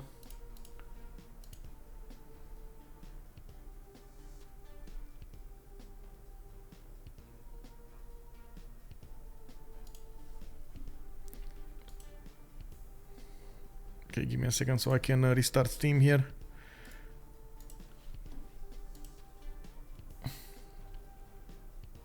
Thundorius, yeah, the big daddy Steam. No, Steam. I'm sorry, bro. Didn't mean to. Me falling over, caught on door cam. Kick. Okay, so this is it. Let's start civilization. Bum bum bum bum.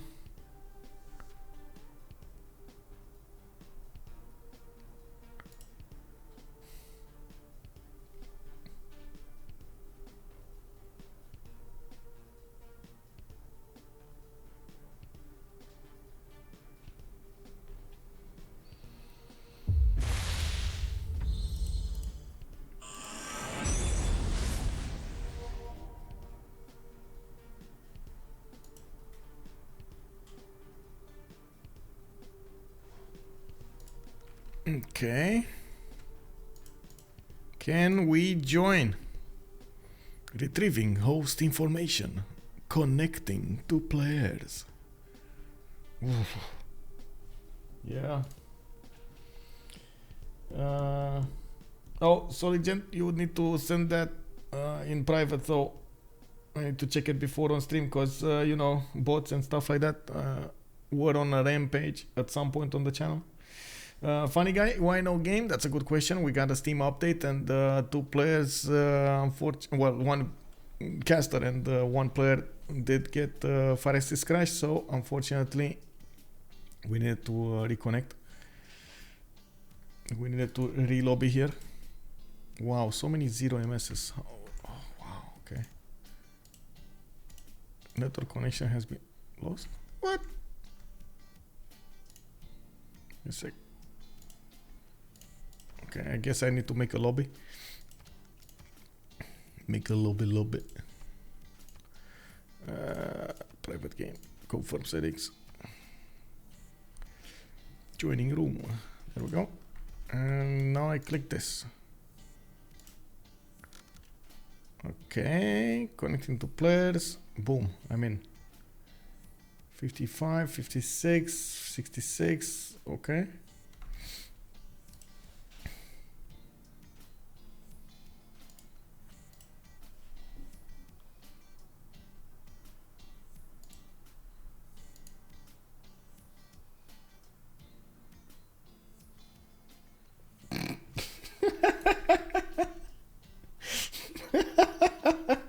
Oh my god, bro, how did you manage to do that? Oh man, I'm so sorry, man, I'm so sorry. Take a look at this. Look at the big man himself over here.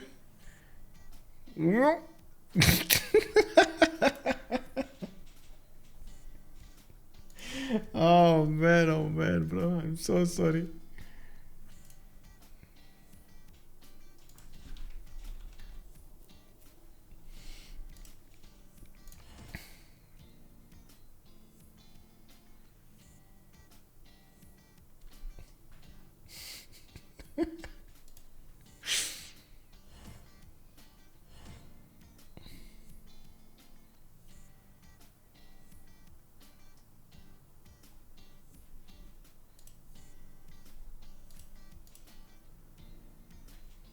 Okay, we got 5 more seconds to go, and it looks like we're loading in. Hopefully it's gonna be fine.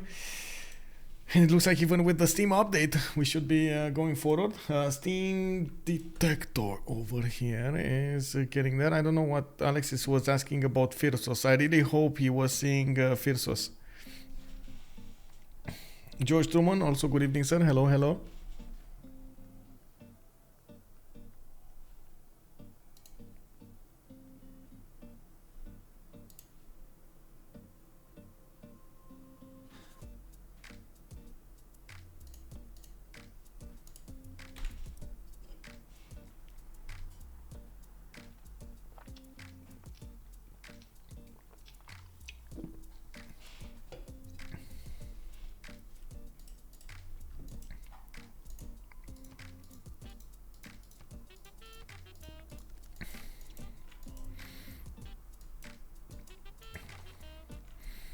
Okay, so we do have Gaul over here moving a few units towards Vatican City. That city is bringing resistance walls to the table unless Hazaggi taps it once at least.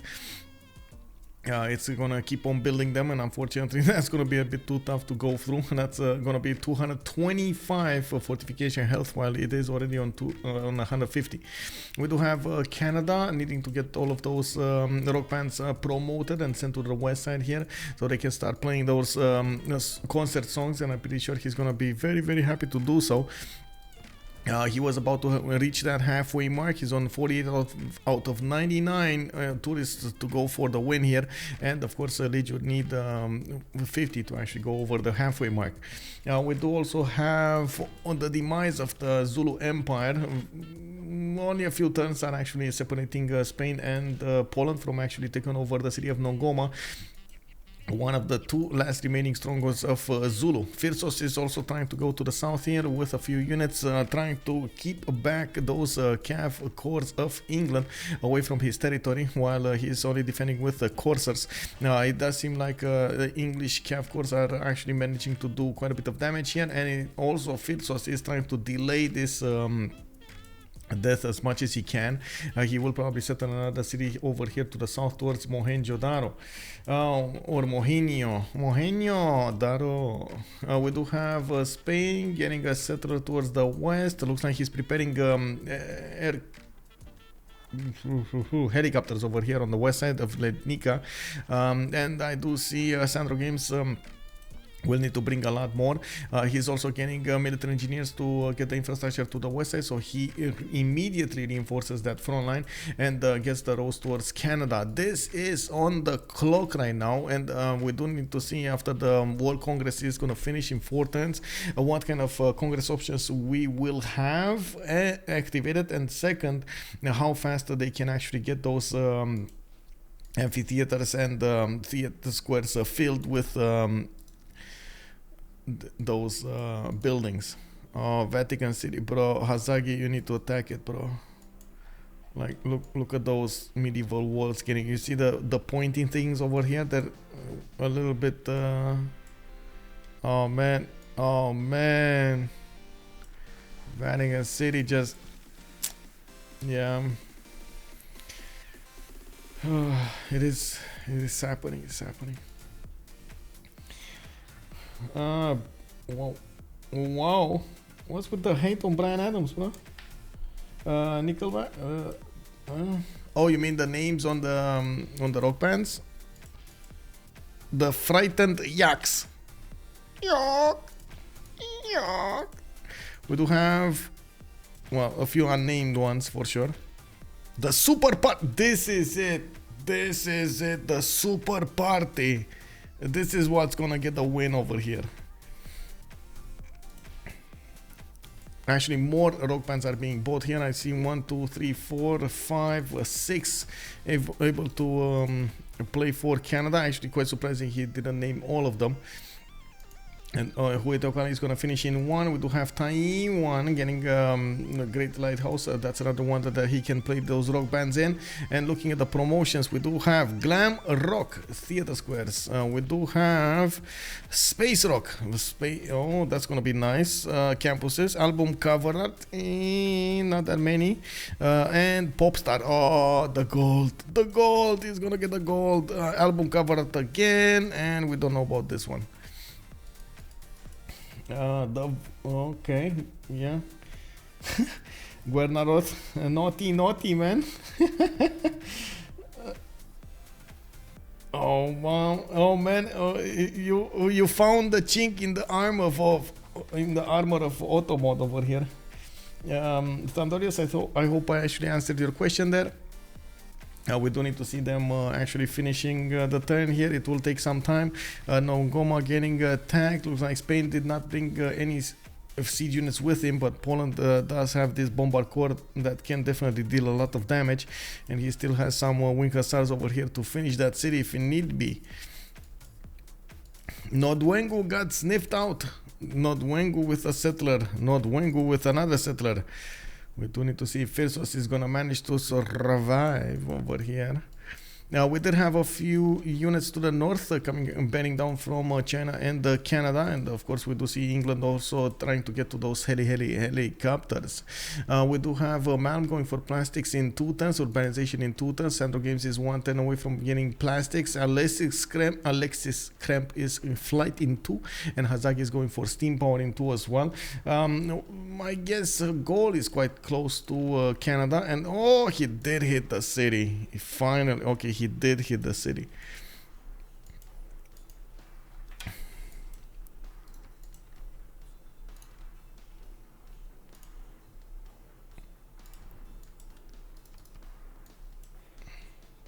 Okay, Gustav Eiffel actually needing to get Big Ben. Big Ben is gonna allow them to get a little bit more gold here. They don't need to give all of that gold to Hazaggi when he's gonna be a few turns away from finishing it. I don't know exactly where he started up from, but we can check. That's actually from Ratumakos, from the city that's building a research lab now. We heard the first rock band get its concert in, and I do believe it actually got a successful concert over here. The Frightened Yucks. We got 50 album sales going on, and the Shurong is gonna go for the aerodrome in 1. We do have the middle rejects. Wait, is this middle student? Okay, Mega Technologies coming up here in the rock pan. We got the coal power plants. Okay, well, middle doesn't really want this. Yeah, middle rejects this. Okay. We do have also Mounties coming up from Windsor, Cardiff coming up with the Super Party. Canada, where are you going with the Super Party? Why are you sending it to Cardiff? Is Cardiff that great in parties, like in real life or something? Maybe he got confused. Why no siege unit is not used in the multiplayer? I think the players just didn't have enough time to build them. We do have siege units coming up from Poland to go against Nongoma, right? He's doing the damage against that city center and managed to push through the capital also with them. In this side, the Spain just needs to get as fast as possible to Canada's land, because he has way too much tourism at the moment with 51 out of 107, and of course that will just go higher and higher from now on.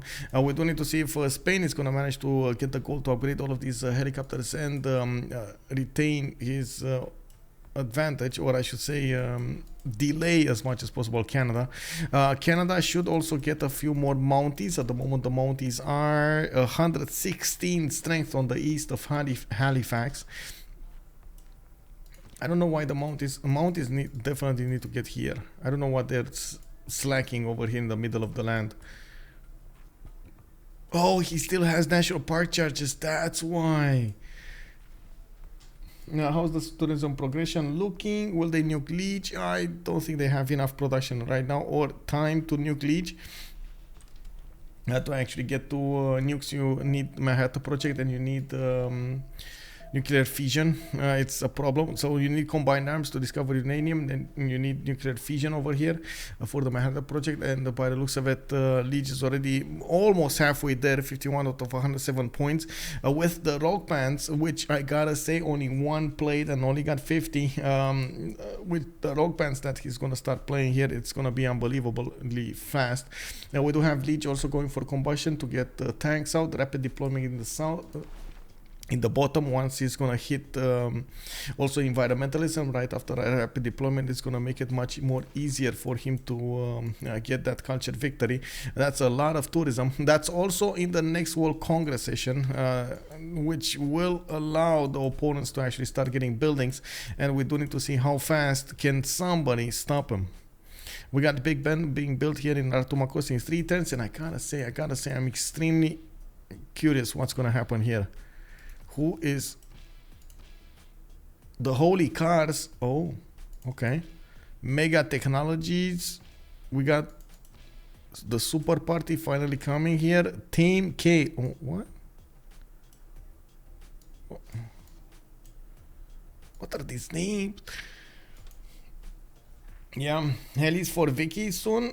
Vicky has a few calf cores to the north, but I think his main focus will be to actually take down Nordwengu. And you can see the English units are starting to get in there. Nordwengu is trying to build Renaissance walls. Already went for medieval ones. That's putting him at 150. Not gonna be as easy as it sounds. Malm did not probably spot that settler going to the south over here. Yeah, he does not know about the settler. Or maybe, I don't know. I don't know if he knows or not. Oh, come on, bro. Wait. Let's see. Oh, again, the frightened yaks need to play. No, wait. They don't have enough. They're on a commercial night, so they can't play. Okay, never mind. This one moves here. The holy cards. We got these guys. These guys. 1,250 tourism. Boom. 58 out of 108. That just puts him over the halfway point, and you do see Lege is getting quite a bit of an advantage here from these rock bands, just a little bit to get that win. And I gotta say, the World Congress made amazing impact on this game. That World Congress where I don't know, let me see who did manage to get B. Let's see, they just didn't have enough points. Yeah, they didn't have enough points. Oh, wait. Oh my god, all of them went for the theater squares? They shot themselves in the foot.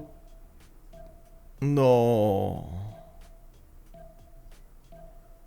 Oh my god, I cannot believe this. I didn't realize until now that both teams went for the no theater squares. That must have been a massive mistake. Wow. Yeah, they thought they were blocking Lege, while in reality they blocked themselves from actually getting theater squares. Wow. That is massive. That is massive. Wow.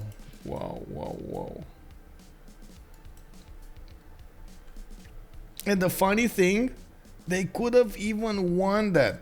They actually could have won that option over there. Wow. Whew, that must hurt. Wow. That one choice, man. That one choice. After the World Congress, the SAS defense can come alive. I don't think they can defend anymore. Like usually when you have rock bands and a lot of tourism and you don't have a built up defense, that tends to go sideways extremely quickly. Like we got Lege 61 out of 111. He's starting to get promotions on his rock band slowly. There we go. He just played 2, 3, 4 rock bands. And also he has enough faith to keep on buying these rock bands and selling them. Thanks for all the quality content, Michael. Hey, thank you so much, Big Z. Much appreciated, sir. With much pleasure. I'm glad to serve. Glad to be of service, sir. And we do have Vatican City almost taken down. 80 crews are coming up on the 80 crew corps actually are coming up on the front line. They do have some med packs in the form of these farms, and we do need to see if Hazaggi is going to manage to get all of that gold going. There is also a Chinese cav levied from Vatican that is trying to pillage the cities and the tiles of Gaul here. Does Lege already have broadcast centers up? No, he doesn't. That's without broadcast centers. He got all of the writers. He managed to get his amphitheaters in amphitheaters in all of his theater squares, and then got his art museums also in all of his theater squares way before that got into effect.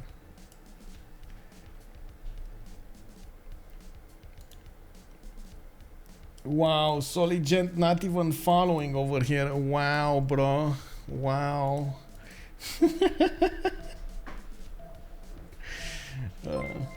It's fine, man. It's fine. I give you some. Yeah. There we go. Oh, there we go. Let me see. Click buttons. There you go, bro. Do not provide a unique suzerain bonus. Let's actually see what I think. Wait, what did go?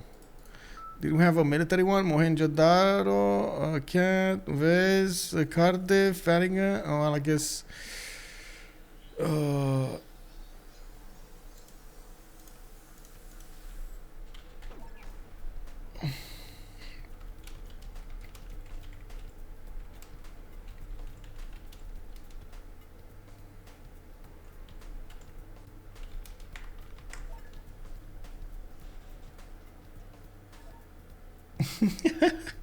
Frisa.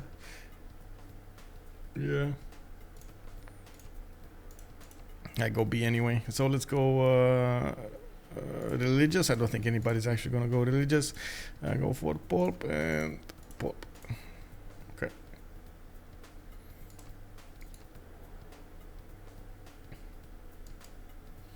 How much tourism does Canada have passively? Bruce, good evening, sir. He does have at the moment 877 tourism, and that is pre-environmentalism, if I'm not mistaken. He did finish rapid deployment, and now he's going for cultural something, and we do need to see how fast he's actually gonna get environmentalists after that. Cultural heritage. There we go. Good evening, by the way, Scabrous 132. No trade city state. Oh, that was good actually. Frost Galaxy Gamer is telling the truth over there. I missed it. Didn't have the patience to wait, I guess. I'm sorry.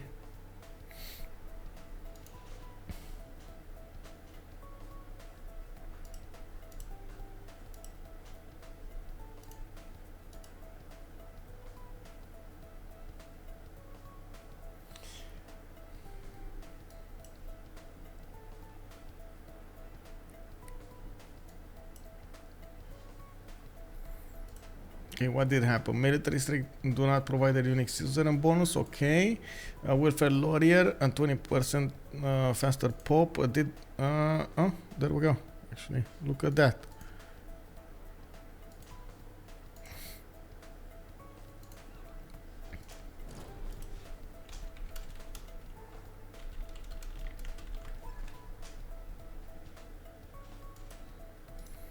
Okay, and we got a notification for culture victory. Looks like that those rock bands keep on playing, and we do have a lot of tourism coming out now. We do need to see if Gaul or somebody, Spain or Poland, somebody needs to get those theater squares going, and very quickly. We do have Alexis going for radio here. Malm and SandroGames are very close to getting to discover helicopters, and it's gonna take them right after they do upgrade it to helicopters. It's gonna take them a few turns to actually get to the Canadian cities. That might be a few turns too late. 71 out of 110 for Lege. It looks like this is culture victory waiting room here. We do have Spain getting getting that infrastructure towards Victoria City and or Halifax, and we do see all of these military engineers getting very big railroads over there on the west.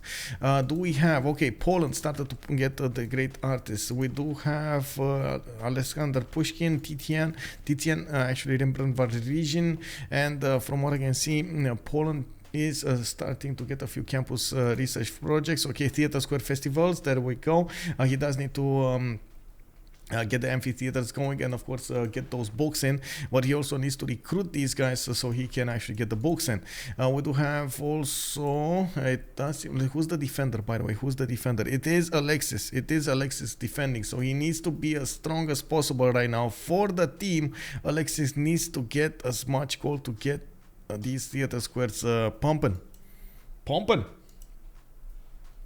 While each going cartography because he wants to go computers, yes, or going straight. He's going computers, yes. Well, that might be too late, but I think he already has tanks, so it's fine. He doesn't need to go for his own helicopters if he has tanks.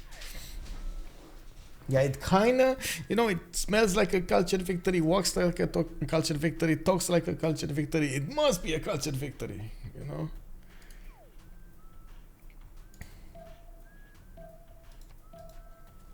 Oh, Machu Picchu. Machu Picchu. Where did you build it? Oh, in Radom. Actually, very surprising. I was expecting Machu Picchu to appear here. Well, it's fine. He's still gonna get an extra adjacency point.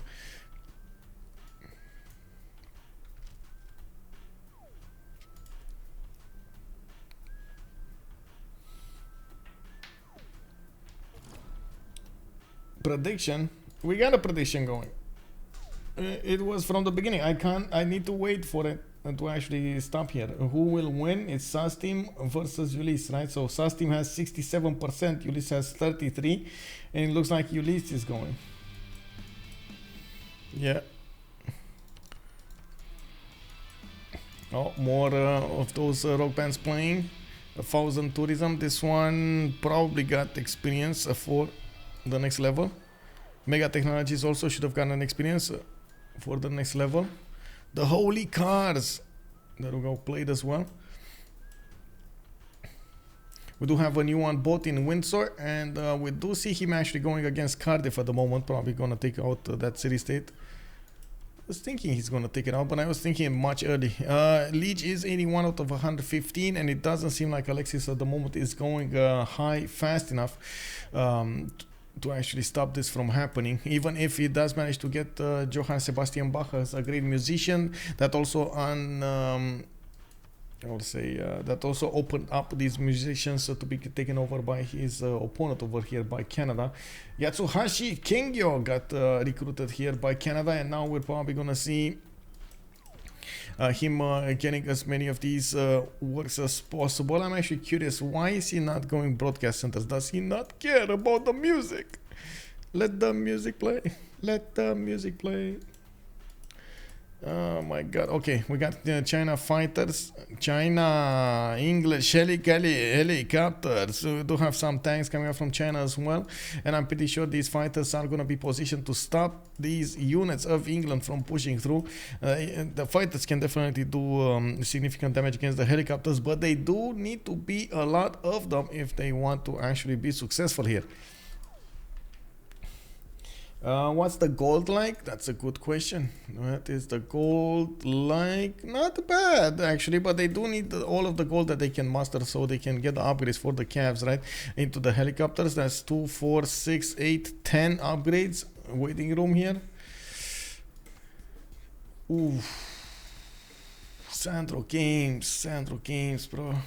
This is just, yeah. Does look like it's hard to go for, man. It looks like England is bringing artillery corps to the table. He's trying to go for Hlobeng, while Nolwengu is also coming up here with Renaissance walls. Malm is trying to get in there. But I think Phyrsos is escaping with another settler. That's going to be his third city. Nongoma got taken down. Ancient walls are getting built. And Poland over here is just getting bigger, but not with much culture. That's the problem. No culture. No Kulturen. Or actually, what is it? Nicht Kulturen. Right? In German. When helicopters. Lege is, I don't know what that is. I don't know what that means, bro. Under the gun, hello, it says kein Kultur. Aha, I see. Kein Kultur, yeah. Okay, I see how it is. Yeah. When SAS team non-expected comeback, it doesn't look like it's happening. It's, yeah, we got Lege over here, 85 points out of 124, and that is pre-Rock Band plays. I'm pretty sure he's gonna want to get these Rock Bands playing. I can't believe they didn't actually get the experience for the next levels. What? Oh man. Okay, I mean, okay, let's go Lege, let's go. Okay, 2250, that died unfortunately. And another one, 1375, but remained alive. Didn't get the promotion again. And this one is gonna need another turn to play there.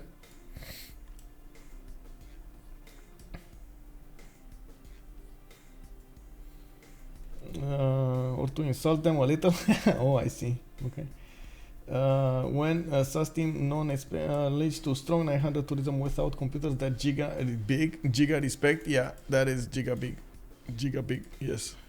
We do have 912 right on this tourism. Amazing. Canada getting a lot more of these rock bands to play in his neighbor cities, and it looks like he's gonna take out Cardiff soon enough. Also, we do have the upgraded helicopters that will need to get as fast as possible towards the cities of Canada and start pillaging. While Lege is 4 turns away from getting environmentalism, we do have also, I see broadcast center started up from Poland to get as much as possible that culture up. That is the biggest issue. He can't really get that culture up that fast, and it does seem like Lege is punching through the defense quite fast for his sake. We do have Alexis Krempp, 446 culture return. 3 theater squares festivals are going to finish next turn, with more in the turns thereafter. We do have theater squares also coming up from multiple cities here, and he's starting to get a few heavy chariot armies to go for, probably looking to get tanks going towards his opponent. Oh man, Lege is gonna need to defend this with all of his might and power, with his glamour, with his magical wand over here on the east side. He's gonna wish those helicopters away. And we do need to see also Canada coming up with the mounties on the east side, so he can actually put up a defense. Of course, by the position of this railroad, it looks like the target will be Victoria rather than Halifax, where there is Governor Victor established. We do have airstrips coming up from SandroGames. Sandro, do you have planes? You don't have planes. I don't know what he's doing with those airstrips. Okay, we got another one here, and got pushed back. Looks like Malm is getting in with the helicopter corps, trying to stop the plays of the rock bands. We do have Lege finally managing to play the last one there, 92 out of 135. He has another one here, and it looks like China is upgrading his tanks to stop those helicopters from moving in. Quite a few of them are going through the choke points over here and trying to figure out where they should get those rock bands away from. We do have mounted armies getting onto the front line, and it looks like these mounted units are managing to take shots at the helicopters. How is this possible?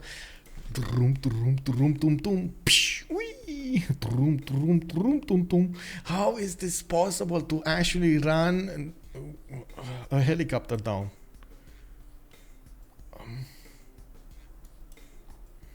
Man, this brings back memories from like movies, you know, like Wolverine or something. Like the helicopter is staying low enough that you can actually jump on it or something with a tricycle, you know. Holland asking us who has the higher slot.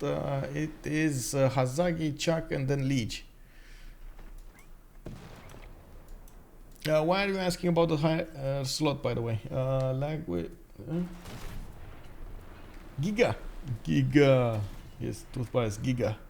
Not a lot of wonders to play on. No, not a lot of them actually. And we do have England trying to get in there with that helicopter. Looks like he might not actually get to push back the rock band if Chuck actually moves this unit over here, and I think he's actually gonna shift enter it. Yeah, there we go. You see the shift enter is started here. Oh, how are you doing, Holland, by the way? How have you been, man?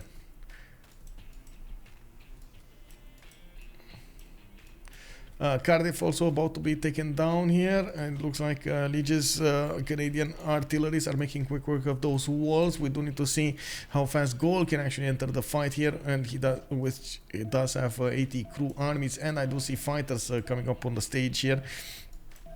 Helicopters coming up from Spain. It's important for culture victory. If you ever calculate tourism first, I'm good. Thanks. Enjoy your stream, man. Glad to know. And also thank you for your input over there. We got it. 94 out of 135 points over here. Of course, 39 points to go for. That is quite a problem. Wait.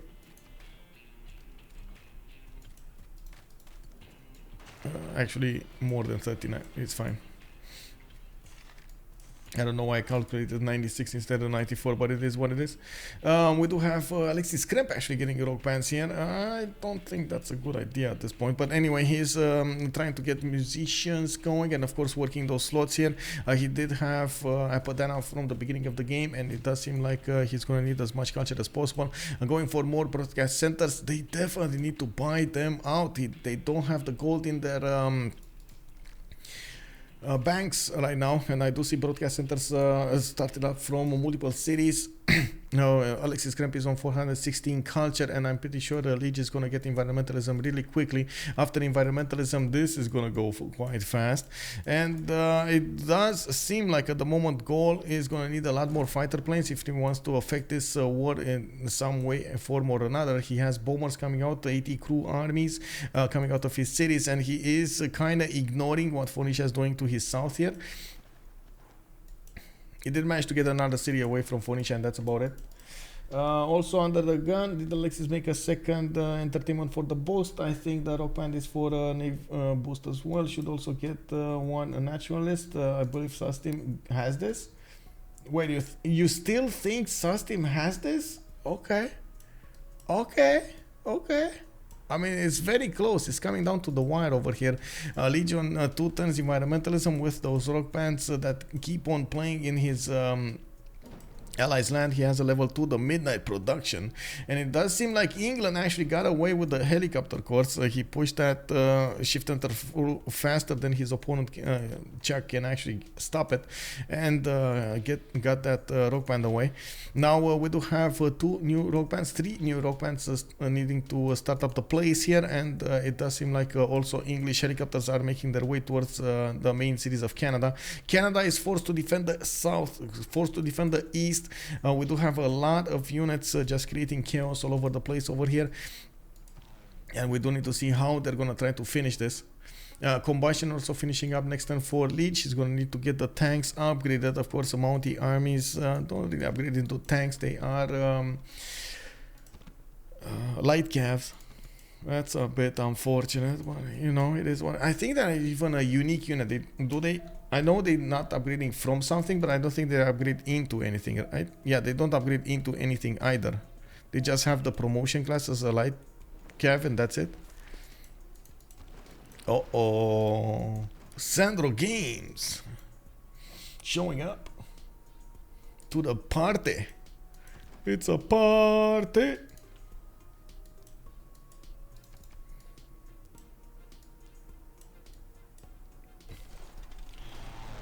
It's super close. Yeah, it's unbelievably close. Like every move counts over here.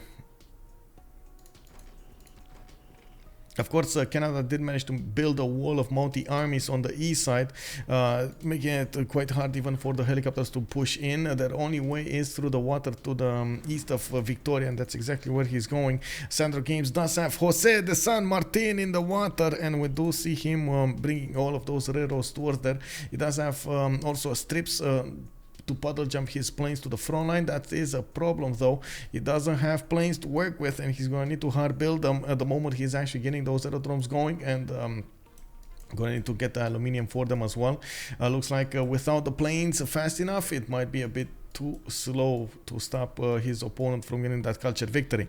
Lege getting those rock bands to play in China land. We do need to see how much tourism he's gonna get from these.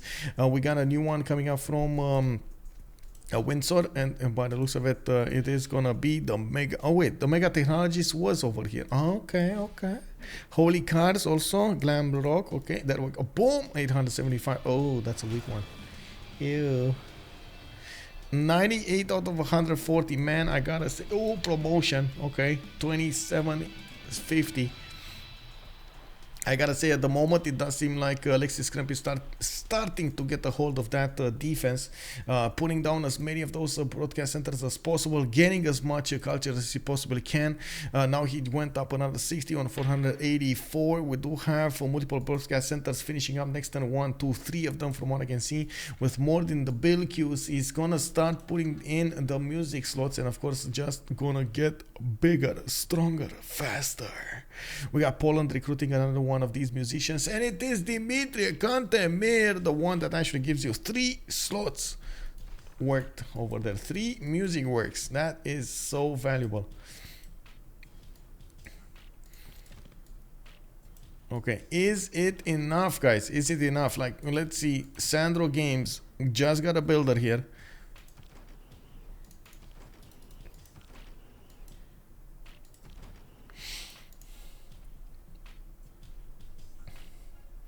Is Zulu close to dying? Nodwengu, yeah. This city got raised. This city is gonna get raised. This city looks like it's getting defended here by multiple, well, units. Not very strong ones, I might add. Like Phyrsos only has coarser cores to work with, and he's trying furiously to get these medieval walls.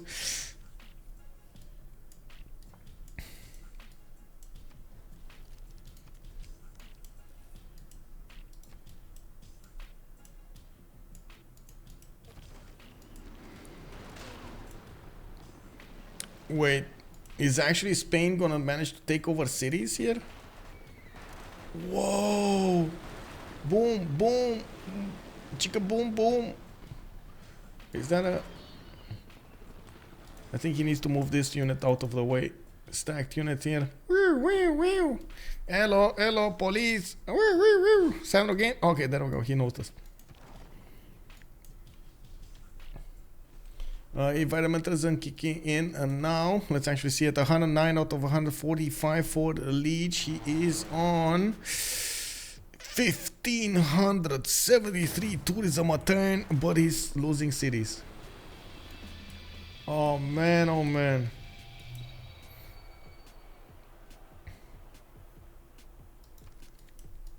Can he get it? Can he push it through while he's losing cities?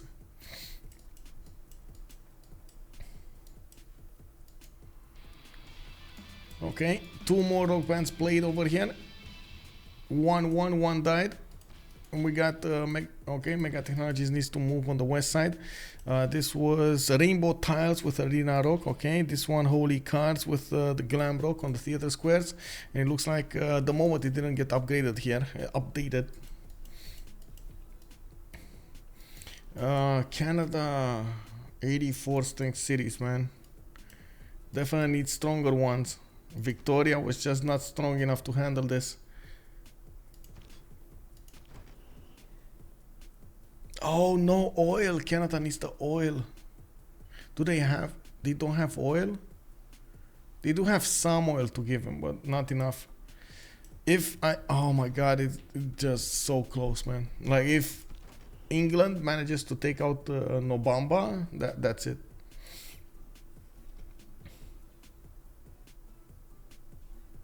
I think like hand Spanish. Yeah, I'm pretty sure he hates Spanish +5. Yeah. Wait, Spain did get? Yeah, he did get a religion. Never mind, he did. But all he had to do, like Canada just needed to get a lot of Mounties and of course tanks for the strength of the cities. The Mounties are definitely able to defend the helicopters. It's just he needs a lot of them. Even if he loses Victoria, he's gonna need to stop the bleed over here on the other cities. He's gonna need to be as effective as possible to stop these helicopters from pushing through some more. Not allowing them to do the double moves. Triple, quadruple attacks there. Okay, 110 out of 154 Lege. 40 more points to go. Yeah, we do have also, of course, multiple Polish culture points acquired. 615. It looks like he's pushing another 5 there, with Lege getting 7, 117 out of 155, and that is before he actually played these rock bands. 715. We got 875, 18, actually 175 with 1,000, but 2 of them died. 1 of them survived. Oof. 1 city went down. How much did it get updated? 1,500. Okay, so he didn't lose that much. It was like 3 national parks worth.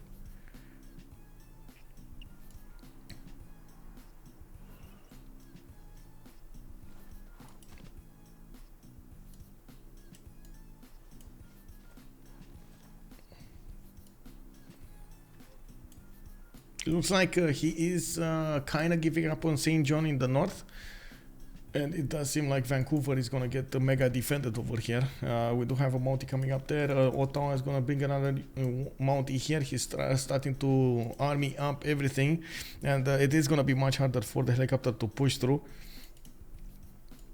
He needs to get this one also. This, and then core up. Those broadcast centers, yeah, those broadcast centers finished, and it's unbelievable. That's gonna be a lot. I don't know what Yatsushino King is still alive here, honestly, because I would have expected him to be in one of the cities of Canada already playing those songs. I don't know what these cities. What did they do till now? We do have Gallic units also coming up from the south in the form of multiple fighter planes. We do have AT crews, and it does seem like AT crews are going to get armied up soon enough. We do need to see if Hazaggi is going to build a few helicopters, but we do have bombers entering the fight here. Aduatuca, Novio Dunum, and Lugdunum are all building those helicopters there.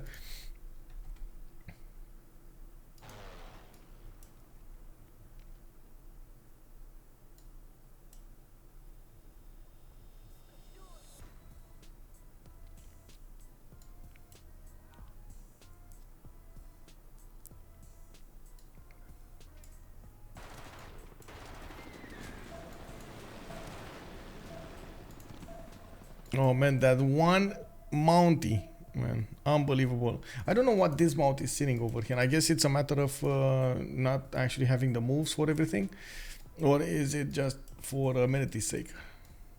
I don't think it should be for amenity's sake at this point. Anyway, 121 out of 155. So Lege got another 4 of those with Rock Band plays. Can he get another one?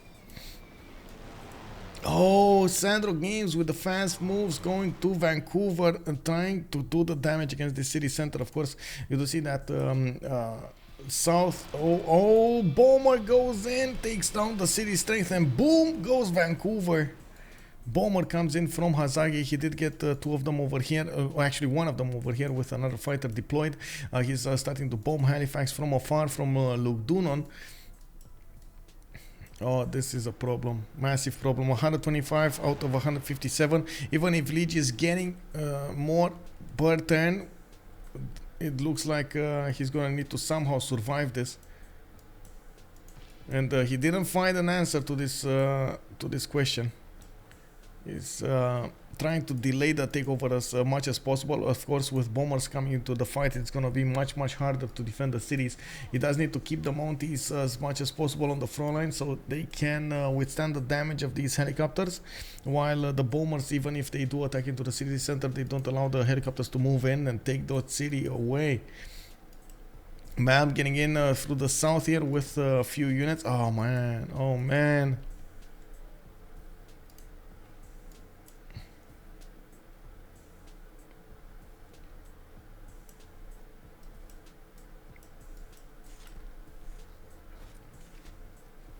Lege needs to get tanks or mass Mounties.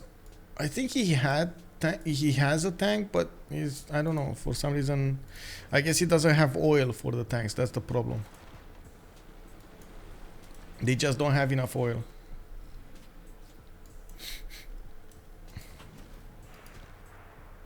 Okay, did manage to take out another one of those helicopters, the one that was pillaging the traders here.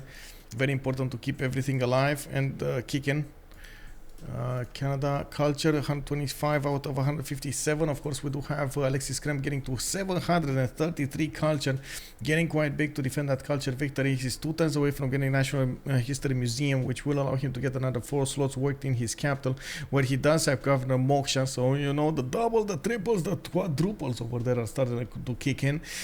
We got broadcast centers like Nika, museums, Lodz going for more broadcast centers, Roclo, more broadcast centers, Theater Square festivals from multiple of them. 3 cities are going to work next turn for those projects. That is going to be massive. Canada not have productions for tanks, yeah.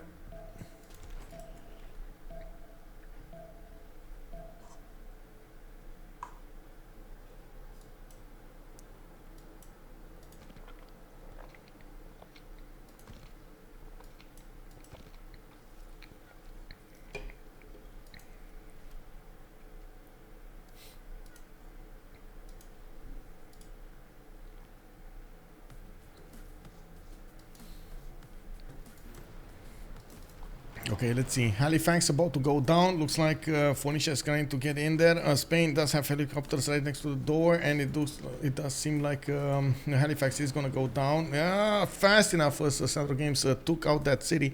We got Lege 132 out of 164 points, 32 points away from getting the win with three nations betting down on him. We got Gaul coming up from the east side, Spain coming up from the east side, and from the south we do have English helicopter corps just getting in there and trying to pillage as many tiles as possible, wrecking all of those traders and taking them out.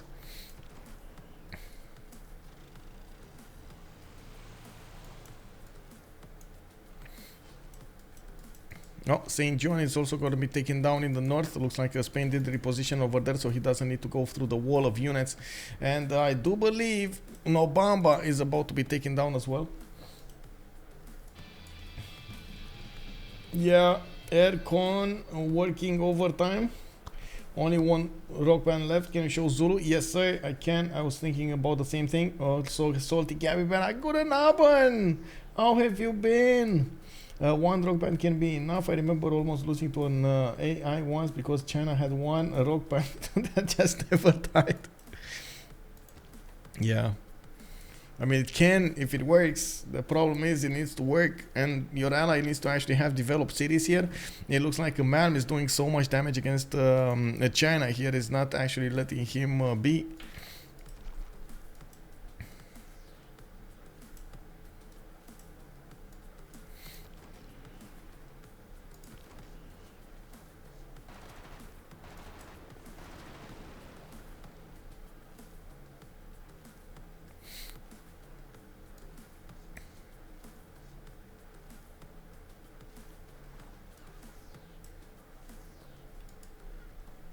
What a game indeed.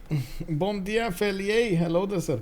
I thought Chuck was going to push Malm, but I guess it was the other way around. I know, right? I was thinking Chuck will do also. I'm actually very surprised about China here. I don't know for what reason. I was definitely expecting him to get a lot more stats up faster than his opponents. I don't know what happened. Honestly, I don't know what happened. Maybe it was the land, maybe it was the beginning, the tempo over there with Moksha into Pingala rather than Magnus internals. Didn't get an external trader to play with. Didn't get an easy city center to take out. I don't know. Maybe one of those. Maybe one of those. Or maybe it was just his opponents have had a lot better tempo overall. That always can happen. Never been quite tired today, and thus didn't feel like chatting. Have been quite tired, but I have been keeping a tab on the game. I think. Okay. And we do have another city taken down from Canada. Of course, he's trying to get the War Department actually in Ottawa. This is probably. I mean, if he gets War Department, that's it. That's game over right there. Because Natural History Museum. Like, it's gonna be ripped apart over here, and with Nobamba about to die, we do have Alexis Krempp coming up with those units. I mean, that feels like a GG, honestly.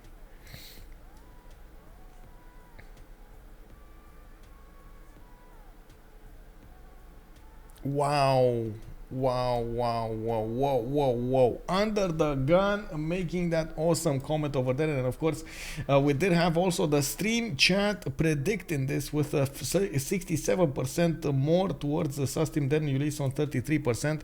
You didn't believe in the Canadian counter victory. You did believe in the production of Hazaggi. We had Alexis Krempp over there and SandroGames. It looks like they pulled through also with Malm. Unbelievable, a triple team on their opponents over here. Unbelievable. Yeah, the gap is too big now. This is 137, 140, 137 to 177, 40 points away. That is quite big. Getting bigger. We do have helicopter armies also arriving on the scene here. England does have artillery corps on the way. He is using Dandara to give that extra movement. And in 2 turns, he's going to start shooting it down. Of course, Malm does also benefit from 2 arms. He's going to get an extra +10 against cities, which is extremely important at this point in its development. the war development, I mean.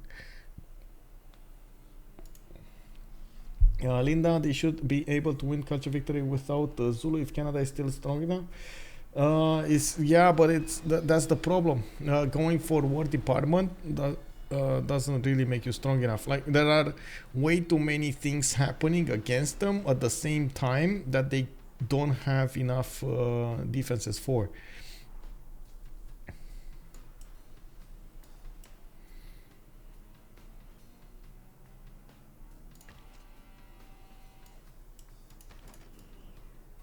Wow, wow, whoa, whoa, whoa, whoa.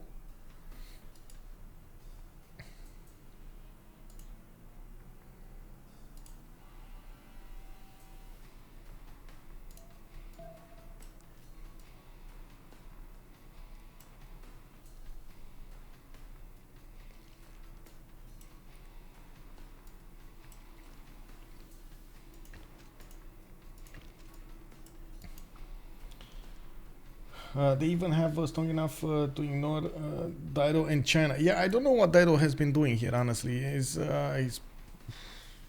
trying to get the defense. I don't know what he's doing. Yes, he has been hurt quite badly because of the Gallic attack at the beginning, taking out his capital city. Didn't have a government plots after that. He needed to rebuild it over here, actually, World of Throne and Foreign Ministry. And in the meantime, even if he did manage to get the tanks are just dying to infantries. So that's not an option to go for. He's trying to pillage a few tiles here from the Gauls, but that's about his impact. And Ottawa is going down. We got bombers attacking Ottawa. And I feel like that's when Ottawa dies. I mean, that's the dream dying as well. They were so close. 144 out of 179 points. Wow. 35 points away from getting this win.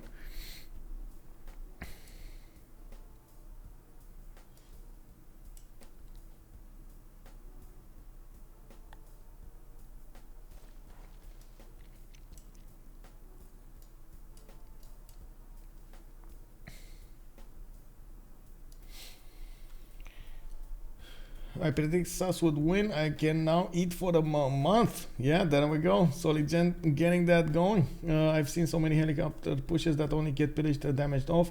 Why was this different? The Spanish helis just ripped through. The Spanish units did also have a +5 against the Canadian units because of their ability to do the damage against units following another religion. They also have a +4 from the Wars of Religion, and it doesn't look like the Canadian units had that on their side. I don't think Lege actually had the card, but let me actually check. Wars of Religion. Yeah, he didn't have Wars. Oh, he does. Never mind, he does. That's the only card that he has over here.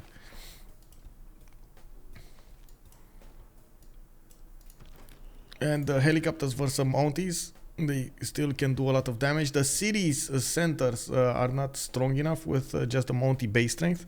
It's not that big. You do need tank armies to work with, and tanks in the cities to actually boost the city defense. There just weren't enough units to defend this. Like, if he had all of this coast, maybe there was a chance. If he had it all closed off with units, maybe there was a chance to remain alive a little while longer with enough tourism to push through. And of course, that's a lot of maybes, and we can talk about maybe lucky rock band that gets to level 3 and starts doing the damage and so on.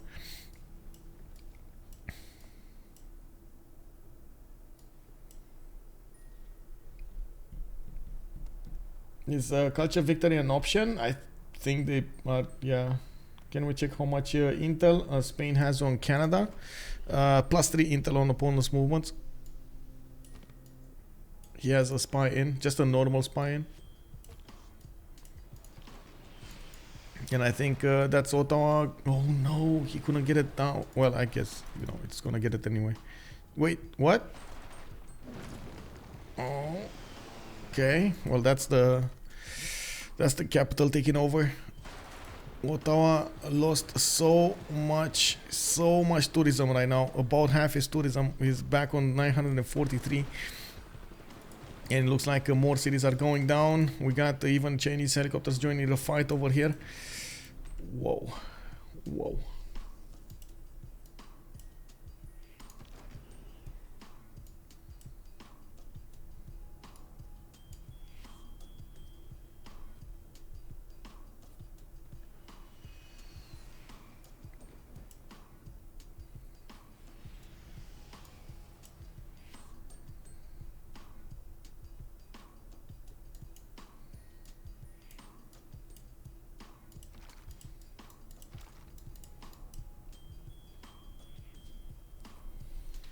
They lost to COC in the first round. This is the first round of the loser bank. Yeah, second round overall. Yeah, yeah.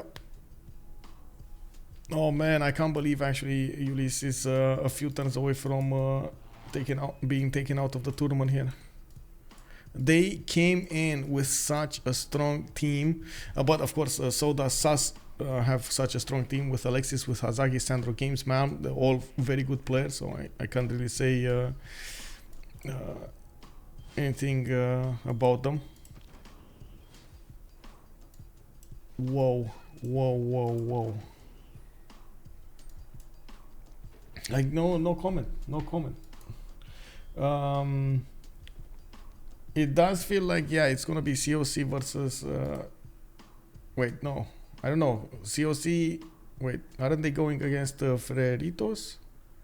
Yeah, COC is going against Freritos. We're waiting to see who's gonna go against Civ Australia. Yeah.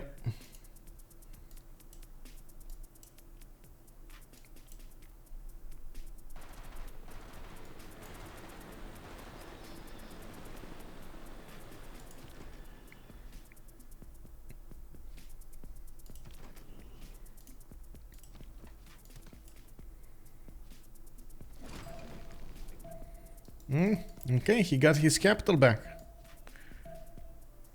There are so many of these 80 crew armies getting on the front line. These will one-shot the Mounties if they get close to them, even if they are armied up. We do have Spain also bringing military engineers with 4 airstrips relatively close to Ottawa.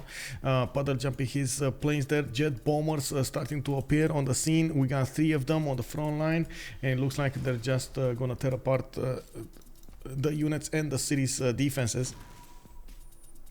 Phyrsos just got taken down. That is another hit to their morale over here. We did have Nobamba going down from those artillery corps, and of course the English tanks. It looks like there were about 30 points lost over here from the culture victory. Is back to 134 out of 203 in a 4 versus 3 situation.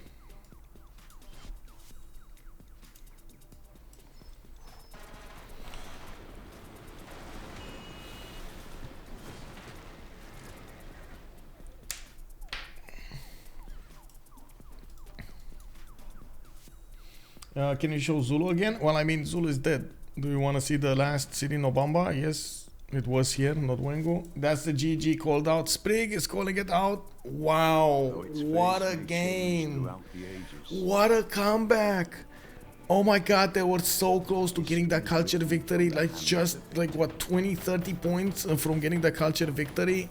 A few turns after the Congress, Poland exploded in the culture, got the defense going, managed to stop Lege. Lege couldn't get the rock bands playing properly in his allies' land. There weren't that many tiles, there weren't that many wonders and so on and so forth over there to play in, and we had helicopters coming from across the map from Spain, getting into the city. That was unbelievable.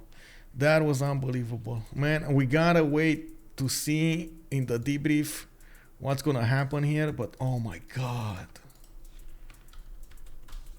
Oh my god.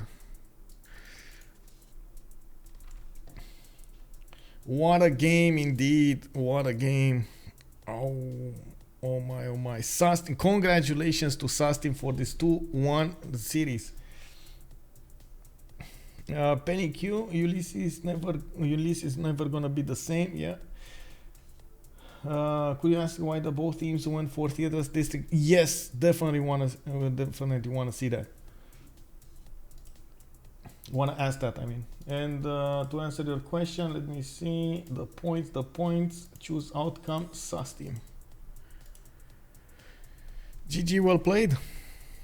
GG. That was rough at the end over here for you, Lege. I'm so. Oh my god. It was very, very hard game. Yeah. GG to you. Was quite a spectacular game, I might add. Only a few more turns. Wow.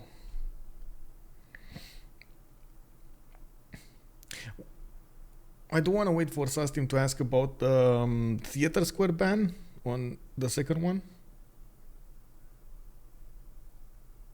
Was to deny the defense on culture. Yes, we understood your decision, but we didn't understand Oh, yeah. the one on the other side. I don't know. Yeah, Lege already had most of them built, but then, yeah. Maybe they didn't think about it because you think like, okay, he's doing cultural, so he won't block theaters. Yeah. I don't know. Also, the reality is that at that moment, Lege was doing so much more points than SAS team.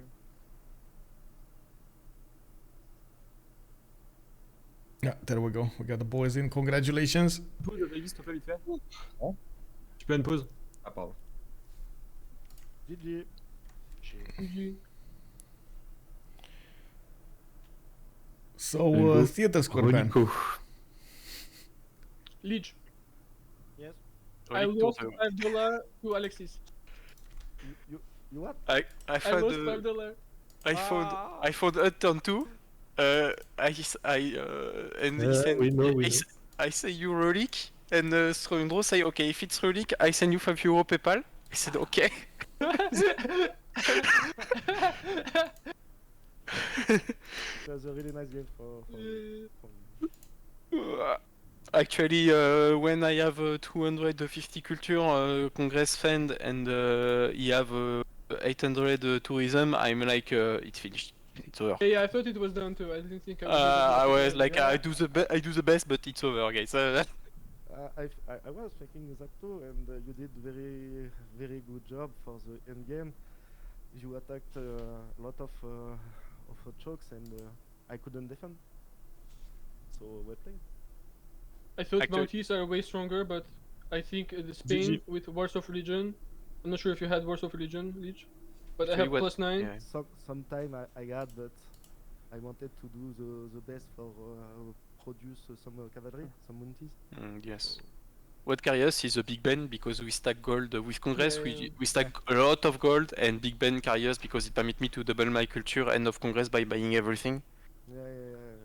and that carry us a lot in that game. I think we had a really good city-state gameplay in this game. We had 2 blue for like whole game, and your blues got destroyed or outsourced. Like for example, I took Fez from Phyrsos. Ah, c'était chiant, Phyrsos. Phyrsos, did you enjoy the canal? Mhm. Mhm. C'était chiant quand t'arrives avec les arbas là, les cavaliers régiment, arbas régiment, j'avais pas Bah, encore j'ai les tenté de faire un truc, mais Ouais, il y a eu quelques tours où je serrais Ah. les fesses. Hein. mets 2 villes, tu chopes un colisée et t'as plus de caves que moi. Ah ouais. C'est pas marrant. Ouais, bah c'est la relique, hein, ça donne Vraiment, trop de tempo. Mon hein. première luxe, elles sont sur B6, on était tous en -1 partout. Ouais. C'était C'est la juste relique, plus horrible, la game. on me paye un bat parce que du coup j'ai trop de culture en early, du coup je Ah fais bah le call. oui. Si on me paye un bat, je peux boost artisanat en plus, ça me permet de pas perdre de la culture là-dessus. Enfin, genre, il y a plein de trucs qui se mettent bien. T'étais en train de faire le colisée, Lege, ou pas? Non. Non. Ok. Non, j'ai fait une culturelle. Faut que je fasse un rack. Oui, On cherchait des Ouais. solutions. je préfère Apadana. Je pense que Apadana c'est plus fort sur une culturelle à Rush.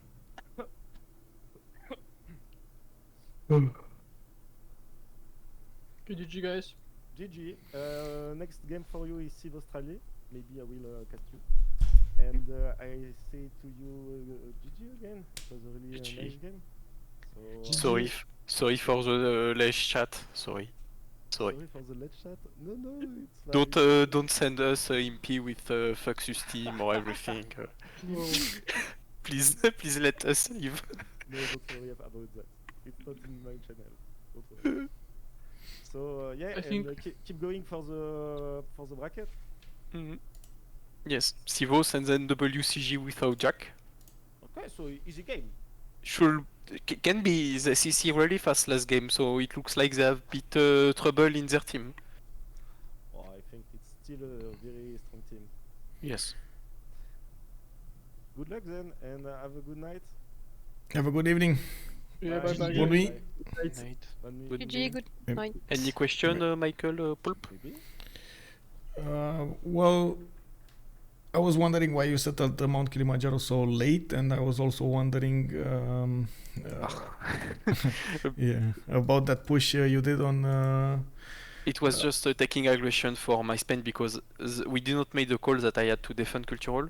So the call was I defend Spain so he can scale. Yeah. And in my head at this time it was Hazaggi who will defend cultural actually. Okay. And we made the call like super like that it was me. And I was like, okay, I'm a bit late, but I will try. But yeah, it was just taking aggression from Phyrsos and try to give much more space from to Sandro. But Sandro didn't. Oh, that's another question for Sandro. Why you never settled the east? Well, now you got Zaragoza, but you could have settled the eastern coast a lot earlier. Were you afraid of China? Was it something related to your tempo? Was you wanted to go taller? Like what happened? Because usually I know you go much wider. Oh, did Sandro leave? Kek, he left. Never mind. Yeah. It is what it is. Nice. Yes, sorry. we were wondering why block theater district in the Congress Yes. for this team. Because Legus had many of the theaters that were not up, and he had many more great people than me, so it boosts him way more in terms of tourism than it will boost me in terms of culture. So I think it was better for us to cut that because he had too much that he couldn't use, and I had nothing to put in my district, and I didn't add more intro, so it was something about maybe 30 culture for me and something like 60 tourism for him, or even more. Yeah, but So it was worse for us to cut it, and we were surprised that they think the same but in the opposite side. yeah, but why did you go like 3 campus ultra early instead of just doing your theater place? Because I'm next to Phyrsos, and to defend Zulu, as Poland or as an ICIV, you need science. Even if I have only culture, if it grow a bit bigger, it's tough for me to defend in, because if I don't reach field cannon later or something else, I don't know that Phyrsos will be that much IRL, you know. So when I put my campus, I'm thinking about getting field cannon fast enough to don't die or don't get trouble from Phyrsos. Yes, but the faster you have your broken unit, the safer you are, I guess. Well, Impy's regiment, I don't know. I feel like those campus were great because it make me, balanced stat.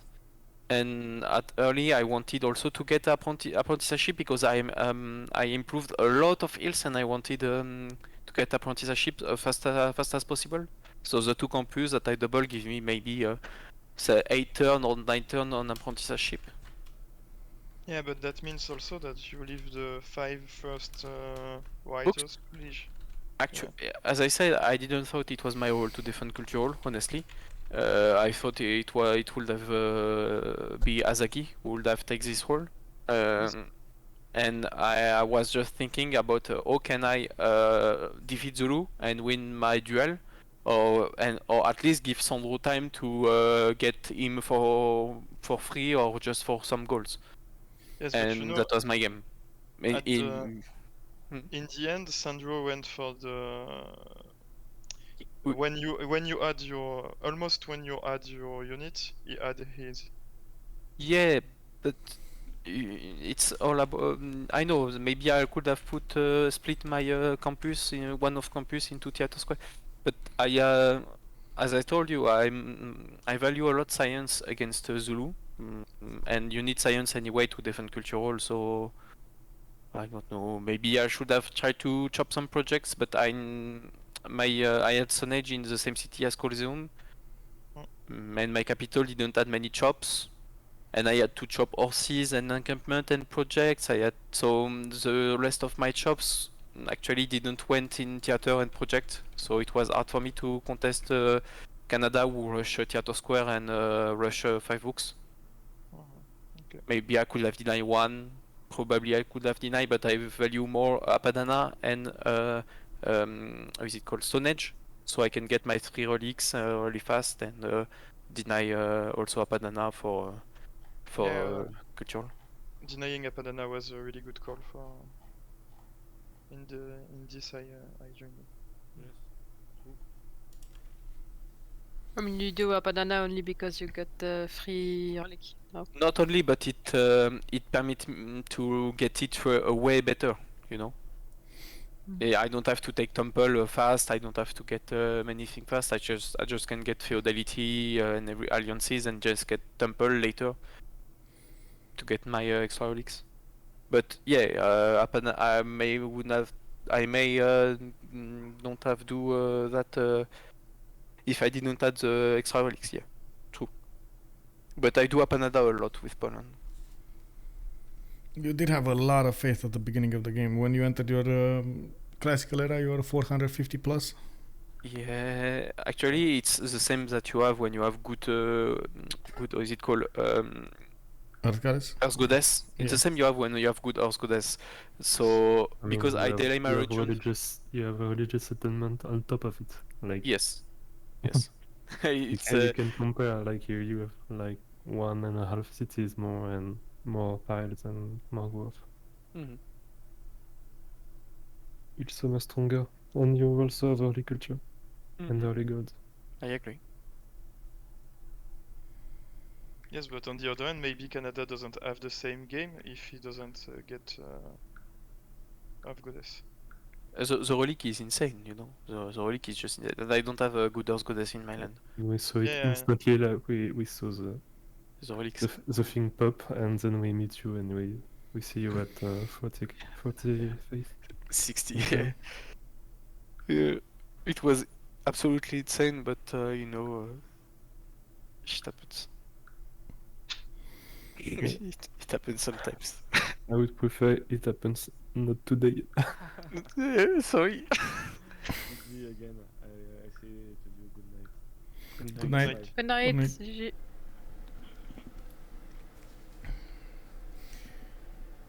Good night. Have a good night. And see you next time. Good evening.